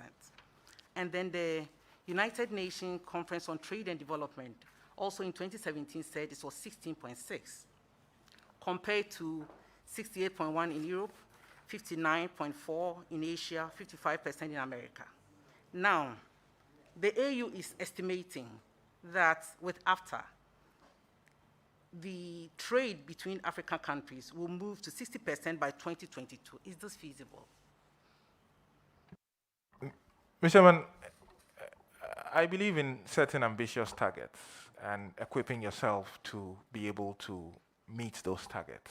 I mentioned earlier about the 7 clusters of BIAT. If we are committed to adhering to those clusters and ensuring that each country is implementing the clusters according to how it has been fashioned in the policy, I believe that we should achieve some growth in the trade amongst African countries that would change the structure of our economies, create the needed jobs, ensure that MSME growth, trade linkages, enhancing productive capacity is all achieved. What is important is for the African people to reap the benefit from the free trade area. And if the target is over-ambitious and it helps us to go beyond ourselves to ensure that we meet them, I believe it is not out of place. Thank you very much, Mr. Chairman. Now, 1D1F, popular 1D1F. The interesting thing is that 1D1F is private sector led. And we all know that a businessman will put his money where profit will be good. What packages are you going to assist your minister to put in place to ensure that we do not export raw materials, as you have alluded in your article, but we export semi-processed raw materials or finished product? Because I give you an example of cashew. In 2019 alone, according to the Ghana Export Promotion Council, Ghana exported 394,452 tons of raw cashew. And why is it that? Thank you, Mr. Chairman. Mr. Chairman, I believe that the factories that are coming up under 1D1F are intended to add value to raw materials. 56% of them are currently involved in agro-processing. 22% of them are involved in general manufacturing. 13% of them are involved in other enterprises. I believe that it is a good starting point to ensure that we are beginning to develop the culture and the habit of adding value to our raw materials. And then the strategic anchor industries can also come around to ensure that auto, for instance, is a huge sector for ensuring that we're able to go beyond assembly and start to manufacture some of these components. We have some of the raw material to be able to do that. I believe that the policy, the laws, the enabling environment is all being put together to achieve that objective. Thank you very much, Mr. Chairman. I hope you go and actually walk the talk to make us proud. I wish you all the best. Thank you very much, Chairman. Very well. Leadership. Do you want to ask a question? Chairman, are you yielding? Is any of our colleagues, or I can conclude? All right, trade. Chairman, we should be concluding. I think that the nominee is a careful academic. I've noted his choice of words, answers to questions. He doesn't want to commit, save to disagree with him and Chairman.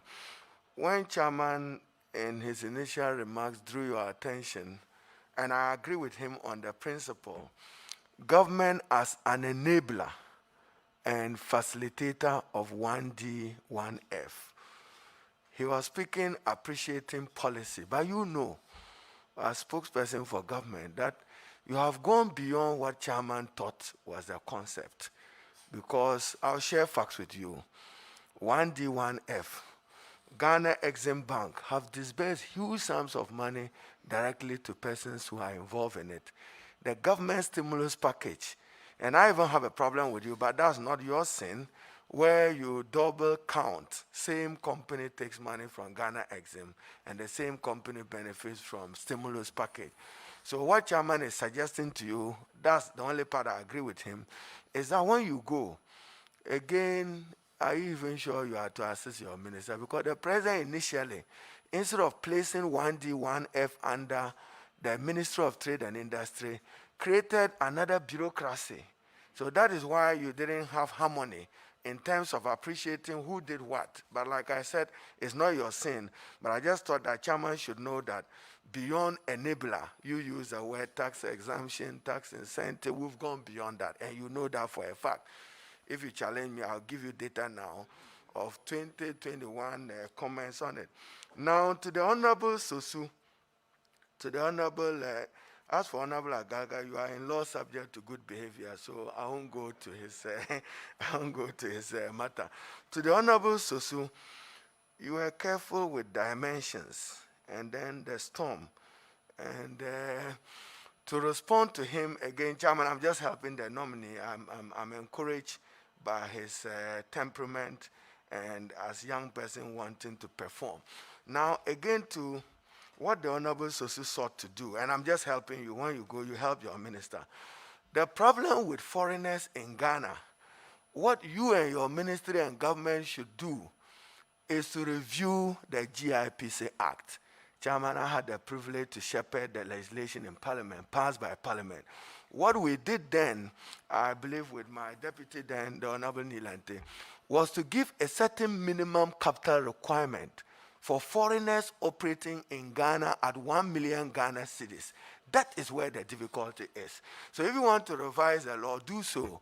But you know, in Nigeria, they don't permit some Ghanaian businesses there, but we do. That's diplomatic. So just take that on board. Thank you very much, Mr. Chairman. They probably will need to do something about that. Now, my question, rice importation, sugar importation, the crisis of our country.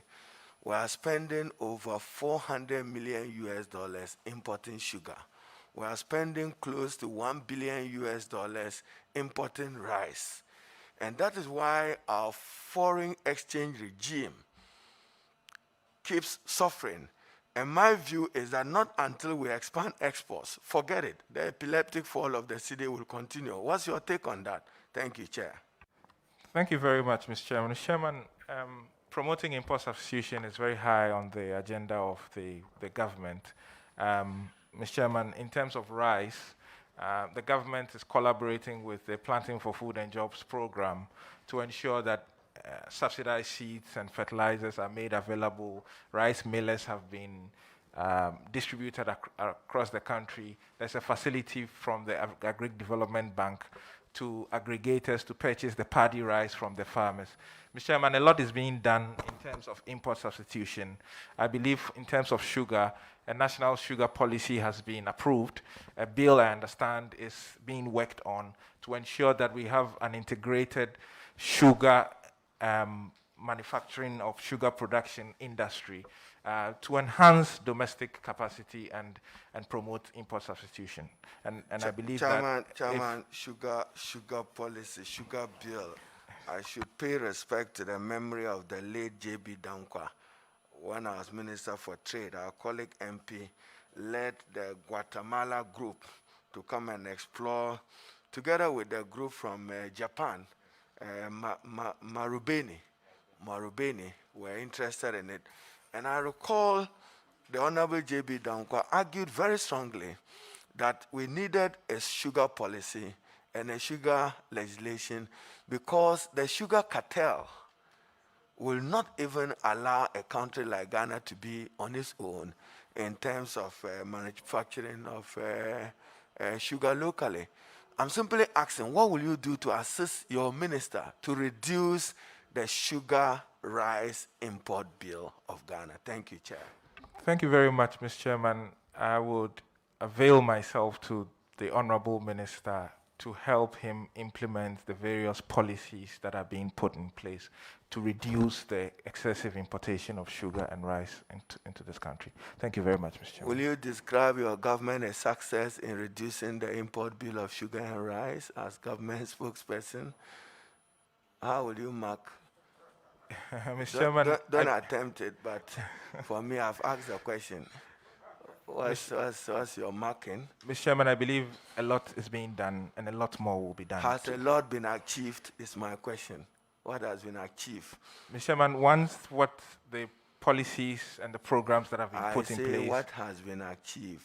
Have your government reduced the rice sugar import bill? Thank you, Chair. Mr. Chairman, the policies and the programs that have been put in place, when they come together, I believe would help to reduce the importation of rice and sugar. The nominee, this is data which is available. We have to look at the import bill of rice and sugar for 2016, 2017, 2018, 2019, which is available. I just want your take. You know, I know the difficulty of being a government communicator. In your view, have we reduced the rice sugar import bill? Mr. Chairman, I don't have the benefit of the data presently before me. I would have a look at that and then... Chairman, save London for him. It's safer to be on the side of caution. Chairman, the other is just to end. And it's a concept that I encourage you, when you get to the ministry, you encourage your minister. And Chairman, I would end probably just with a comment. If you travel beyond Kumasi, Chairman was just discussing Akumadan, you pass Offensu from Kintampo through Wura, Dawa, I hope I got it right, up to Bolga. And you've lived life probably in this urbanized Accra like me. What excites me, Chairman, in the evening, when you drive to the industrial area and it's 5 p.m., you see huge numbers of young people, male and female, coming out. They've gone to work. They've earned some income. They are happy going home. You cannot say the same thing beyond Kumasi, even from Kumasi through Chairman's Bekwai, up to Agalga Sandima. You will not find a factory or an industrial establishment. Maybe when you get to Bupe, Savannah Cement will provide you with that. From I said from Bekwai to Sandima, I travel very far. If you're coming from Cape Coast, I would have pointed out the factory. Chama, I didn't want that road.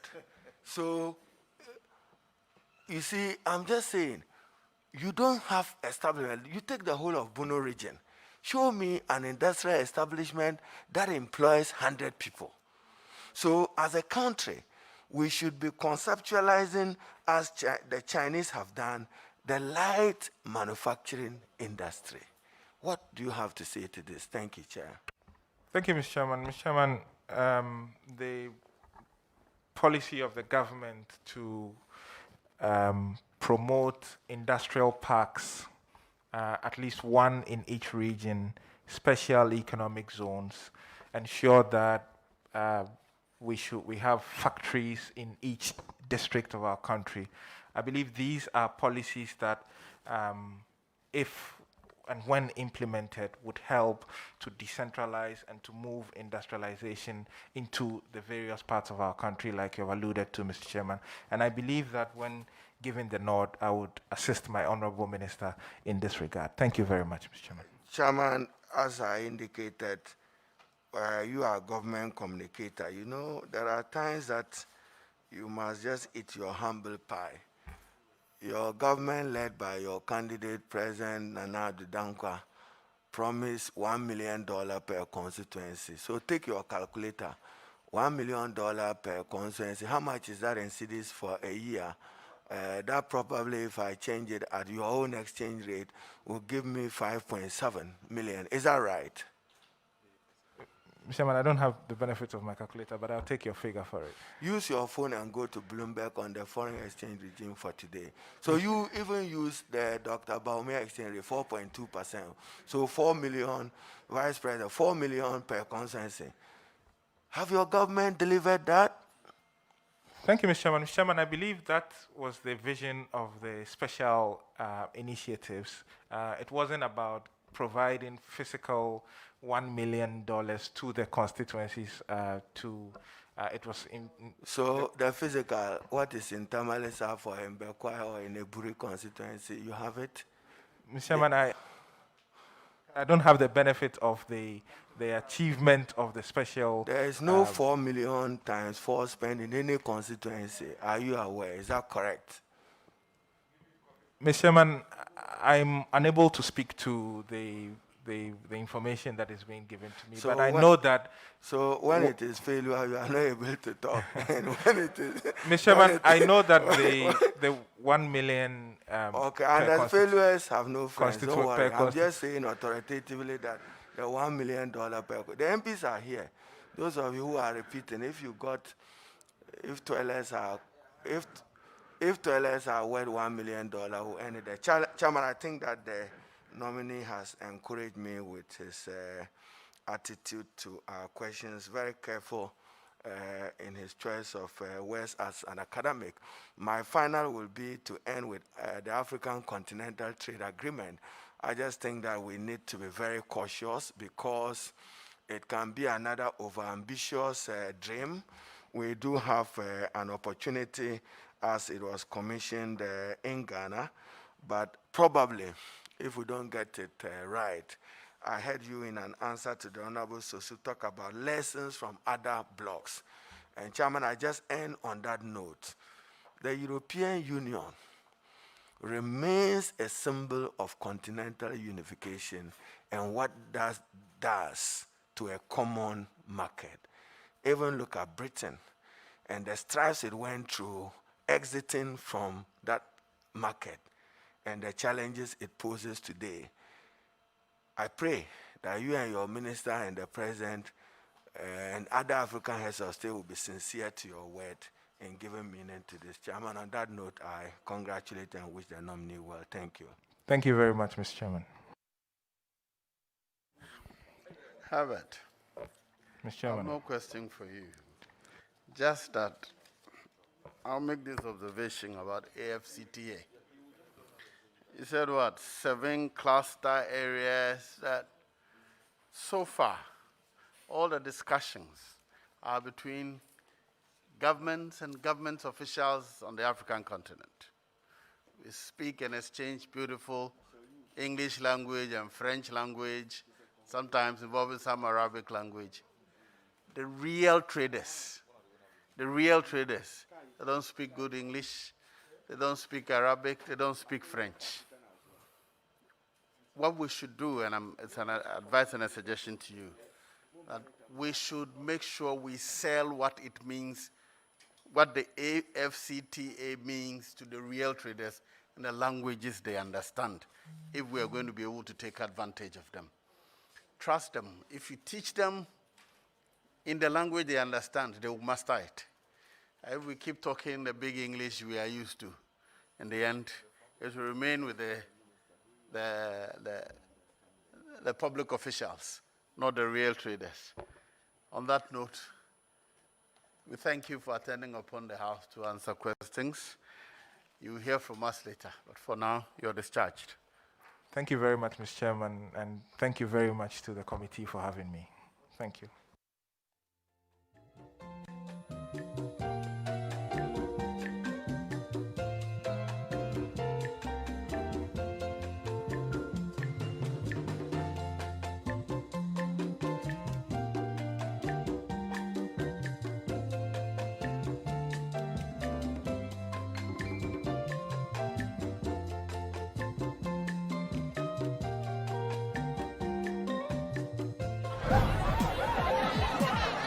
Powers and principalities.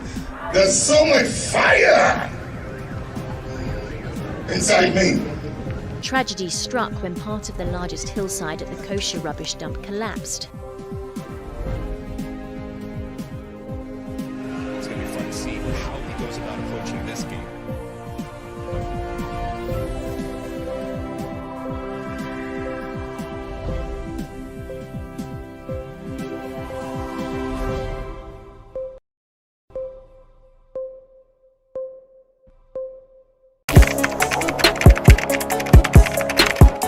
We table issues relating to the arts and entertainment for a riveting discussion, of course, without fear nor favor. The question the presenter asked them was a dumb question. You need to speak the fact and move. Varied views. We agree to disagree. So I would disagree with everything you said. I think that he's a smart guy. I think what he did. No, but I also said he's a smart guy. Yeah. I guess that I'm waiting for the what next. Yeah, I don't think that we have to wait for what next. It sometimes gets confrontational, but that's the beauty of the game. Today you're denying funny face. It's not my brother. Today you're denying funny face. I don't know him. You don't know funny face. It's not my brother. You don't know funny face. It's a package. We meet, we sit, we dialogue, we learn, we progress. My name is Benefo Wabin Abrantepa, a proud blogger, and this is my forum.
It's the end of a successful business week, and on BizTech on GhanaWeb TV, we will bring you an update of business news that made headlines during the week, as well as an interesting interview. I am Na Oyokwote, and you are welcome to BizTech on GhanaWeb TV. Now, the details.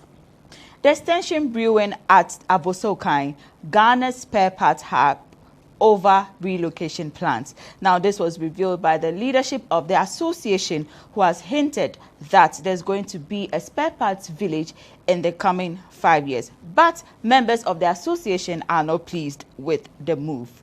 My colleague Desmond Frimpong has the report.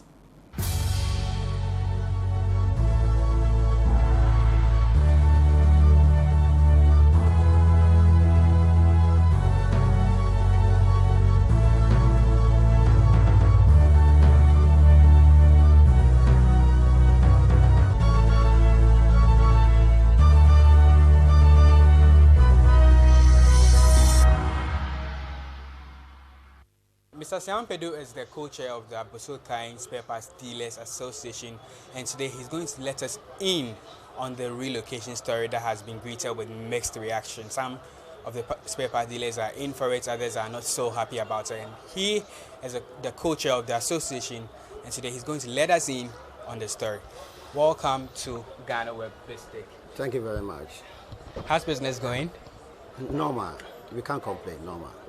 Normal, we can't complain, but some people are complaining. I mean, they are complaining about the fact that government is contemplating on relocating Abosokai spare part dealers from the usual Abosokai that we know. Yeah, let me make it clear and let me emphasize it that government is not making any attempt to relocate us. And no government, let me repeat, no government can force us or can relocate us by force. But what is happening was that somewhere last year, Nana Akufo-Addo, His Excellency, came to us to visit us, and we put before him that yes, we want the future of this business, and for that matter, we may need a better place to live. Looking at the place that we are living, the environment and other challenges here is numerous. So to make the business grow, you need to have a better place. So we put it before him. So this year around February or March, the new minister, Henry Kote, came to visit us. We had a stakeholders meeting, and we remind him about the relocation agenda that we are pushing. So he said, yes, it's good, it's brilliant idea, so I'll try to find a better place for you so that in future you can relocate to the place. So we proposed about 3 places, Afienya, Dowenya, Amasaman, or in Sawam. Any of these places we'll be very grateful to relocate in future. So in attempt of him to find a better place for us, he did an interview with one of the media stations, and he said, oh yes, in future we will relocate Abosokai from here to Afienya, and it brings a whole lot of yes, it brought a whole lot of controversy. But my question really is leadership of the Abosokai spare part that proposed that to government, and our government comes to talk about it, and members are not too happy about it. So then does it mean that leadership on its own, without consulting its members, just got up one day and they realized, they thought about probably a relocation will be good for business without consulting the spare part dealers? That's why they are also quite worried about the relocation. That is not true. The medium that we use to communicate to them is to have a general meeting here. We had a general meeting here. A lot of people came to the meeting. We informed them about the intent of relocate Abosokai in future, but not now. About 80% of them agree with us. They urge us to go ahead and do the transactions with the government. So I don't know. So then why the opposition now? Yeah, you know, Ghanaians, any good thing that you are pursuing, they will try to punch holes. They will try to bring it down so that it won't come to life. But you know, as a leader, you have to concentrate, and we are aware that by all means we will have challenges. We had a position from any corner or corners from our Soakan. And what is happening now, we are doing a stakeholders meeting. Yesterday we had a stakeholders meeting with those who have their investments here, and they all agreed to us that yes, it's a laudable idea. Initially they don't have any clue about what we intend to do. Now that we have informed them, we don't have anything against it. We are going to have another meeting by next week, inviting the media so that we put it before the media what is going on here. After we met the minister, we are yet to have the land. Even the acquisition of the land is not done. So why this confusion? So I think there's no cause for alarm. For us, we will continue to do what is good for this industry. Because if you want your industry to grow, you don't sit down unconcerned as if nothing is at stake. You have to plan and plan well. And we are planning for the future leaders, but not now.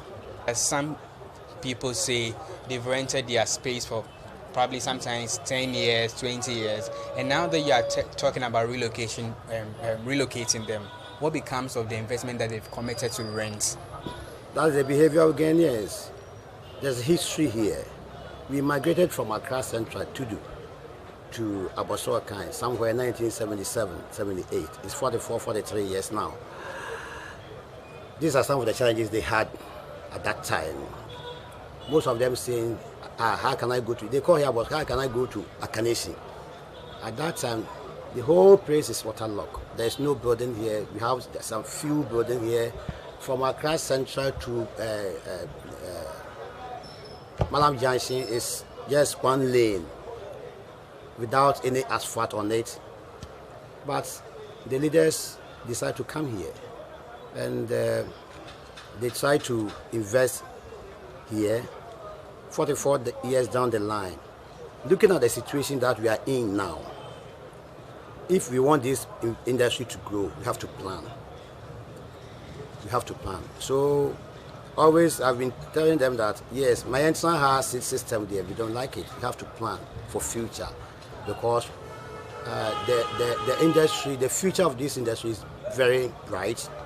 And if we don't have leaders who can plan and plan well, in future, this business will collapse. And we don't want this industry to collapse. Now, the government is planning to bring a lot of car manufacturing companies here. That tells you that the spare parts industry have a future, and we have to plan towards future. So, yes, there will be opposition, but we will focus.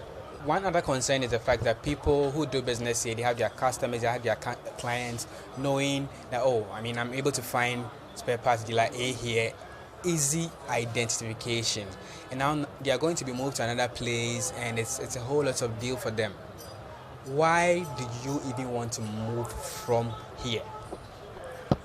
Looking at the situation that we are living, all this area is not meant for a commercial area. It's for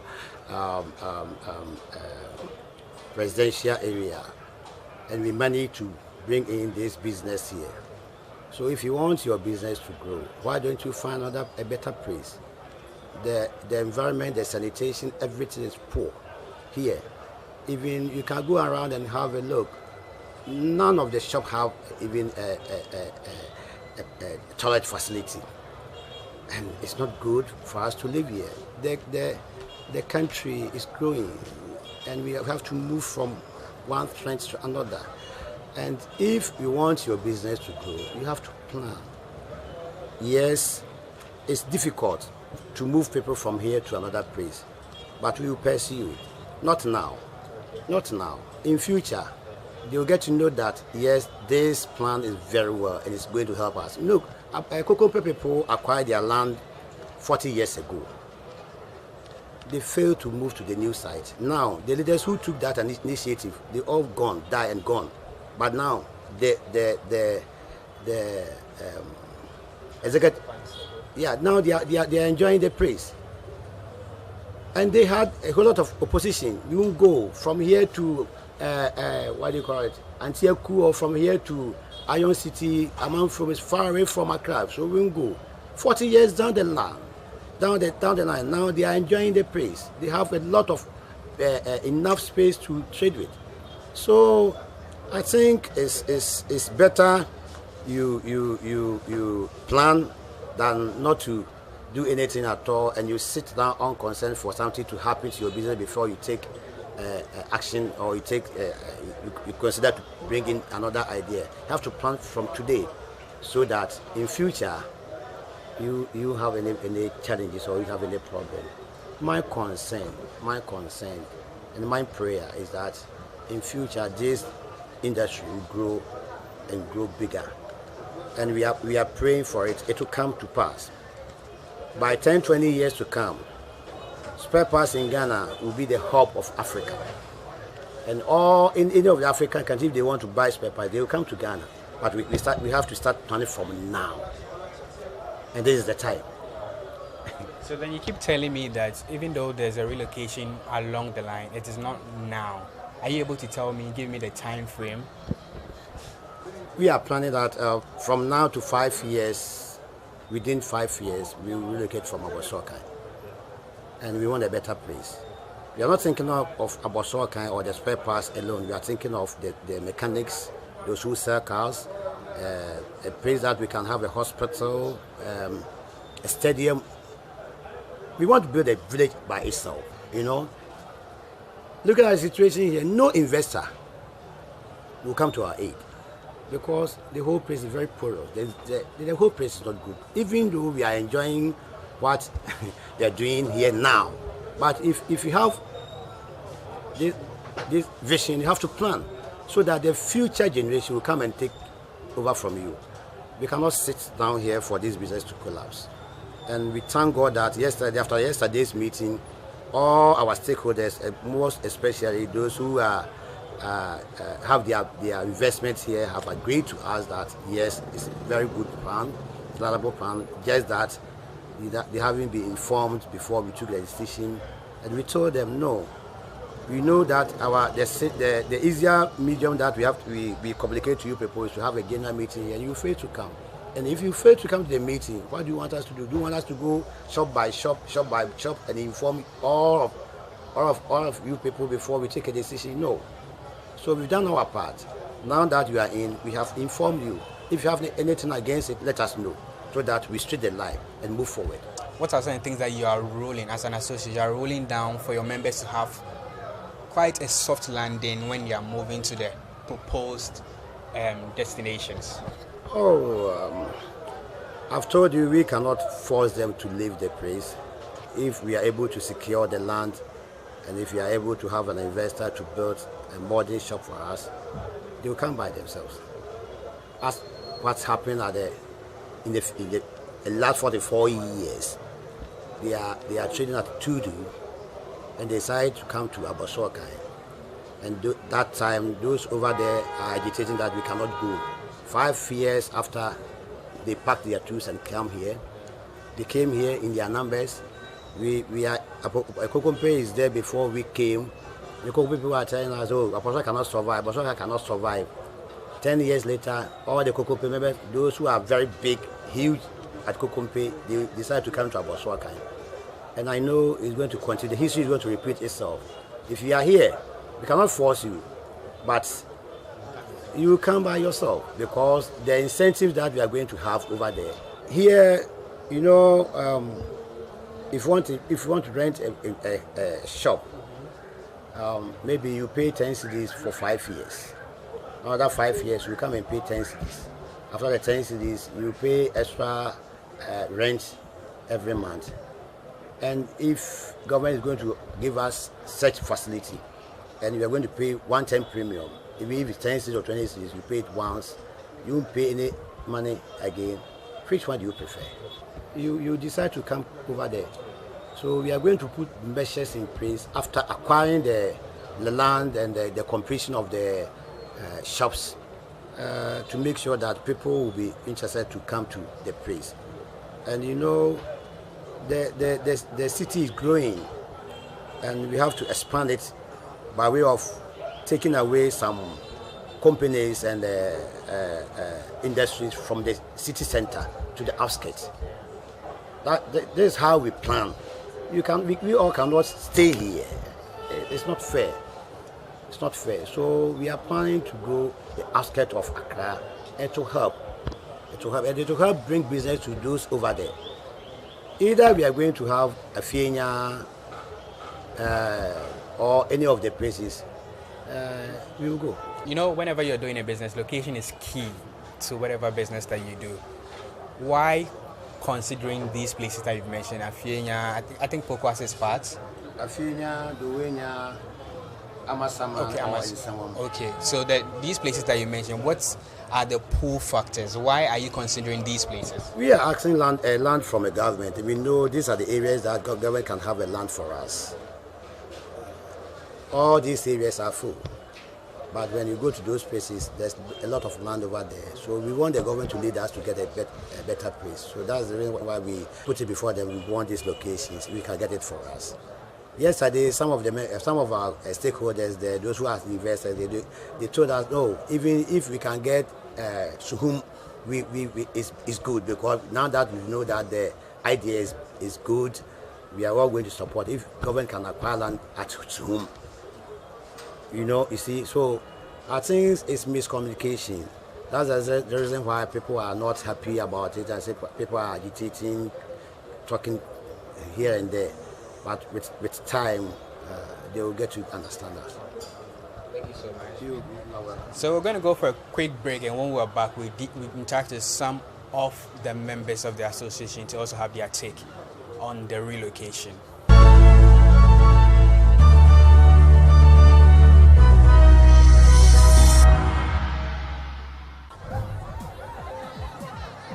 Powers and principalities. There's so much fire inside me. Tragedy struck when part of the largest hillside at the kosher rubbish dump collapsed.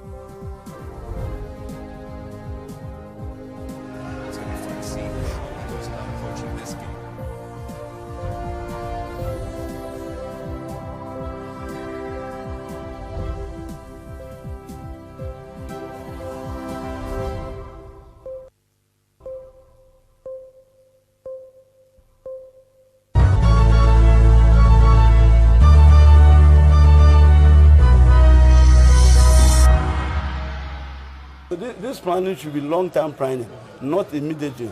Like you have to access, like to the customers who are here or the spare parts dealers. You have to come together, share ideas. Then you know, okay, we agree, we have accept to move. Maybe it's a long-term plan by 5 or 4 years time. Then you prepare a place. Then otherwise you have to go with either with the estate developers or whatever to have the plan how we're going to build the shops, whether you build it and the standard, and every standard has a cost. So if you like this, whether 2-in-1, whether what it is, you know, it has a cost. Then when the customer agree, they begin to pay by terms. Maybe you take 3 years, 4 years to pay. So after that, then we can evacuate to the new site. So we agree to go there, because even now at it, the landlords, how the money they take us is huge, and we are not afford even. That's why the Nigerians are competing with us. Okay, mine is when you look here, we are already here. You understand? But with the relocation, for me, it's good for me, because renting a shop for 5 years, like 50,000, 80,000, you know, I would like to go there and buy it. Maybe I can buy 2, I can buy 3, and it will be my own forever. So if the government contacts me, I don't have problem with that. Yeah. Oh yeah. Say the Omo candidate. If I say, oh what as I say, and where's the story building say? Yes, say about 2. If I come in Crawford, how much they Omo ko be fufura. just say, oh, down crossing, cross, and I do. I'm fine, actually. When you actually want. Ain't me yet possible, sir. Nancy Grandpa, ye clean up our crown, Crofobri, ye can say, oh, no, Pamian, in a den, and so then, wasn't a clean up until behind the store. Ye now so yet, I say, yes, ye, so I had to come on. I hear Abosoka hanu mweti maybe a wo adwuma hana manfo nim se wo shop wo onyama wa wo adwuma wa na wo je adwuma na afia akosete o ba bia time kure bedi ansa na ho na mwapija others ne bebre na affect adwuma ne bebre na affect adwuma nti abosoka build dada abosoka ye kese others enye sa ha na yenye pe o say adwuma na yeye obi enu obe adwuma say adwuma ne sign echi de bia wasi ne shop awaye na adwuma na tim no na wo si wonja ho no monto wo na nkote enye ye so what they say abuso kan azo enye government agency abuso kan aso enye government smai individuals nti obi atasa asem yesidan na wo si wonja nto wo no nko that was it. So those were some of the opinions of people that apply their trade here. They are spare parts dealers, and according to them, they've done business here for some time now, and just relocating them to another place in a rush is not something that's going to help them. They've done business over the years, and this is where their customers are easily able to find them. They are not really saying that they are not up for relocation, but they wish proper plans will be put in place for proper relocation to be done. My name is Desmond from Pond, and I'm reporting for GhanaWeb TV.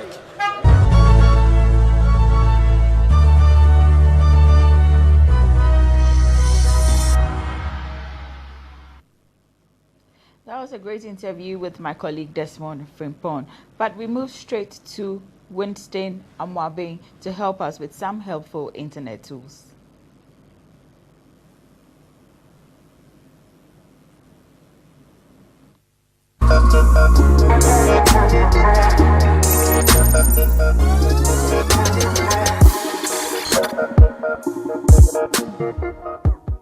Hello, my name is Winston Amwabe, and today's episode is mainly for students. I'll be introducing you to an internet tool called Quillbot. Quillbot is an online tool that helps you paraphrase pieces of text.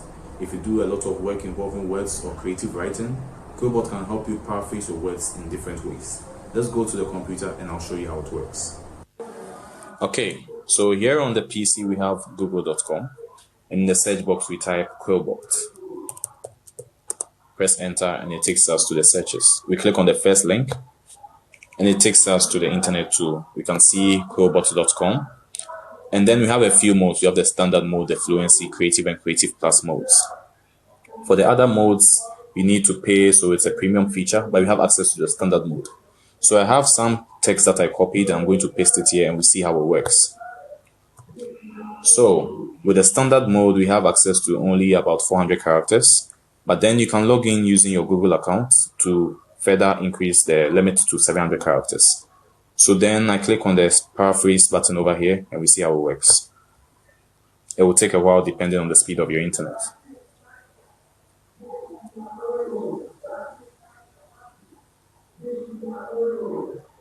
So we can see the paraphrase text over here.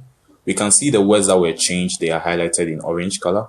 And then you can click on the highlighted words, and then you can choose a word from a list that pops up to replace if you don't like the word that you saw.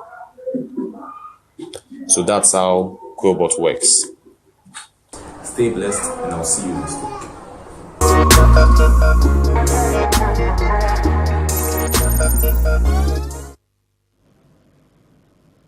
We move on to biz headlines. Now, over 42,000 people who lost their jobs as a result of the negative impact from COVID-19 are set to benefit from the Unemployment Insurance Scheme, Deputy Minister Designate for Employment and Labour Relations, Brightsreku Brobe, has assured. The scheme is aimed at providing some relief for workers who have lost their jobs and will aid such individuals with financial support.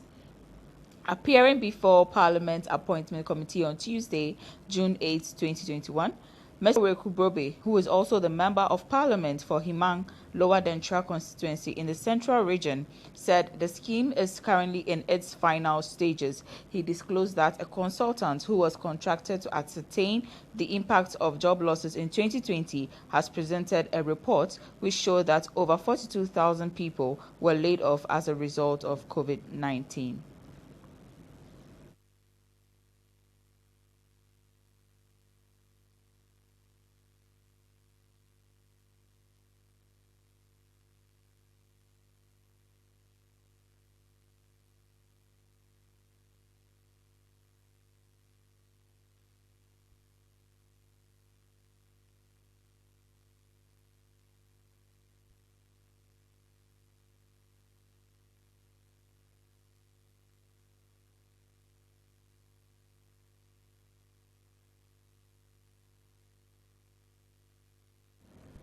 International Monetary Fund's resident representative for Ghana, Dr. Albert Tuna Mama, has dismissed claims that Ghana is worse off despite IMF's consistent report. According to him, the monetary body rolls out economic recovery programs that help countries revive.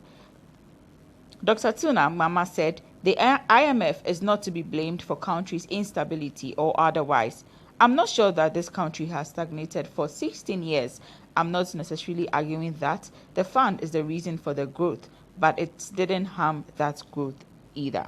The fund is here for a reason, and it is especially for situations like the one you are in now, where countries, because of COVID-19, face very different prospects, at least from the fiscal side, he said.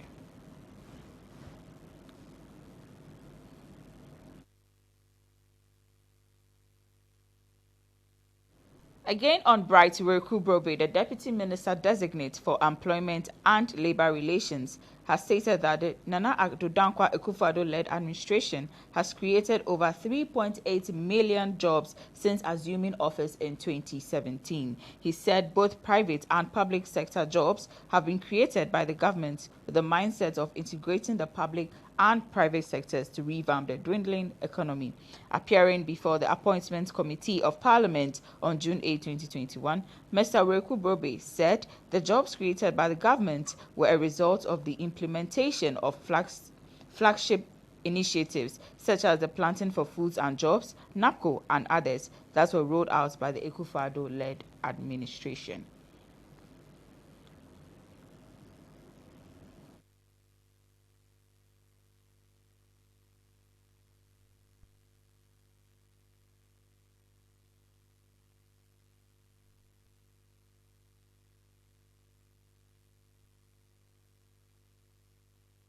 Move on to the hike in the transport fares, where passengers have described as inconsiderate the decision by the Ghana Private Road Transport Union to increase public transport fares by 13%. The new fares took effect from June 6, 2021. Passengers believe the increment will have an impact on the cost of items, including food, and thereby put an additional burden on their finances.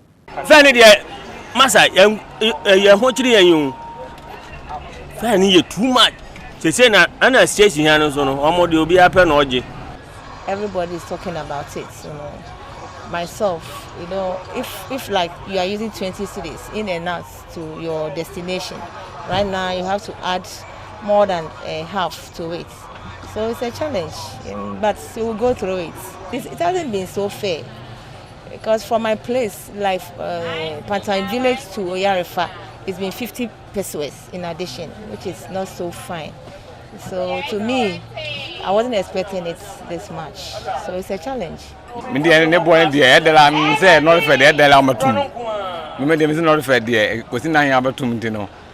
One point said, man, I'll buy an hour and never cost one more being a year between our falcon. No fair, the Cusina here, I ain't enough for Cosa, could see us welcome you. There are not fair there. It is really bad.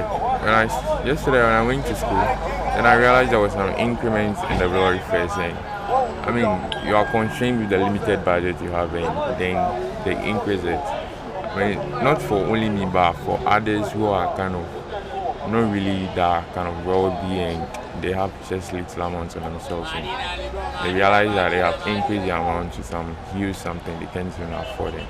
It kind of affects them also very badly, yeah. On the Aviation Center, the Minister for Transport, Kweku Ofori Asiama, has said from September to December 2020, $17.3 million was generated from the coronavirus tests carried out at the Kotoka International Airport. Out of the total amount made at the airport, Frontiers Health Services had $16.2 million, while the Ghana Airports Company received $1.1 million. The government engaged Frontiers Healthcare Solutions Services Limited to conduct the rapid COVID-19 test after reopening the airport to international traffic in September 2020. Mr. Isiama made this known on Thursday, June 10, 2021, in Parliament after the minority leader Haruna Idrisu inquired about the details of proceeds from the COVID-19 testing exercise at the Kotoka International Airport.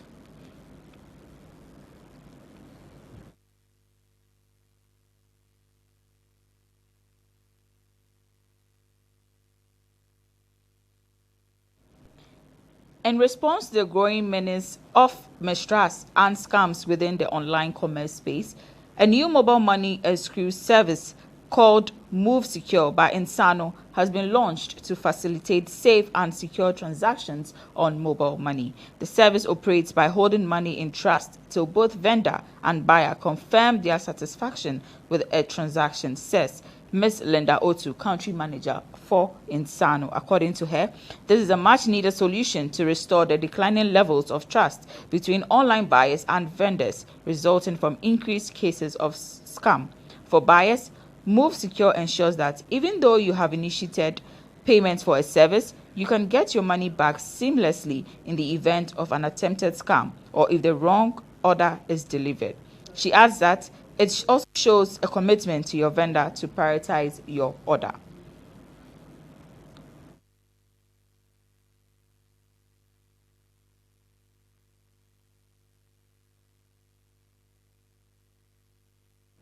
U.S. Ambassador to Ghana, Stephanie Sullivan, has said goods from Ghana continue to receive massive patronage in the U.S. market. This, she said, has called for the renewal and extension of the Africa Growth and Opportunity Act to 2025. The Africa Growth and Opportunity Act gives Ghanaians and other African exporters access to the American market. According to her, the U.S. government is resolved to grant Ghanaian exporters some certainty in their exports to the U.S. AGWA is in full force till 2025. That gives us predictability and certainty. There are 18 products that can be exported through the West African Trade Hub. We have done some capacity building to help them meet those standards. One other issue is packaging, of which we are dealing with. There is a huge market for Ghana. We'll end it here for this week's edition of BizTech on GhanaWeb TV. But visit www.ghanaweb.com for more news stories. Get interactive with us on all our social media pages, Facebook, Instagram, and Twitter. We are the Ghana Web. Also subscribe to our YouTube channel, GhanaWeb TV. I am Na Oyokote. Thanks for staying with us.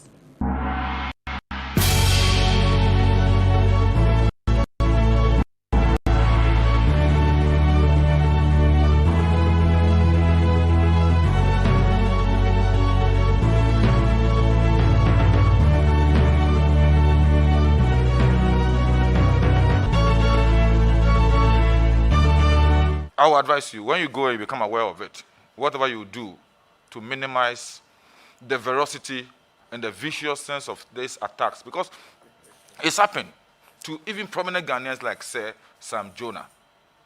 And people have talked about it. He mentioned it in his piece.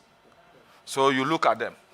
It's good to have people to work in the media for government, but then they are supposed to reflect government to the people. So take that note of that. Now let me go to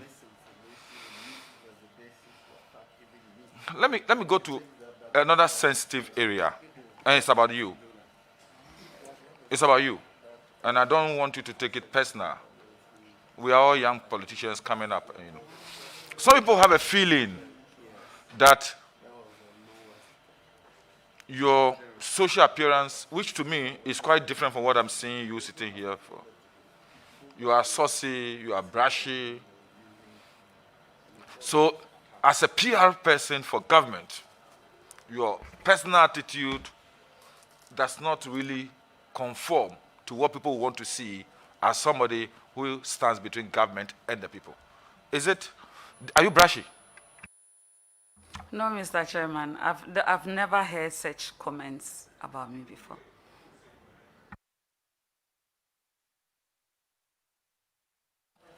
The last one for me now, because I'm sitting in Mutaka's position, so I'll come back. Yes, Chairman will give me that last detail. Ajafati, or Kinche Keba Aji Abane. Bakake Wajim. Mr. Chairman, Bante Makaba. To. Both required to translate into English. Chairman. Please, so what did you ask her? Chairman. For the record. I asked her, I called her Ajafati. Then I said, I have not recognized you have not reached there yet. And she said, yes, she's not yet an Ajia. Chairman, see me free tuition is that what in the you language. Said? Chairman, you have so many residents, constituents who are Muslims and Hausas. So learn the language. Thank you for your advice. Yeah. Thank you. Ajia, you serve on the Trade Fair Board. This hula baloo, except from the La Traditional Council, the La Youth for Development, and the rest, about the divestiture, the way the Trade Fair Authority was divested, and also the way and manner the board or the management demolished people's properties, your own tenants destroyed their properties in order to effect the divestiture, has brought a lot of problems. In your own personal view, do you think the way the board proceeded or the management did that work was good for public image? Mr. Chairman, please, it can be examined, but what I know for a fact is that the tenants and other stakeholders were engaged in course of the 4 years that I served on the board at all times, and some of them voluntarily left the place. But if there are any additional accusations that I'm not aware of, maybe I would have to check that and hopefully get back to you. Well, let me take the opportunity to say I want to congratulate the nominee. I'm proud to having a Zongo sister coming up, but I want her to be a role model for some of our Zongo girls. The best. I wish you the best.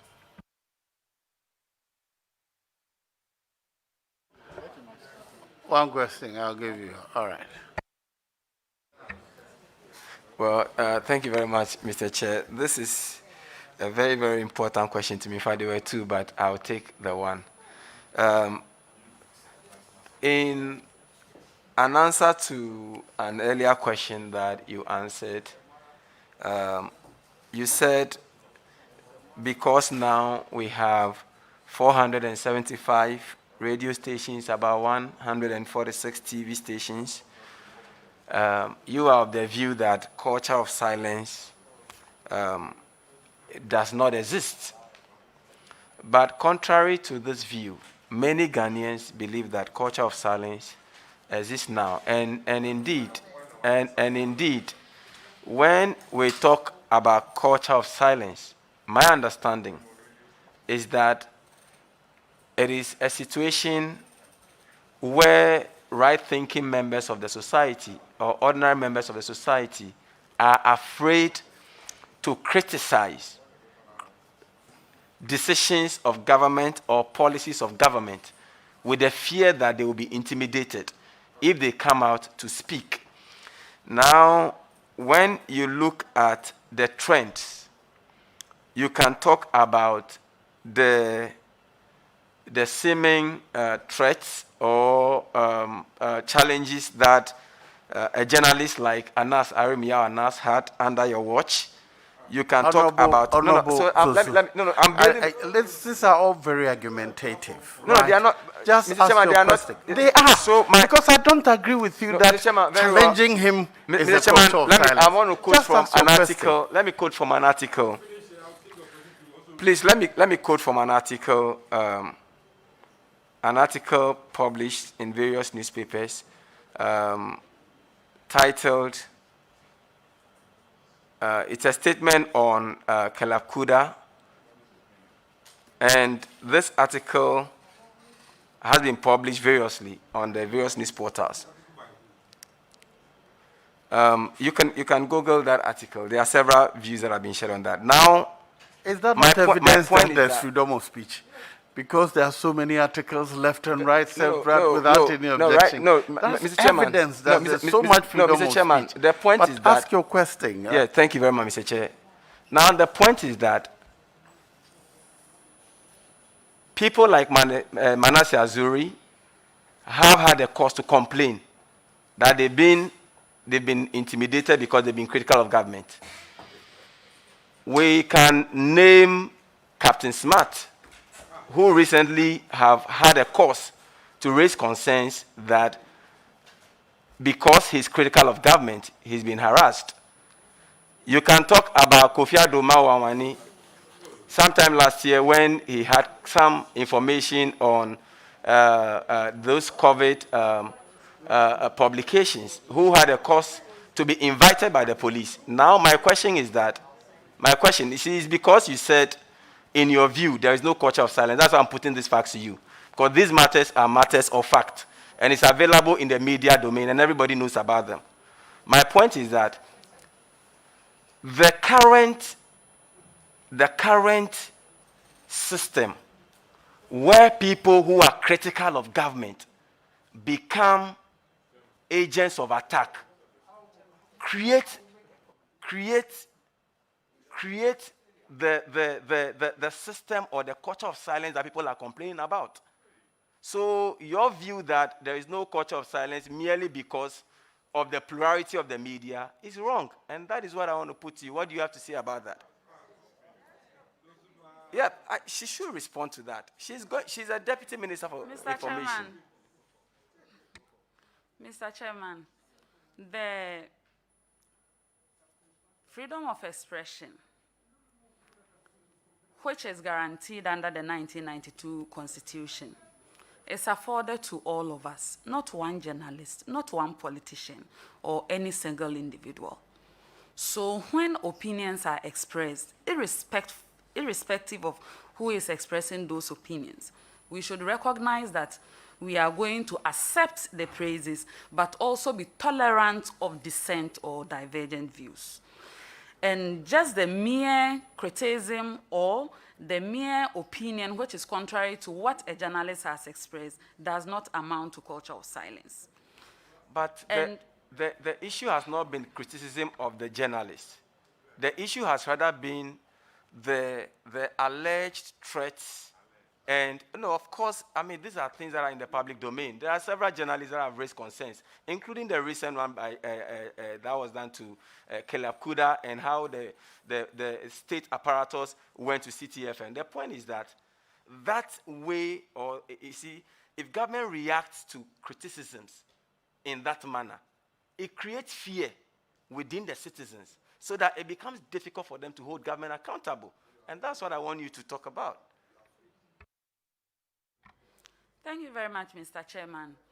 When we have hundreds, if not thousands, of journalists in the country, and usually when there is any complaints of an alleged threat or attack or threat of attack, it is necessary that we are able to get a system in place to validate those allegations.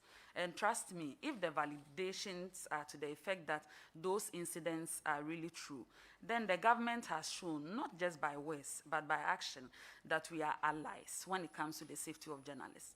It's for that reason that the Ministry of Information initiated, and when we got the cabinet approval, the Office of the Coordinated Mechanism on the Safety of Journalists was set up. And as I speak to you, it has become the one-stop shop for journalists who have such alleged threats to go before this Office of Coordinated Mechanism on the Safety of Journalists to lodge complaints. And the NMC, through that office, will use the available institutions to make sure those are validated, and when necessary, prosecutions and further actions are taken. Thank you. As a quick follow-up, are you aware that, as a quick follow-up, it's a quick I follow-up. lied you one. You've Oh, done no, two, it's just a follow-up, three. Chairman. That's not fair. Oh, it's just a Please, follow-up, Chairman. that's not fair. Chairman, just a follow-up. Chairman, it's a follow-up. Please, are you aware that You have just walked Ghana in. has You haven't fallen? even heard what we've said. Yes, Honorable Obiama. Thank you so much, Mr. Chairman. Congrats, Fatih. You've done very well for yourself, and we believe moving forward you do so well. Now, I have one major issue, and even though your minister is here, I know you also would express your view on this matter. I go to a lot of sites, almost all the major media houses. I read stories from these media houses. But when it comes to comments, excuse me, when it comes to comments on some of these stories, it appears we don't have any policy on how these sites should be run. For instance, if you go to other sites outside our jurisdiction, even football sites, let me take Liverpool site. When you go to Liverpool and they do a story, there's a rider, content policy. If your comments are offensive and not related to this subject, we will take it off. It appears in Ghana here, the moment a story is put out, it's free for all. Not only commenting, but abusing people who are not even linked to the story. And then making certain comments which are very offensive. And some of these comments stay on these sites for days, months, ages. And indeed, no, I'm building a foundation. And indeed, if there is any culture, the situation is that it's become a culture of intimidation.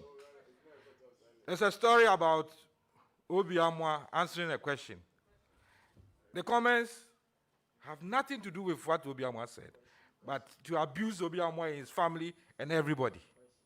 Now, what do you think we should do to be able to address this very dangerous trend and situation in our media space?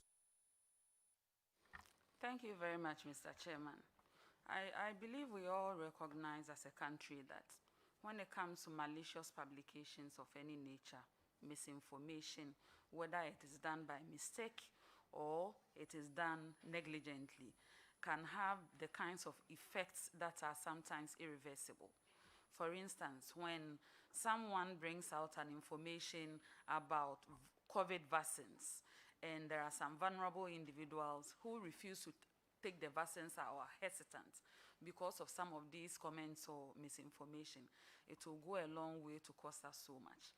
But I believe it is a fight that the media in general, especially the traditional media, to take it up upon themselves and for all of us to join hands with them to educate the public about. But these are some of the emerging issues that you also find in the proposed broadcasting bill. And I hope with the stakeholder engagement and subsequent presentation, the Honorable House will be kind enough to assist us have it passed. Thank you. Yes, you can. Thank you very much, Mr. Chairman. Honorable nominee, congratulations to you.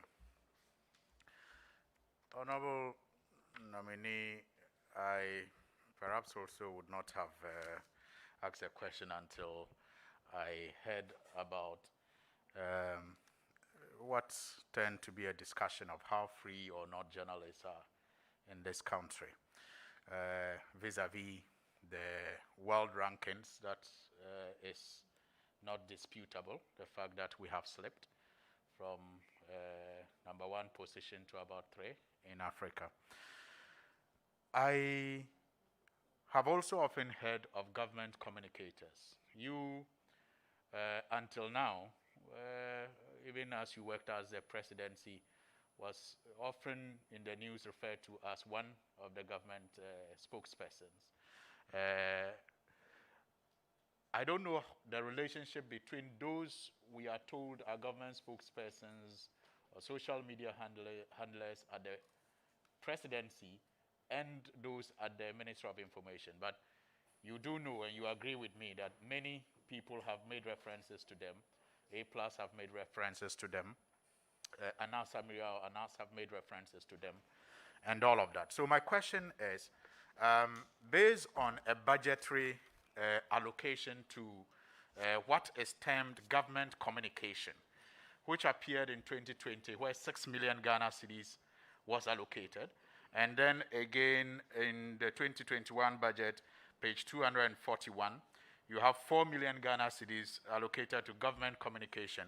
Is it fair to assume that perhaps this is used to fund these communicators? Thank you very much, Mr. Chairman. The only time I heard of 6 million was when I heard about the Ministry of Communications role in communicating government policies and projects. So it's not as if it's some individuals from somewhere who have been engaged to go and attack people or anything of that sort. But as part of the work of the Ministry of Information, through the briefings, through the nation building updates, and a lot of the platforms that they create as a layer of accountability, and also trying to give as much information as the people of Ghana, it's become necessary for said budgets, and I don't think it's anything that is untoward. Mr. Chairman, that would be strange. Then it would mean that the Ministry of Information does not have any budgetary allocation already for the programs that they run, but for this special allocation for government communicators. Is that your understanding?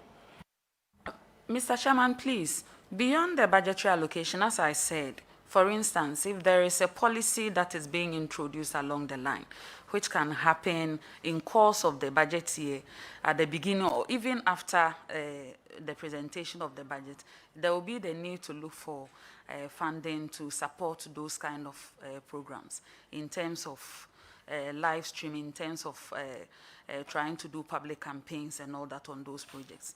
And it all forms part of our mandate. When given the opportunity, I will have the pleasure of the President and with your prior approval to educate the Ghanaian populace on some of these projects.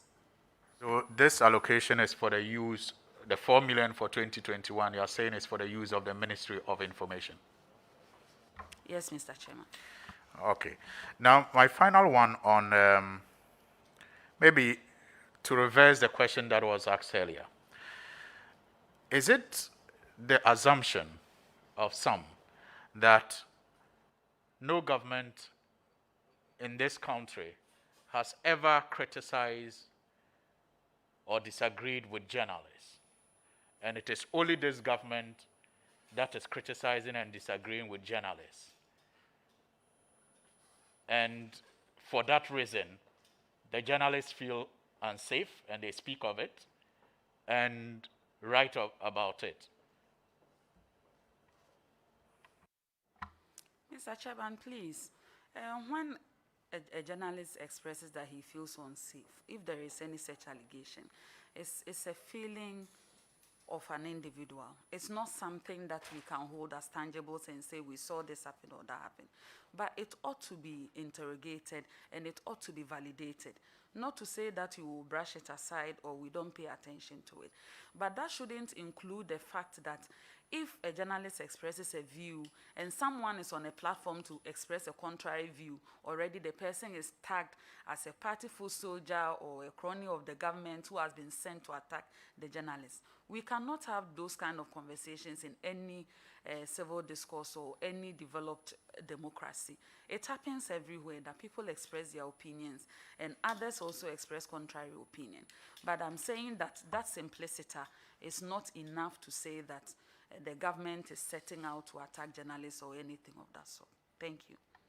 So finally, I mean, will you then say that perhaps it is the manner and the way that the journalists are responded to today that is contributing to the feeling that there is some intimidation by government, and not necessarily because governments in the past didn't respond to them and didn't criticize them. But the manner in which this government does it is what creates that culture of fear and possible silence.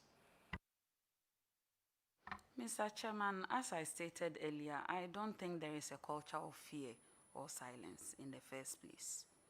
And I believe that government communication or responses are supposed to be swift, they are supposed to be factual, they are supposed to reflect what the government's position is and believe to be the truth.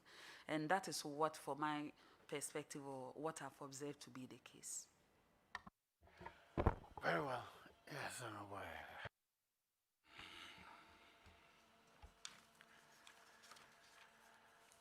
Fatima Abubakar. Nintanga Ola. La Feve. I'm greeting her in Kusal because she's put in her CV that she speaks Kusal. And she's from my neighborhood, originally Garu. So, congratulations on your nomination. I'm looking at your CV. You started your pupillage at Marfo & Associates 2021. What date in 2021 or which month in 2021 did you start? Mr. Chairman, on 1st February 2021, please. 1st January? February. February? Yes, please. Oh, okay, okay. And in 2021, you were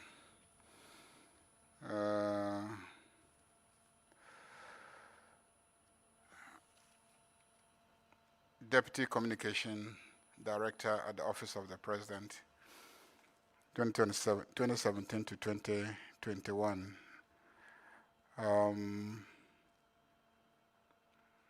assuming 7th of or 6th of January 2021 or? Yes, Mr. Chair. Okay, all right.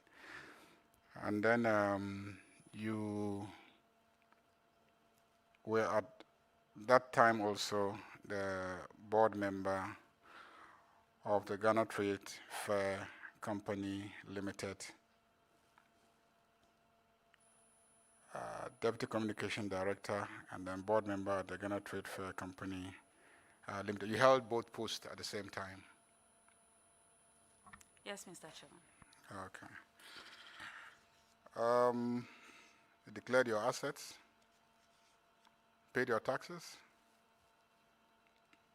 Mr. Chairman, please, my taxes are deducted at source, please.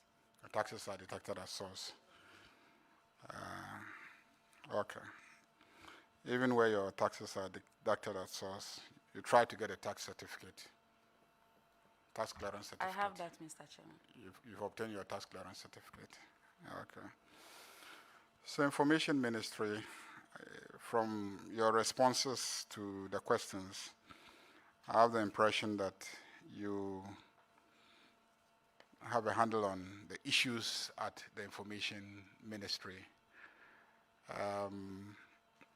Can you brief us on what investments are being made in the Information Services Department to enhance their reach and capacity? I recall that there was a strategy the minister mentioned some time ago to enhance the capabilities of the ISD officers posted to various ministries and agencies so that they move from glorified protocol officers to actual spokespersons of the ministries. How far with that program? Thank you very much, Mr. Chairman. Please, I'll only get to the ministry at the pleasure of the President and with your prior approval. So I'm not there yet. But the minister was kind enough to brief me on a few things to acquaint me with the work at the ministry until then. And in relation to ISD, I know the ministry is embarking on a transformational agenda, which includes building the human resource at the ISD and also helping with logistics such as the ISD vans and the cinemas and also other infrastructural changes that will help them deliver effectively. So whilst you were doing pupillage, You are the spokesperson of the legal team of the president. Is that a people? You are a spokesperson Yes, Mr. of the Chairman. legal team. What were you speaking to? Mr. Chairman, I was fortunate enough to be one of the spokespersons. And especially sometimes what you get in the classroom is not just enough until you are sent to the court to get first-hand information and also be able to assess that and communicate that to the people. And I was privileged for that opportunity. Your spokesperson, MPP 2020 presidential election campaign, were you a member of the communication team, or you were the spokesperson, the main spokesperson of the campaign team? Mr. Chairman, please, I was appointed as one of the spokespersons. Yeah, so you need to clarify that in your CVs, because I was a spokesperson to the presidential candidate some time ago, so I knew that it's one thing to be spokesperson to the campaign team and then another thing to be the presidential candidate spokesperson. So you need to clarify that. What will you bring to your work at the ministry to enhance development communication? For instance, we want to plant trees all over the country. How can we communicate to achieve a green country? Thank you very much, Mr. Chairman. I'm fortunate enough, given the opportunity, to work with a minister who is quite experienced professionally, and also as a journalist, and also at the office of the Minister for Information. So I believe whatever direction that he will take us, I'll make sure I put myself to work. Thank you. Are you familiar with the field of knowledge generally referred to as development communication? Quite a bit, because my understanding is that it has to do with the kind of communication that focuses on development areas, be it education, healthcare, infrastructure, etc. And for that matter, to amplify those areas, if there are needs for the attention of policymakers to come on those projects, and also if there are delivered and we need people to access some of those facilities, it is done accordingly, Mr. Chairman. Do you share the view that many share about our media landscape, that a lot of the very valuable airtime tends to be focused on politics and very little on development, and so we must find a way of steering media communication to focus more on development? That's why I'm interested in your own appreciation of development communication. Mr. Chairman, please, media, as we have to do, is predominantly private owned, and we know that some of these investments, you have to do the kind of programs that will give you the kind of traffic to also keep the stations alive. So sometimes the consideration goes beyond policy or development consideration, but other things that will help the media house to sustain themselves. What we can do as Ghanaians is to always advocate and plead for them to make consideration for some of these projects so that they will get the necessary attention and support they need. And also as a government to advocate for resources to be allocated when need arises for the state-owned media who predominantly do a lot of public service broadcasting to have the needed resources to go out there to do the advocacy for us. Thank you. Yeah, but you know that one of the terms or conditions for the private media houses in terms of their licensing arrangement is that they commit a certain time to public service broadcasting. Is it possible that we focus on making sure that they keep to this commitment? Mr. Chairman, please, given the opportunity, we shall monitor and engage accordingly. Lastly, the public is very concerned about the broadcast culture of many of the private media houses. the kind of things they broadcast. You recall recently some children in the Kaswa area subjected their colleague to ritual murder, and people felt that they were largely influenced by some of the things that they see on television and hear on radio. And so a lot of the fault was being, the blame was being placed at the doorsteps of our media. Do you think that somehow, in the context of freedom of expression, that we must pay some more attention in terms of regulating what they broadcast? Thank you very much, Mr. Chairman.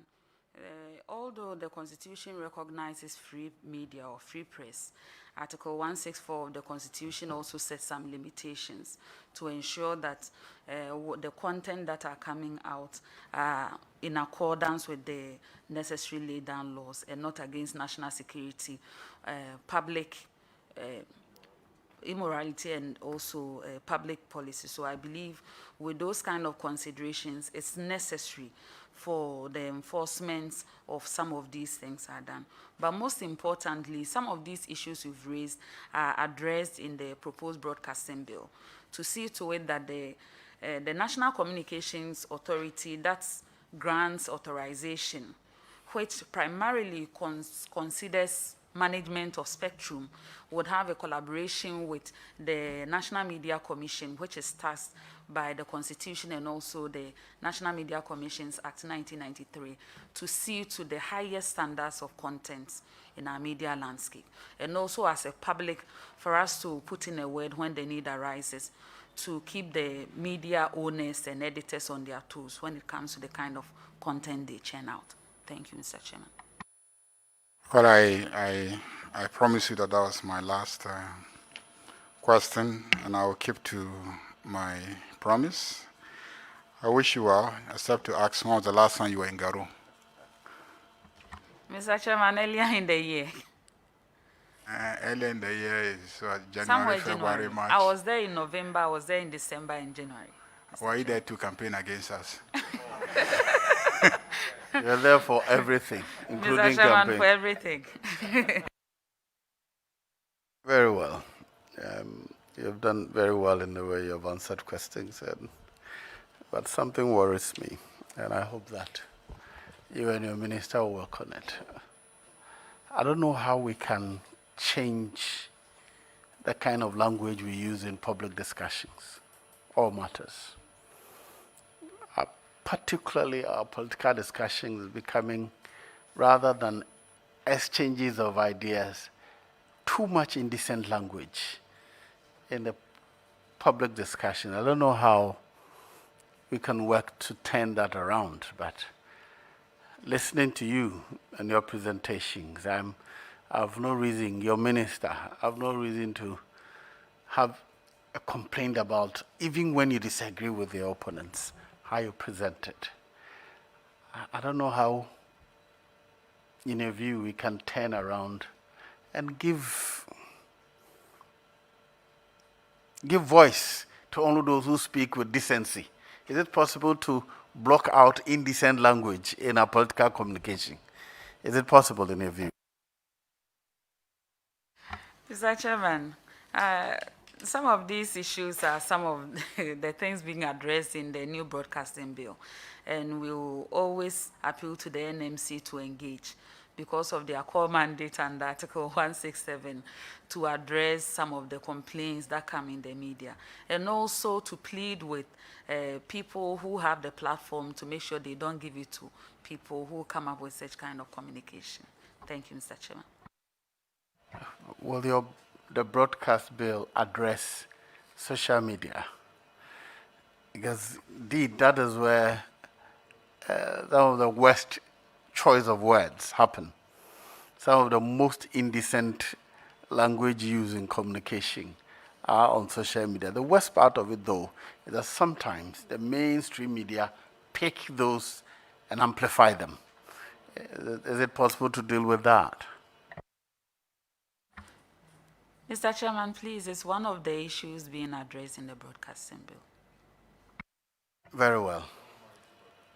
I don't know whether I want to discuss this issue of culture of silence, because I get emotional when certain individuals are mentioned. Individuals who have, I shouldn't mention them. Okay. They are costing their employers money every day. If anybody would take time and investigate in the courts the number of cases against certain houses and who are the cause, and often the media houses, the owners don't have answers because it's coming from individuals, including actions I have taken against some of them who are loudly talking that they are being dismissed because they don't have the decency to investigate even rumors. They just put them out as news and attack other people's integrity, you know. But we'll leave it there for now. I wish you well. I know you're capable. Express yourself well and decently. I encourage you to keep the standard high and ignore those who are low. If I had it my own way, I will not respond to any indecent language, wherever it's coming from. But unfortunately, when you're in government communication, sometimes you have no choice because they use those indecent language to misinform, and you have to respond to them. But I wish you well, and you're discharged for now. You hear from us. Thank you so much, Mr. Chairman.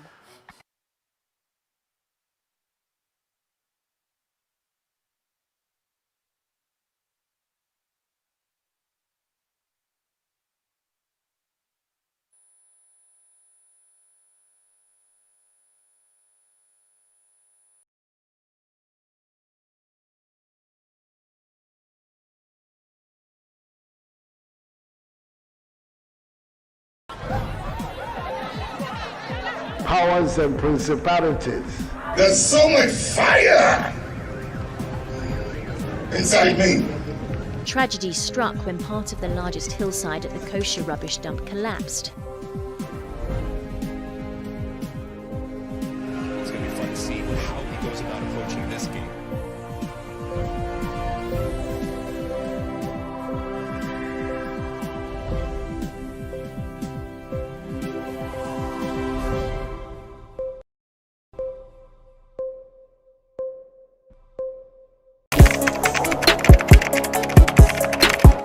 We table issues relating to the arts and entertainment for a riveting discussion, of course, without fear nor favor. The question the presenter asked them was a dumb question. You need to speak the part and move. Varied views. We agree to disagree. So I would disagree with everything you said. I think that he's a smart guy. I think what he did. No, but I also said he's a smart guy. Yeah. I guess that I'm waiting for the what next. Yeah, I don't think that we have to wait for what next. It sometimes gets confrontational, but that's the beauty of the game. Today you are denying funny face. It's not my brother. Today you are denying funny face. I don't know him. You don't know funny face. It's not my brother. You don't know funny face. It's a package. We meet, we sit, we dialogue, we learn, we progress. My name is Benefo Huabin Abrantepa, a proud blogger, and this is my forum.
Yatinase, yes, another day is here with us, and so we converge to discuss issues relating to the arts and entertainment. Today, we focus on another allegation knocking on the doors of Kwame Eugene.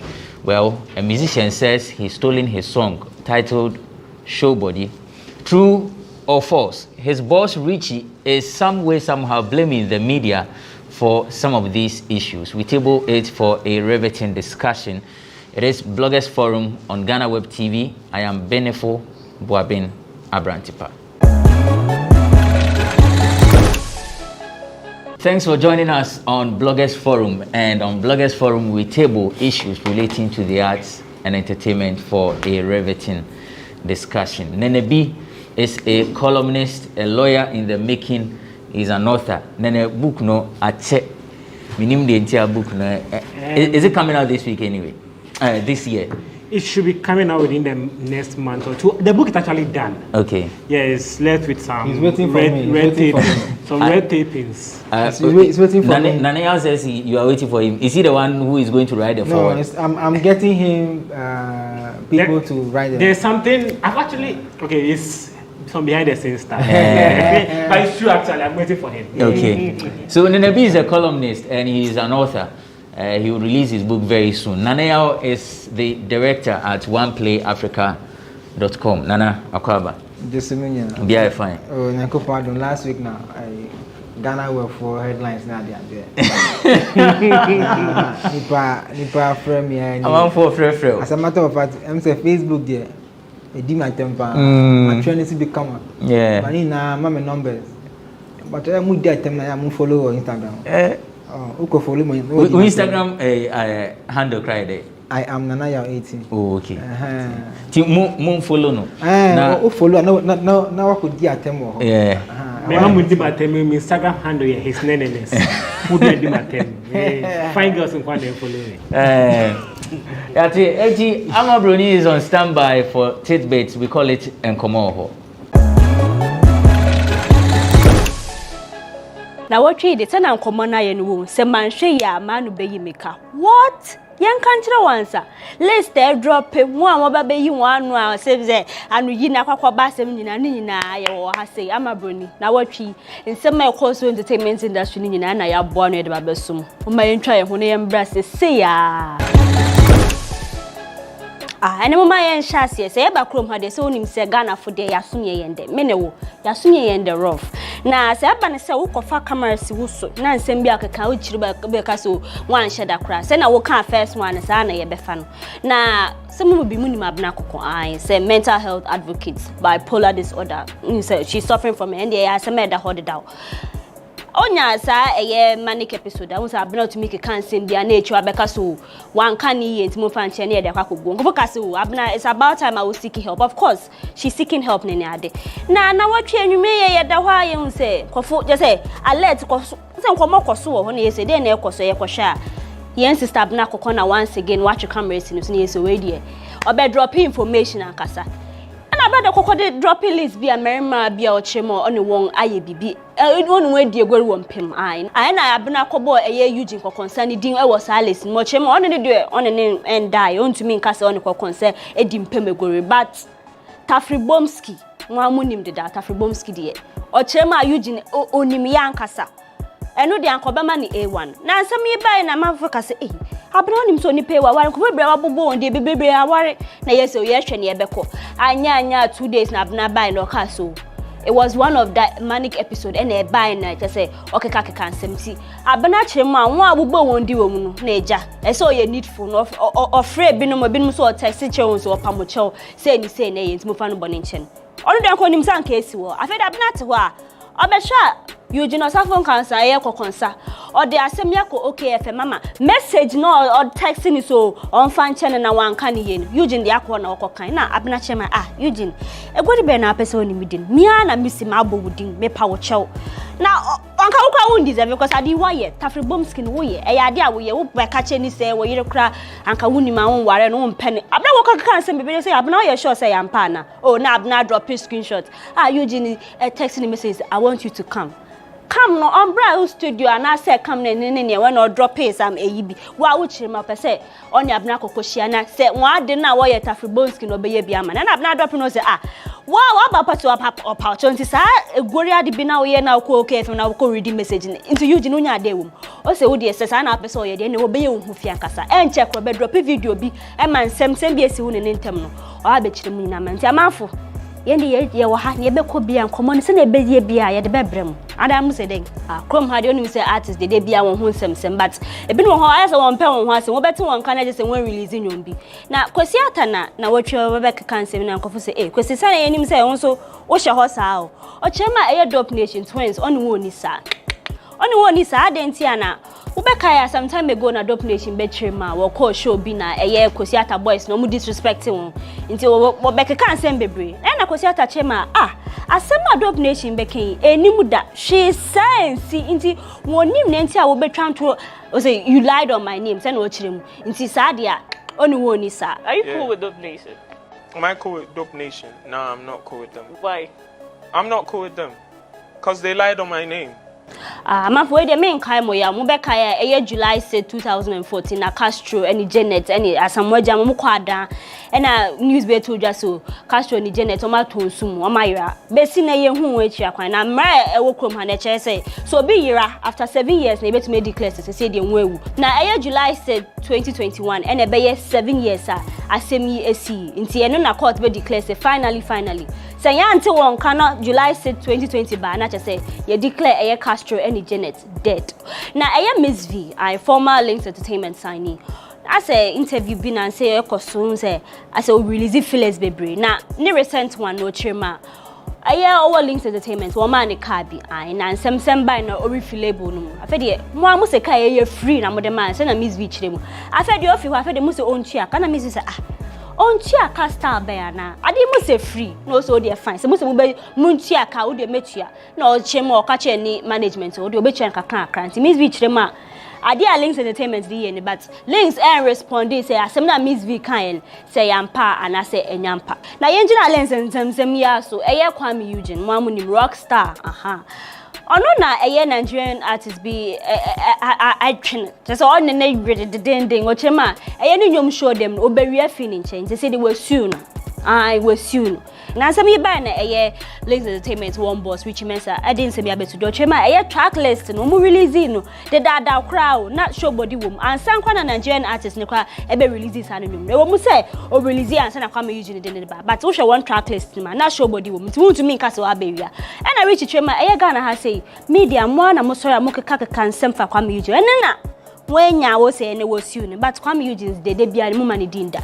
o sample nwum kakra mu say we but we dey Links wenwia and mama yantu ankomo no so eye Shatawale SM boss no oye state of the industry address na mu na din sem bebrebe todwa o twema Ghana is about time ye tie ye nwum ne mbo 90% of Ghanaian music dey bia mo sorry na Nigeria na afedi dey bi say them say industry no kwanima mumbo 90% of Ghanaian music actually also kwa abochi ni ofu bisanso na Ghana nyombe na yeye no also no kasa wen hu bibia anka nti je say Ghana ye ba ha ye need special genre of music bia ye na ofu bisanso na high life na Shatta no so ye ne wan yana na nsem yo be kekan na ye entertainment pandit and now that Samuel Bedo everything bia akase Shatawale we ye confused we ye inconsistent wo krom how say industry ye enkoso time ye kase ye pushi 80% of Ghanaian music on boy room one kan ho hwe why panelists for cancer na wa na be didi wan ata fe de wa san so atwa ho aka say ye ni genre of music also wo so ya wo ka say no wa san so aka say na nsem iba na nkofo ka say Shatawale ase wo aya wo kan sem bia na san so aba na wa be sesa wan adwen ti Shatta wo ka amenye nana mu ne asam abedu adwen na se musa asam na Shatawale akan e say yes sesa nyem e entertainment industry ni na watwe na a police for me dem say me betu ja so say wa akire nkofo bia na nka wo pese what di we say wa wonim we na wa wo hwe picture ba ya we an wa bobbo ne to say wa akire rap ya na na enko say eh say na krom ha mo shiriza na asem yi ba na eyi John Dumelo actor John Dumelo politician ordinance ordinary atomo chema Ghana ha say moton cigarette cigarette aye no moto me na de na afede enkofu we de mu say we na illegal na de na asem yi ba na enkofu ka say Dumelo pese wo de wanu tutum na je say legalize ya di na enche bia odua kekedu kakra na afede odua we kakra na enche kra and you call me the ganja farmer.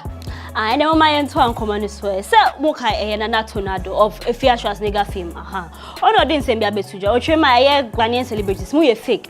And they said, yeah, I do want funny say on the moon rolling. No, can't send me a Zion Felix, any show you so. Then, Zion Bisani so. Now, only Miss Bass and Shadan who show me. I don't know, Jim also. One of the Hobbit on Shadan 10 and Kaya. And I'm suspect to say, I don't mark one, some of the Muni Mokurama boom. Now, send me to Jana, a Miss Bo, on one casa about our Achima. Oh.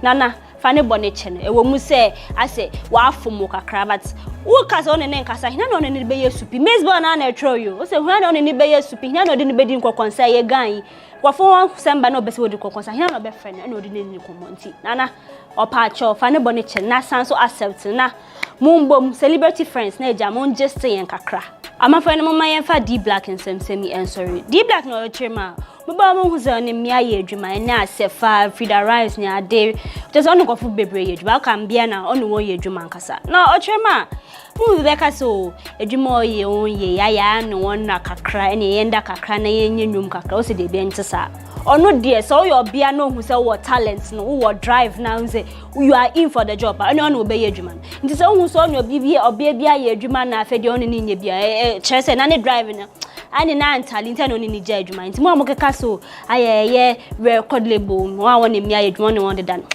D Black twema asem ni de nyampa nti mo forget cry D Black eno se oso na mia enda mama ye ngina so na eja ye fa ni nyina mbrewe ye da sene amabroni koma ekoso ni na mebo no na me de abesom abrantipa so maye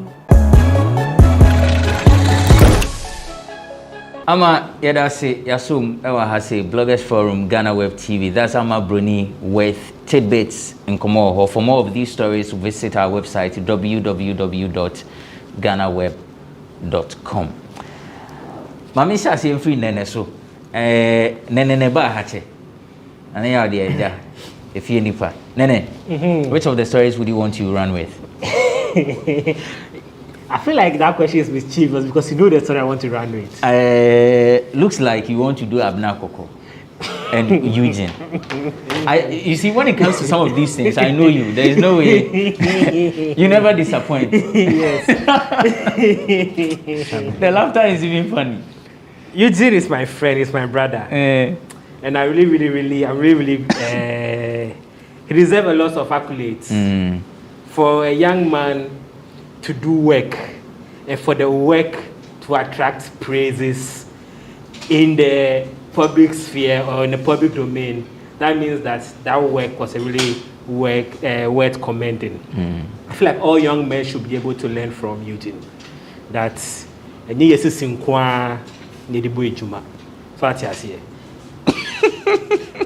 our whole body was made for everything else. You understand? I don't want to maybe a collaborative program. So you can use your anyway. You your can use tongue, any part. Your fingers, You is everything okay. to do work and be commended for it. And so I want to commend Eugene for. However, there seems to be some form of denial from his part, right? Even though it's not really a clear denial. Yeah. He's not saying that what the lady said was true or false. He just said that the lady apologized to him. Right? Yeah. And apologizing for, I think she might have apologized for making it public, something that happened in private. That doesn't necessarily mean that what she said was a lie or not. And she also put out a conversation between Eugene and herself. And to me, I like soap operas. I like drama a lot. So this is a story that I'm really excited about. I want to keep following. I hope they keep bringing more tea to that, to that space. But we've seen some people post her videos.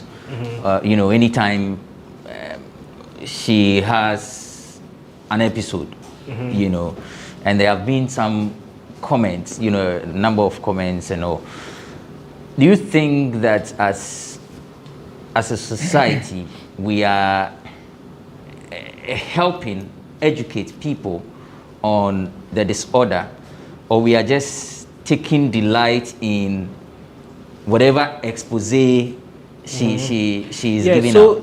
I want to say this about that.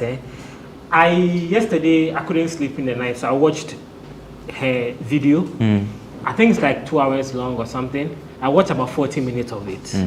And she made a lot of points in that video. The expose was like less than 5 minutes of that. Yet that was the portion that got carried in the news the most. And there's nothing wrong with that, because sex sells.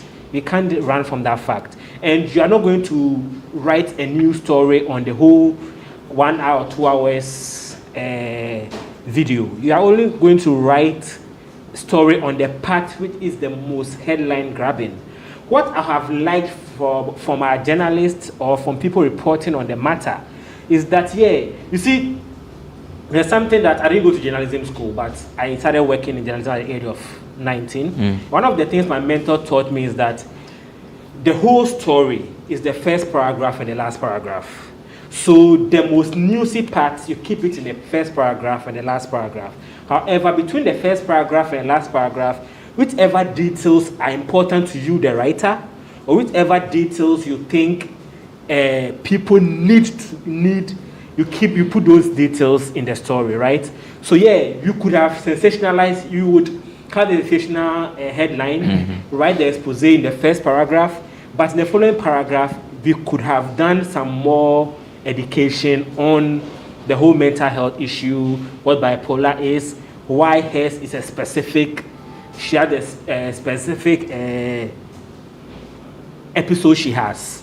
And so, and probably that may come from the blogging culture we have in Ghana. Let me say why it is that. Because the first thing you want to do as a blogger when you have a newsy article is be the first to put it out. Because when people Google it, they are going to click on the first thing that they see. So you want your story to be the first thing that come out, so that when people Google Abina Koko, your story will be the first that will come out. So because of that, the time that you will spend to do some research,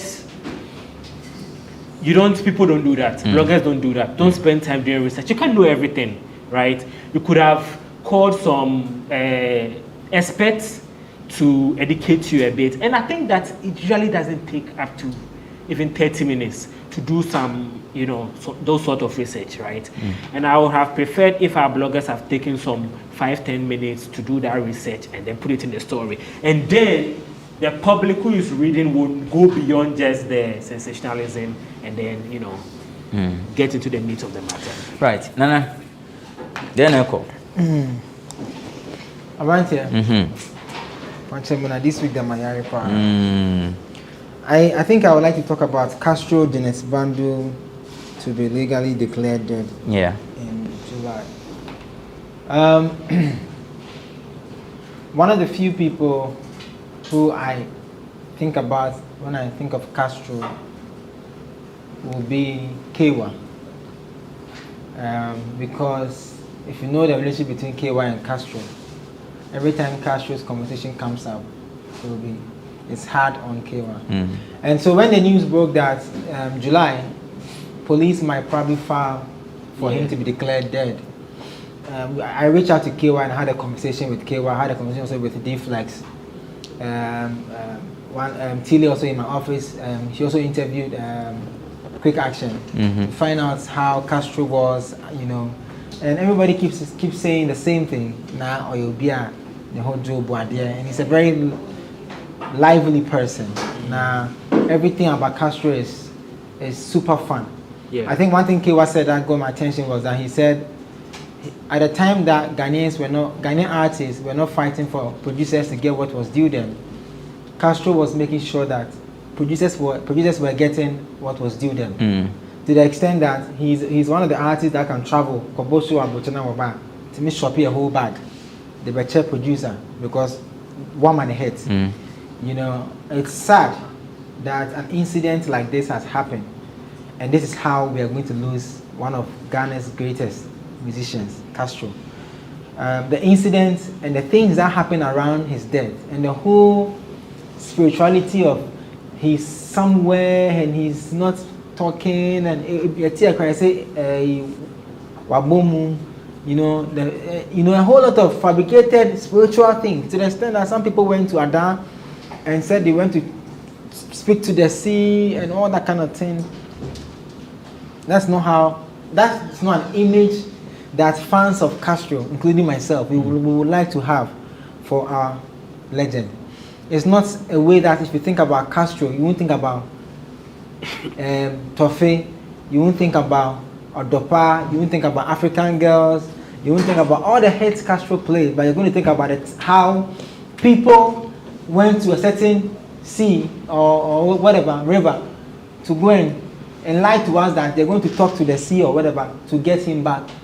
What am I saying? It's very sad. And another thing that hurts me the most is how we've left out the young girl, Jeanette Bano, and how a mother till now might be grieving because you can't come to understand why your daughter is not back. And even what will give you a bit of maybe happiness is that maybe the media would have also recognized your daughter, but they don't. Just until they're not one come home. Do you get what I'm trying to say? So it's like, for Janet's mother and father and the siblings, I'm wondering what they'll be going through in July if police comes out to declare Castro and her dead. It will be very, very painful. But this is what I'm hoping to see. My family now, Yako. It's not easy. In general, I can't a month. Oh, your train says point. And here. And yeah, 1 month now. What's about my hope? I train 6 years. They are any number. I buy a car bar say, and to be a declare say, well, I my hope. My miss. But I mean, I want to encourage the family. It's going to be a hard ball on them. I want to encourage the family to hold the faith. But what I want to see is this.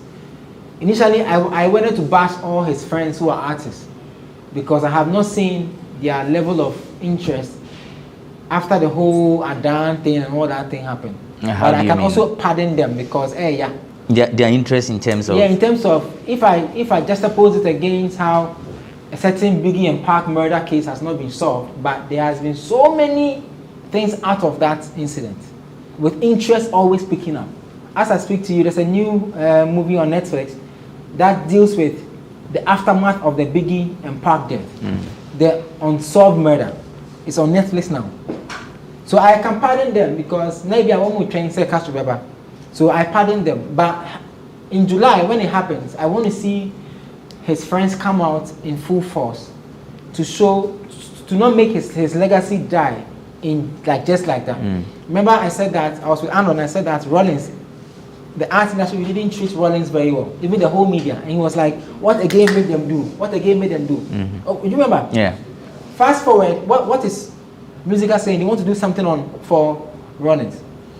Chroma say, I know that everybody has what they call important. And then what will be important to me might not be important to Nene. But I tell these artists... Making fire is important to me. But I tell these artists that so far as it's one of your own, you have to make it an important part of your life. So that one day, if you two are no more, you will always be celebrated. I was telling a friend of mine who's an artist that the current stars, Shatta, Sax, Stone, Samini, whatever, right? One more celebrity Ebutela, performance, and Papa Yansin, CK Man. And he was like, I'm going to celebrate. I'm saying, I'm like, yeah, they should know their birth date. You understand? They should celebrate them so that the younger musicians who are also coming will see what they are doing for those up there, so they will do it for them. Because in Ghana, we have a tendency of letting legacies die, as if it's independent. 20 years on, Biggie is still the most celebrated in the space of Bad Boy Records, yes or no? 20 years on. To the extent that recently there was a new documentary on him about his mom talking about everything. And there's money. To tell. It's on Netflix. Yes. I'm on my phone right now. And there's money generating for the family to take care of the family. And You can say, oh, then they come 200 Ghana, no, my 300, no, my 400, never come and then one no. But you see, we have to find a way of maintaining people's legacy. Papa Jansen is dead, right? Did you see the funeral?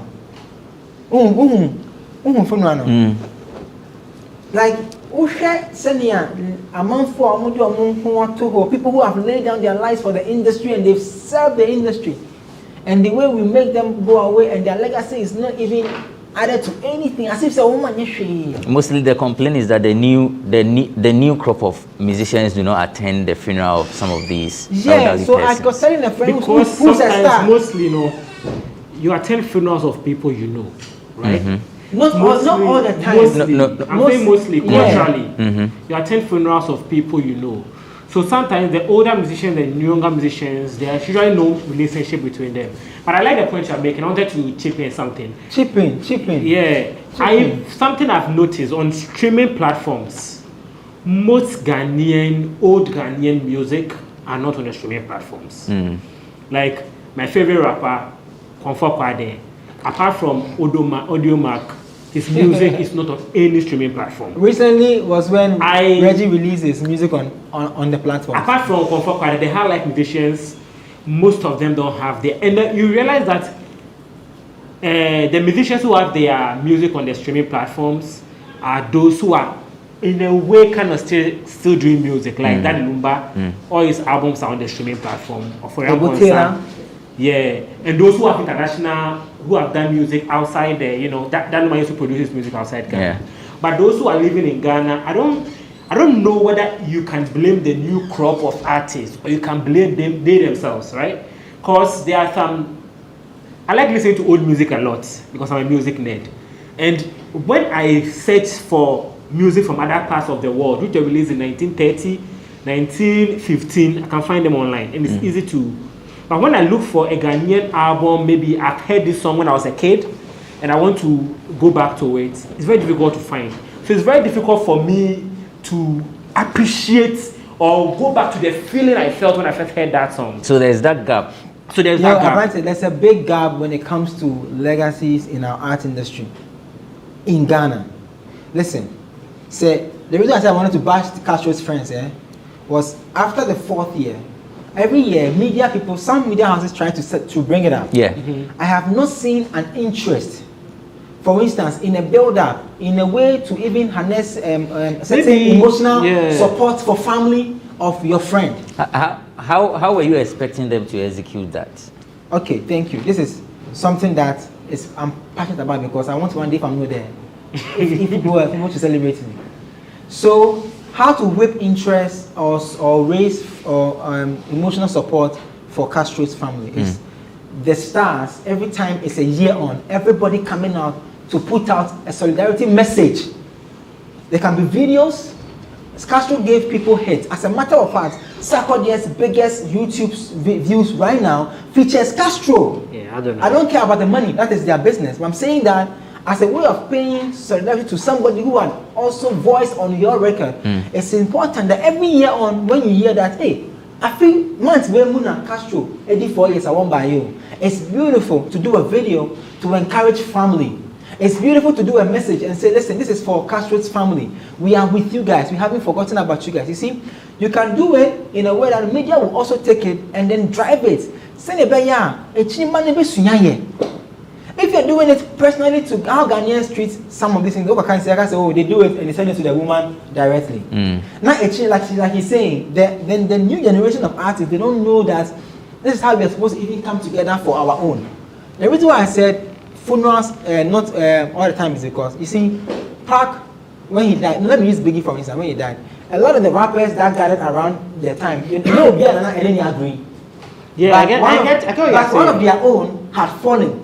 Therefore, everybody comes together. What I'm saying is that even if the old artists who are not our friends, who are not getting us closer to them, because it's generational times, we have to make the effort of turning up.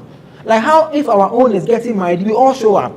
It's the same way we do it, because tomorrow it can be you not doing music. Tomorrow it can be you not being alive. What am I saying? Oh yeah, and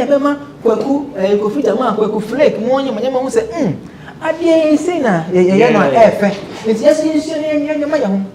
Me kai obi aya wo. I'm na MB papa wo ye. I had the same cringe that I didn't see his friends. I didn't see them on the social media. I didn't see them come out to do videos to come and support you. I saw a few of them tweet. But how you would have seen the US stars coming out all out. Even when a US star goes to prison and is coming out, it's a big deal in America because they protect legacies. They protect some of their own. Right. You get what I'm trying to say? Yeah.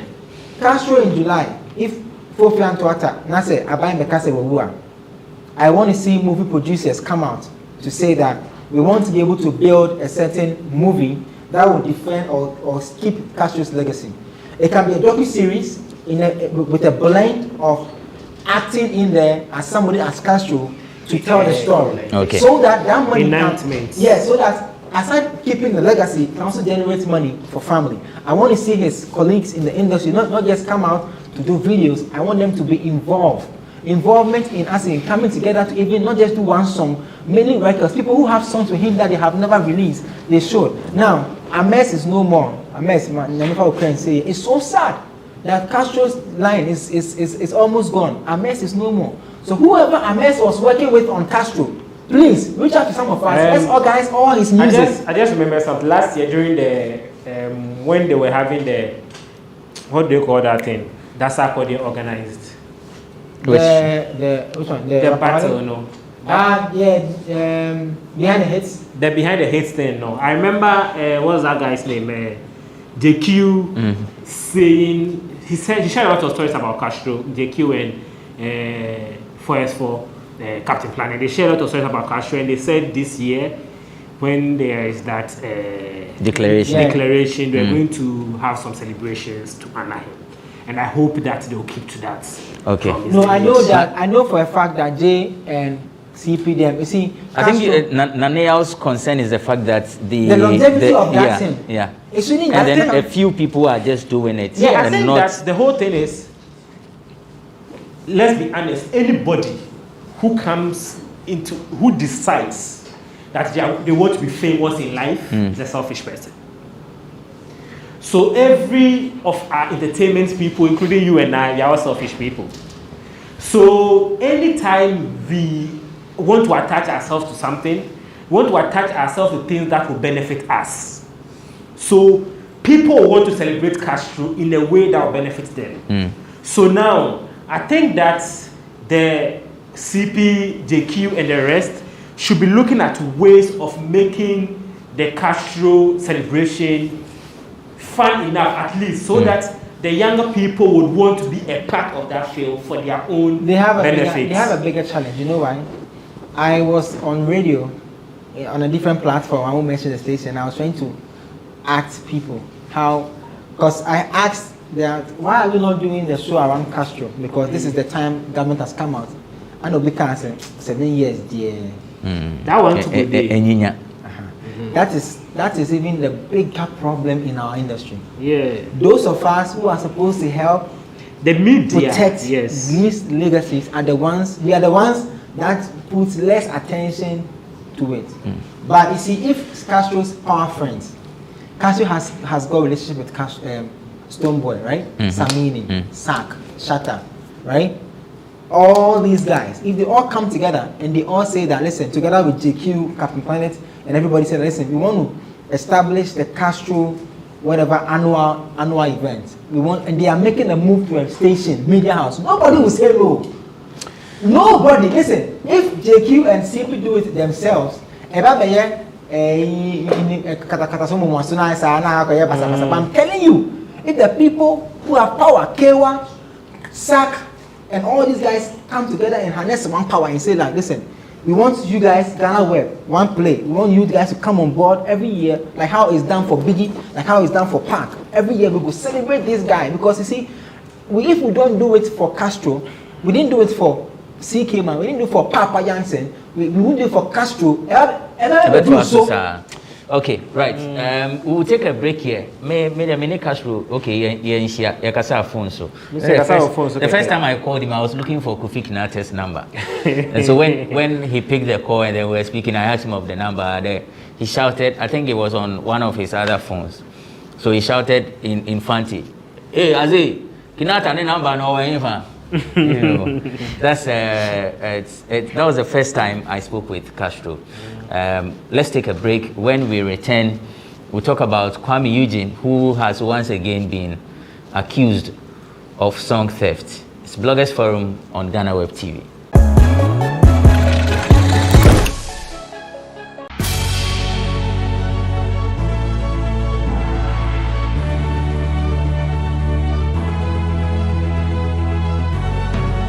From the dawn of time, people have engaged in several businesses. With the onset of technology and innovation, life has relatively been made easier. By using debit or credit cards, mobile banking. Thank you. And your favorite, mobile money? Tech has indeed married business. On BizTech, we spend time with faces behind known and upcoming businesses in the country. Learn more about the new technologies and innovation, as well as find out about the trending issues in the world of business. Join us as we serve you with a variety of compelling interviews, projects, and others right here on GhanaWeb TV.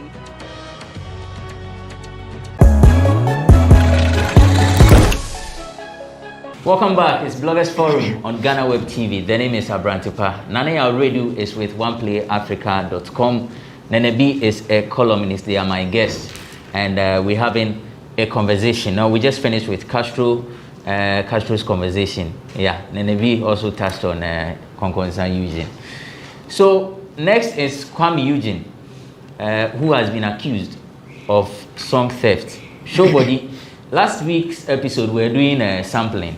And I remember Naneo and Mauli, almost the face who I say, you know, the most interesting thing, both of them were saying the same thing, but what they say, Mauli was bent on calling Kwame Eugene, Kwame Eugene a thief, say, he didn't seek permission, a home croneba, and Naneo was saying that, well, even if you didn't take permission, you can do the work back door when you are doing the publishing works near home croneba, but what they say, Mauli say, so far as when you keep permission, my phone that home to me, my fa. You go and use the phone, and when you see me, you say, I've taken your phone, or you're 2 hours, say, same catch or whatever. Anyway, so let's continue. Now, the Nigerian musician, Oduma, also Kwame Eugene, every name, show body, show your body. In fact, when I checked the views, Kwame Eugene 2 million and over. In 8 months. Yeah. And Oduma is 11,000 or so. Yeah, 11,000. Let's just say Kwame Okone Nimpa. But that's not the case. So we're talking about, I think it was Nene Nana Mibisa about the song title. At least minim Shikari minim say Odo, just Odo. I can count the number of songs that has Odo as titles. Castro had Odo, Oni Kinata, Obi Dowa Samini. Yeah, that's also Odo for the Maybe we should begin from song title. Okay. Are you entitled to a title of a song? Okay, so the title of a song is a very different conversation from the song. Yeah. Yes, but the title of the song is totally different from the song. I don't think you can get copyright, especially say copyright protection for the title of the song alone, because. But we do talk about that when you're talking about. But the title of the song, you can get a trademark protection for the title of a song. Like how? So GhanaWeb is a trademark, right? So the fact that you people have used GhanaWeb for 25 years. 22. For 22 years, if a different news organization want to call themselves GhanaWeb, you people can sue them. You understand? Even if they are not necessarily the same type of, they are not necessarily a website, because it's still news. So the title of the song is a trademark with which you are using to sell the song, right? So you can get protection for the title of the song, but it depends on what the title of the song is. So you know this song, Every day I'm hustling. Yes.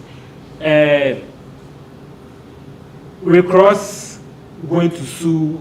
There's this group called, is it LMFAO? Because they have a song called Every Day I'm Shuffling. And under normal trademark agreement or copyright, you say shuffling and hustling are the same, right? But the courts didn't give, they didn't allow Recross to win the case because the expression Every Day I'm Hustling is a common expression. It's an expression everybody uses. You understand? So you can't get protection for something which is a common expression. So I'm thinking of a song title like Cash Rules Everything Around Me, Cream. That was an original creation from Wu-Tang Clan. Nobody had used that expression in music before them. So an expression like, a title like Every Day, Cash Rules Everything Around Me could be, I'm not saying it is, could be protected trademark of the Wu-Tang Clan. Okay. So apart from things which are peculiar like that, it's very difficult to get protection for the song title alone. Yes. Right. Unless your song title is something special, like My Name is Tenebi. It's a special name. Nobody else is called something. I asked that because Richie has said that the only common thing with a song is the title. Exactly, yeah. But you've listened to both songs. I've listened to. Do you sense any similarities apart from the title? Zero similarities between the two songs. Really? Yes.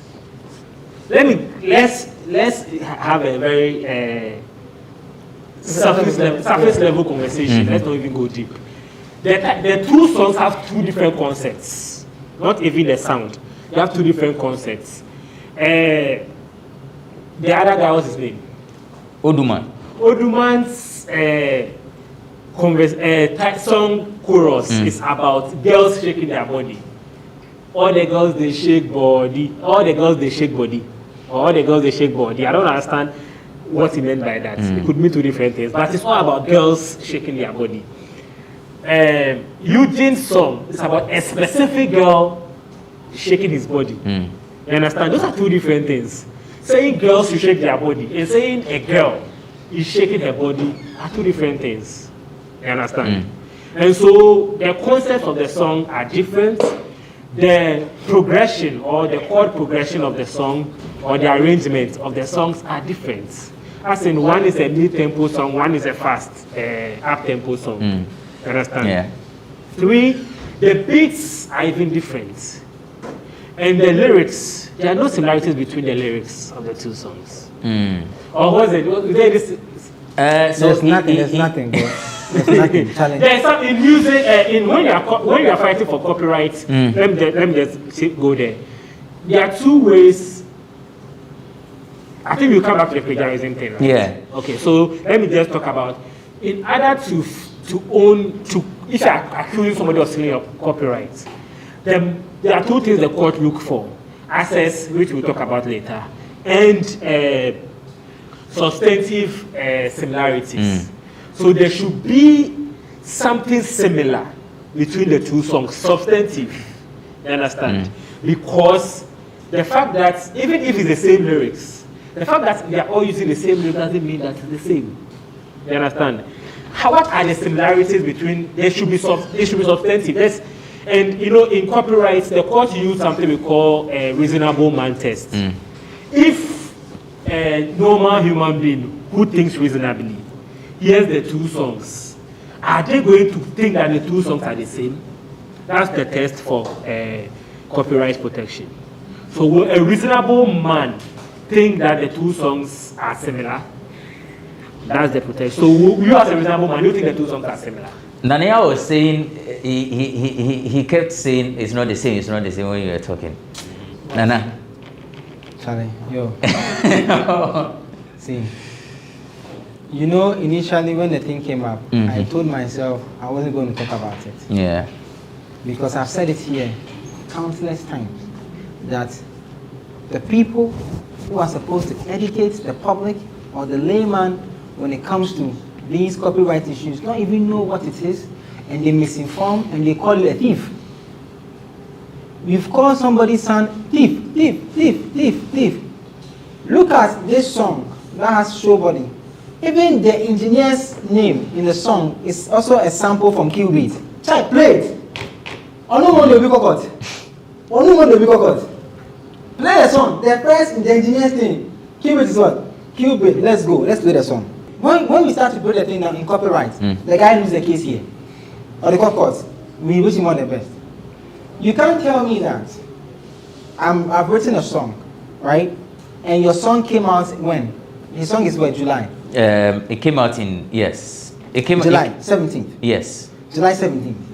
I had my birthday, because I MC Kwame Eugene's album launch. I had my birthday on the 6th of August. Before my birthday, the songs were on the music stores. So the day that Kwame did the album listening was the day that we ushered Open Gates into the public. And we even announced the date for the album. So before we got to even June, and because Sadiq was with Kwame Eugene in June doing a special listening. Yeah. So I remember that post. Okay. I think he made reference to, was it Sarkodie's, an album of one of the artists that he listened to, and he said now he has the opportunity to listen to another one from Kwame. Yes, and that he can say it will be a great hit. You see, on the back end of, like, I always pick the data because that's what I deal with. When we are uploading songs onto the stores, depending on the marketing value or marketing reach or the plan for the album, some labels, if I'm working through me and I'm pitching to Sonny will tell me that, George, send me the things a month or two ahead, so I can put marketing budgets behind it. So you will see a kid is waiting for Golden Boy album, right? But I can tell you that by this time the songs are already done. Every marketing thing has been done. They're just waiting for the song to just come up, and then you see a banner on Apple Music, a banner on iTunes. We don't do that thing within 2 days, 3 days, 4 days. It doesn't work like that. Globally, when you're releasing music, it has to fall within a certain circle, a certain timing, because they recognize the spaces that everybody must enjoy. So we don't wake up one morning and then release an album, release a song. I can tell you for a fact because we worked on Adam's Mood Swing. He will tell you that the Mood Swings tape, when we sent it to Sony, they said the time that we are giving them is what. So if we can wait for 2 months, they can put a marketing plan and a budget behind it. So when you see a certain Jackie on a Times Square in New York, it's not just woke up and it's just there. It takes time because that billboard needs a space to be available for us to put it there. When you see a Burna Boy album and he has a big billboard in other parts of the world, in their airports and things, boss, it takes time. So if you think that because the video for the audio came out in October, therefore you have a base to say that your song was inspiration behind Kwame Eugene's Show Body, it's laughable. As an artist who works with data, unless he tells me that when I recorded my song, right, I called Links and I said I want to feature Kwame Eugene. I called Links maybe somewhere February, and then Links said they will not give me the feature. But I had sent the song, I have proof of email. You see, or I have proof of messaging, either WhatsApp, SMS, or iMessage, to prove that, yes, in February I spoke to Rishi Mensah of Links Entertainment, who said Kwame Eugene cannot do the feature, only for me to hear a song called Show Body. Then we can open the case. Don't come and tell me that when you play the 2 songs, there is nothing similar. Listen, both of this man and myself, we follow one man called Kanye West. He is the biggest sampler in the fucking world, excuse my language. But you get it? But the whole world knows that, oh, this Kanye guy, if you do the sample, he will go do the right things. This particular song, there is no, listen, it's even like so painful. You know what they pay Richie? They pay Richie say, they are not going to have Eugene songs. That's the guy, people can come out and say that, and it is clear that it has been sampled. This one, why is the sampling? Talking about Richie granted an interview let to... Let me say something about, let me do some small education on something. Okay. About when your song doesn't necessarily have to come out before you can make claim about whether or not somebody stole your song. Because in copyright law, Ghana practices a common law system of governance, right? Where common law system, you don't necessarily have to write something down right, before you can end. You don't have to go and register your song before you can end copyright for it. The moment your song is fixated, the moment your song is on anything that is playable, it is deemed that your song has been published. Your song has been fixated. Yes, that's what I'm saying. For which reason your song is now protected. So now, we don't know his case in court, so we can't just speculate. No. So there's a way. And the case is already he put a case in the media. He put a case. To be able to make a claim, there should be what's the name? There should be. I want to do just this education for the people. They should be able to. He should be able to prove that Eugene had access to his song. But that's exactly what Nana said. That's what I'm saying. Listen. No. Relax. You mentioned one way he can claim access. One way he can claim access if the song had already been put out. No. He did not say that. I build collabos for artists in Ghana. Relax. You mentioned the way you can get access to. We send a song to an international artist from one local rapper, right? We send a song via email, and the agents of the artist reply the email saying that at this time frame that you're looking for, the artist is unavailable to do the feature because he's working on the project. So now, when the artist project drops, we send the email in January. In January, we sent that email that, okay, this is our big song. We want to do a remix with this artist in UK. Then they said, okay, the timing is good, but the artist is on a project, so you have to wait. Now, if the project of the artist drops, and we hear a certain similarity, whether chord progression, whether melody, whether even inspiration, we have every right with our access given to us, our evidences, the emails that were sent and that was replied. So I'm not just speaking on access on song releasing. I went back to the database. I want to add another point. I get you. You're not saying you're wrong. You're right. Another way you can establish access is, for example, if Eugene and the guy recorded a song in the same studio. If Eugene and the guy maybe had a song mixed by the same person. If there is even one person link between Eugene and the guy, for example, the person who directed his video, maybe the cameraman who took the video, the same cameraman Eugene worked with. That the guy can use that as evidence of Eugene having access to them. So it doesn't mean that you go through. I'm just saying that access is not just limited to he sending the song to Eugene or just him putting the song out. It could be through some form of contact. The most important thing that we look at when it comes to access is relationship. Is there a relationship between the guy and Eugene? And the relationship can be in any form. It could be through a cameraman, through maybe they went to do an interview in the same studio, and maybe he could say, your Johnny pen drive in the studio. I mean, it's that when it comes to court cases, people can say, I'm just saying that access is broader than just access. So let's say, because I have not been in a space with Kwame. I was with Kwame in Lagos, and if I speak, maybe someone will say, maybe I may buff, I may defend Kwame. But I've seen how Kwame Eugene works. I've seen Kwame record with other artists and how not other artists. Kwame recorded Nanaya, Don't Leave Me Alone, and other songs that we have. I have seen how Kwame works. I have seen how, whatever you're saying here, I know that Kwame does not have anything to do with the things you are saying. I'm not saying that I'm just saying that for all the things, the assets that will probably make the case even open up in court, Kwame does not fall in the race because I know how he works. You get what I'm trying to say? The thing is that, the painful part of this whole thing is that the media could not wait for a case like this to come up to call the boy a thief. It's like to cement the deal that come here. Because media like David Mowley and things are always saying, so when the thing came, nobody even tried, like you were saying earlier on, to spend even 5 minutes to do a research on the database of the two songs. Please go online. If you go to Apple Music, you will see the time the song was uploaded, and you see the guy's own.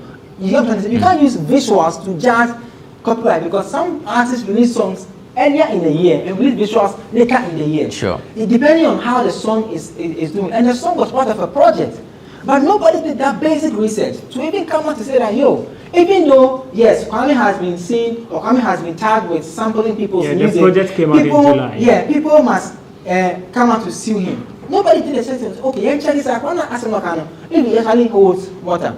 I feel, maybe I could be wrong, I feel that we are enabling or we are starting a conversation that will come back and bite us as media people.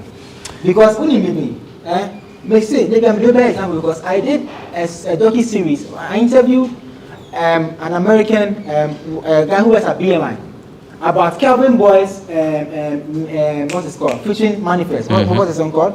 I don't remember the title. Yawanudi. Yeah. And I asked the BMI guy that this particular song, and I gave him the song, the owner of the song and everything. Then he explained to me. Now when he explained to me, then I came back to even educate some of my friends that listen, there are songs on the digital stores that artists clear for sampling. We need to be very careful. Your song can be on Apple Music. Depending on whoever is putting the song up for you on Apple Music, if it is TuneCore, if it's Orchard, whatever, where there's sync licensing part of the contract that you don't read carefully, you allow your song to be used for commercial purposes, for sampling, so that the system will generate the money in return for you. So the system gives your song as it's available for movie, anything like movie, shows, whatever. So that if once it's used, the platform will generate the money and pay you back. So they send these songs to Netflix and Amazon Prime and all this. The same thing is they open it up for artists who are also doing sampling. We got to learn the right things and say the right things. Okay, so before Nene came in, I wanted to read a transcript of an interview Richie granted Doreen Avio on this matter. He says, anybody who listens to the two songs will see that there is no similarity whatsoever. The only thing that is similar about the two songs is that they are both called Showbody. However, they released their song in August. In July, Kwame Eugene announced his album's track list, and Showbody was one of the songs on the album track list. The song was recorded in May. Faz recorded and sent his verse on 6th June. Everything was done, publishing was done, and in July, we published the track list. But because the video came out in October, they were thinking that theirs was announced before Eugene's. So if they come with a story, they can get some attention. But this is what I mean. All it takes the media people to do is a check, or to reach out, or find out. This is, sorry to say, nonsense case. He goes on to say, let's even play the devil's advocate, say that they have any case whatsoever. So they are taking Kwame Eugene to court. Is the media the courtroom? What business has this got to do with the media? When somebody is suing somebody for a house or somebody is fighting over land ownership, do we come on to the media to speculate or on who is right or wrong? So the moment somebody does that, you should realize that the person is looking for attention, because if the person was looking for a solution, you went to the right place, you went to the court. So stay in the court and get your solution. Why are you going to the media? This artist has taken it to the court, and our lawyer sent everything to show them that this case makes no sense. So it's up to the court to decide.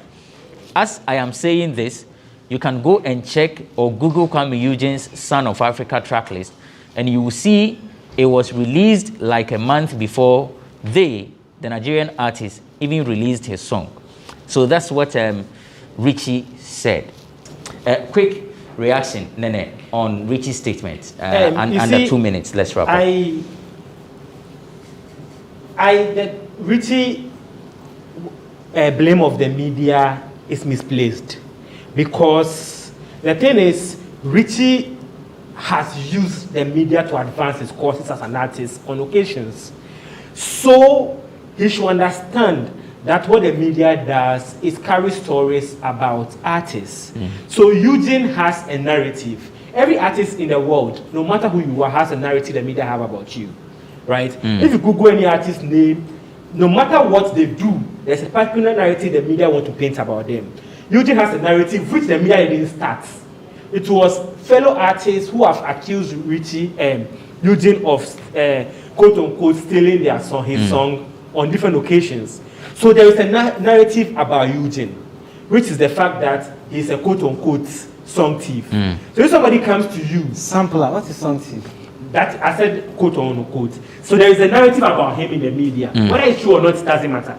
So if somebody comes to you and say, Eugene, the guy you know for this has done what you know him for, that's an easy story to sell for the media. So as a member of the media, that is a story I will take. Whether how you handle the story is what differentiates you from a different journalist. A journalist will want to call Eugene and have his side of the story, which you and I know that if you call Richie or someone in his camp to give you their version of the story, they're not going to give you their version of the story until the story comes out. They always like to be reactive than, but that's their personal business. The point is, Richie cannot blame the media for carrying a story when there is a story, because in this case, the guy went to file something in court. So there is a story there. As to whether the story is true or not, you can't tell the media what to do. Right. Nana, let's wrap up. Final words. Okay, so yeah. Richie is blaming the media because media is supposed to do not just report, also do a base of their work, like a little research, investigations, or whatever to check. They are not supposed to. They can do it if they want to. When you're talking, I was quiet. So the guy have come to the media, yes, because he's an artist. It is not wrong for him to say that or release documents that should have gone to file a case against another artist for sampling without proper recognition or proper. Is this not a case of sampling though? No, vice versa. This one wasn't a sampling. It's a plagiarism. Okay. Yeah. So in that case, he has every right to come and give the story if it's GhanaWeb, Wampole, whatever, because obviously he's an artist. Even if he loses the case in court, he's supposed to benefit from it, which is benefiting is what we are doing right now. You get it? I saw the story that GhanaWeb did. I don't know if it was intentional, but they put the guy's music 2 times under the story. Yeah. It was intentional. It's intentional for you to listen and make your own judgment. No, they put the guy's story and the Eugene story. No, this story. Both stories were there. No, they were both songs. Both songs were there. To me, both songs were there. They were, and maybe you've changed it because it wasn't. Both songs were there. It wasn't. Okay. The link that was sent to me. Have you seen it? Yeah. Have you seen it? Is it both songs? Then that's a mistake. It's supposed to be both songs. Exactly. I know what I'm saying. But no. So no, wait. I've seen it. So it's instead of the 2 songs, all the 2 videos are the guys Odumes. Yeah. So that was that's a video. Yeah. So the guy has every right to do that. You understand? So you cannot blame. You can't say that it's the media, the courthouse. You understand? Because obviously we are chasing news, and this is newsworthy. So we will bring it out and have a conversation. However, once everybody has done publishing the guy's part, as the ethics demands, you have to do what? If you reach out to Richie and he says, I won't speak, it's another story. That says that reach out to Richie. Who has? He said he was. Who has? He did an interview with The guy says nobody reached out. Did he say somebody? Nobody reached out to But this is an interview that he did an interview. He granted Yeah, I'm saying a that journalist. in the interview, he said that nobody reached out. No, but what can you say nobody reached out when you are doing an interview in the news and say nobody reached out? He is doing the interview because nobody reached out to him for an interview. Nana Tuaso. No. It's okay. Tuaso. Let's wrap up. Nene, don't interject. They are kind of writing now. Because of law and Ubia won the priority, Ubia won the Ubia ethics. If somebody calls me that I am a good licker and I choose not to respond to it, and media people are taking it any angle, right? And nobody reached out to me to find out if it is true or not, I have also right to call who I try to say Abatepa grant me this interview to respond to this because nobody has reached out to me. That's what I'm saying. That's the work that we do. Now I published the guy's part. I've done the guy's job for him. That's the right thing to do. Now I pick a phone. Recently I called Richie for a story about Highlight. He said he was in a meeting. He won't respond to it. Bulldog and I had a certain back and forth recently. I called Bulldog. He said, Nanaya, don't put me on record, but I think that if I respond to I1, I will be taking the hype away from my new artist. So what you're going to do is you're going to say that you spoke to me, but I want the attention on my new artist, and that's what I played on radio. Okay, but we don't know for a fact that it was Richie who asked for the interview. The story you just read said that. I'm saying that Richie just said it in the interview that. People could have done their checks. People could have reached out. And what I'm saying is that you and I do not know whether it was Avio or Richie who called for the interview. It is possible wait. Avio is also a journalist. It is. I get why Nene interjected. It is possible that after Avio realized that everybody is pushing this angle, she decided to follow it up.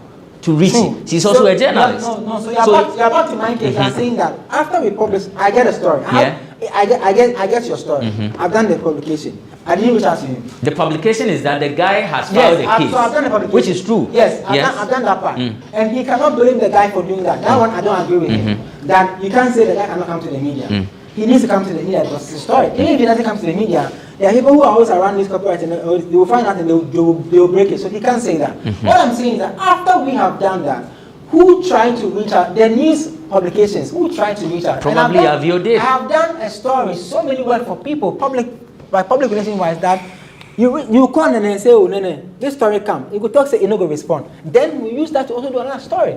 Even on radio, you are a radio person. When you are talking about a story and you call the person says he's not, you say on radio that then you have your clear point. All I'm saying is that between Richie and Avio, it doesn't matter who called whom. There's a form of trust there. There's a little work that was done outside the box. That's all Richie is saying, that when this thing come up, even if you can't reach me, do your mathematics. You go check the online. Check the online. How difficult is this? The song did the album tour. The album was released when? When did you release track list? When did we do this? Because you see, funny enough, the Kwame Eugene project that we're talking about, I worked on it too. So whatever is happening, I feel like, oh, okay, people go check before you go do another story. It even gives you more credit and more things for your readers. Okay. Because if you're doing more work, you're getting more views. Because a hot cake, until you check it online. This, maybe your headline can be, maybe those who are lazy bloggers, maybe your headline could have been 2 days comparing whatever between Kwame Eugene and whoever, right? Then your readers say, oh, okay, Kwame Eugene never say, okay. Then you can do another story and say that video comparison. Video was released in October. This was released in August. Could it be that video so and so could influence these guys? You know, that's how you do the work. But as you're becoming too lazy. All right, Nene, do your final words in. Okay, so like you said, rightfully, Doreen is also a journalist, and after the interview with Doreen, the medium that published the guy's side of the story also published Richie's response. You understand? So it's not like the media deliberately decide not to carry one side of the story. So Richie cannot say the media did not reach out. Maybe you can say, you can't tell anybody how to do their story, especially in the blogging age when if you do the guy's side and you do Richie's side together, you have one story, that's one click. And if you do one side and do the other side later on, that's 2 clicks. You can actually do 5 clicks from this story because yes, I'm saying, and then I don't think the media is doing that. Listen, if you decide you've penned before, you know what I'm saying. The time you used to write for high newspaper, I used to see your work. I used to see you and your mentors' work. I'm saying that these days boys are becoming lazy. We don't want to accept it. That one is a different conversation. That's a different conversation. No, it is because we have to do the right thing. It's in the spinal word, now. It doesn't matter. You know, I get what you're saying, but that is not the case in this case. Richard should stop blaming the media when he thinks that the media is not going his way. All artists do that. Okay. When the media is not going their way, they start blaming the media. But yes, the media I get that. He doesn't have a point by saying the guy shouldn't bring the case into the media. That one is obvious. You understand? Yes, that one he is wrong. But the media should do more follow-up. Yes, that's the word. And the media needs the follow-up. That's close.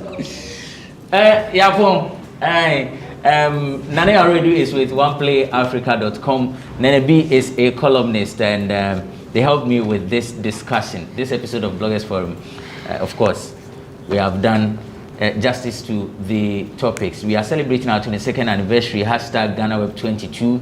Let's celebrate. As part of the celebration, we are doing a road safety campaign, and the hashtag is hashtag GhanaWeb Road Safety. Let's know the challenges that you are facing on your roads. Let's reduce the rate of accident. If you are a victim or a survivor, if you lost your relative, if you've witnessed an accident scene before, reach out to us on social media. Is at the GhanaWeb, all social media platforms. Send us an email, newswires@ghanaweb.com, newswire@ghanaweb.com. Let's interact, let's unite and reduce the rate of accidents on our roads. Thank you for watching this episode of Bloggers Forum. We'll come your way some other time with yet another riveting discussion. I am Benefo Boabin Abrantipa.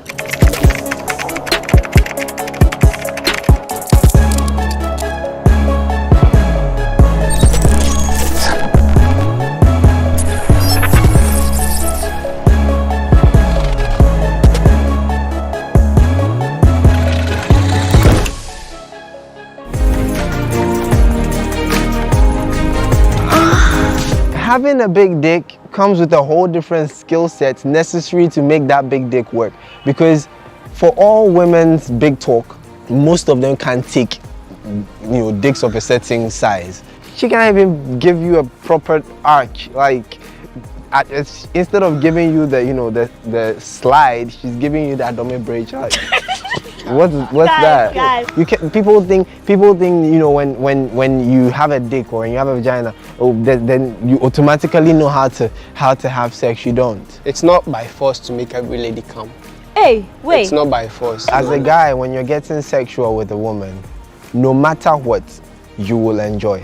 No matter what, your cum is almost always assured. At times you don't have to take off the panty to eat the pussy. You have to actually use your fingers to slide it, Slide left, slide right. Yeah, women are out here thinking because they have a vagina, it's worth something. Look around you. Everyone has one. Yeah. See, some of these girls are out here mastering sex. You'd be with a girl, she's trying to give you head and her teeth are all... Keep your teeth off my dick.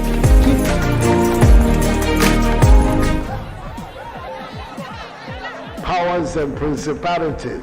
There's so much fire inside me. Tragedy struck when part of the largest hillside at the kosher rubbish dump collapsed. It's going to be fun to see how he goes about approaching this game.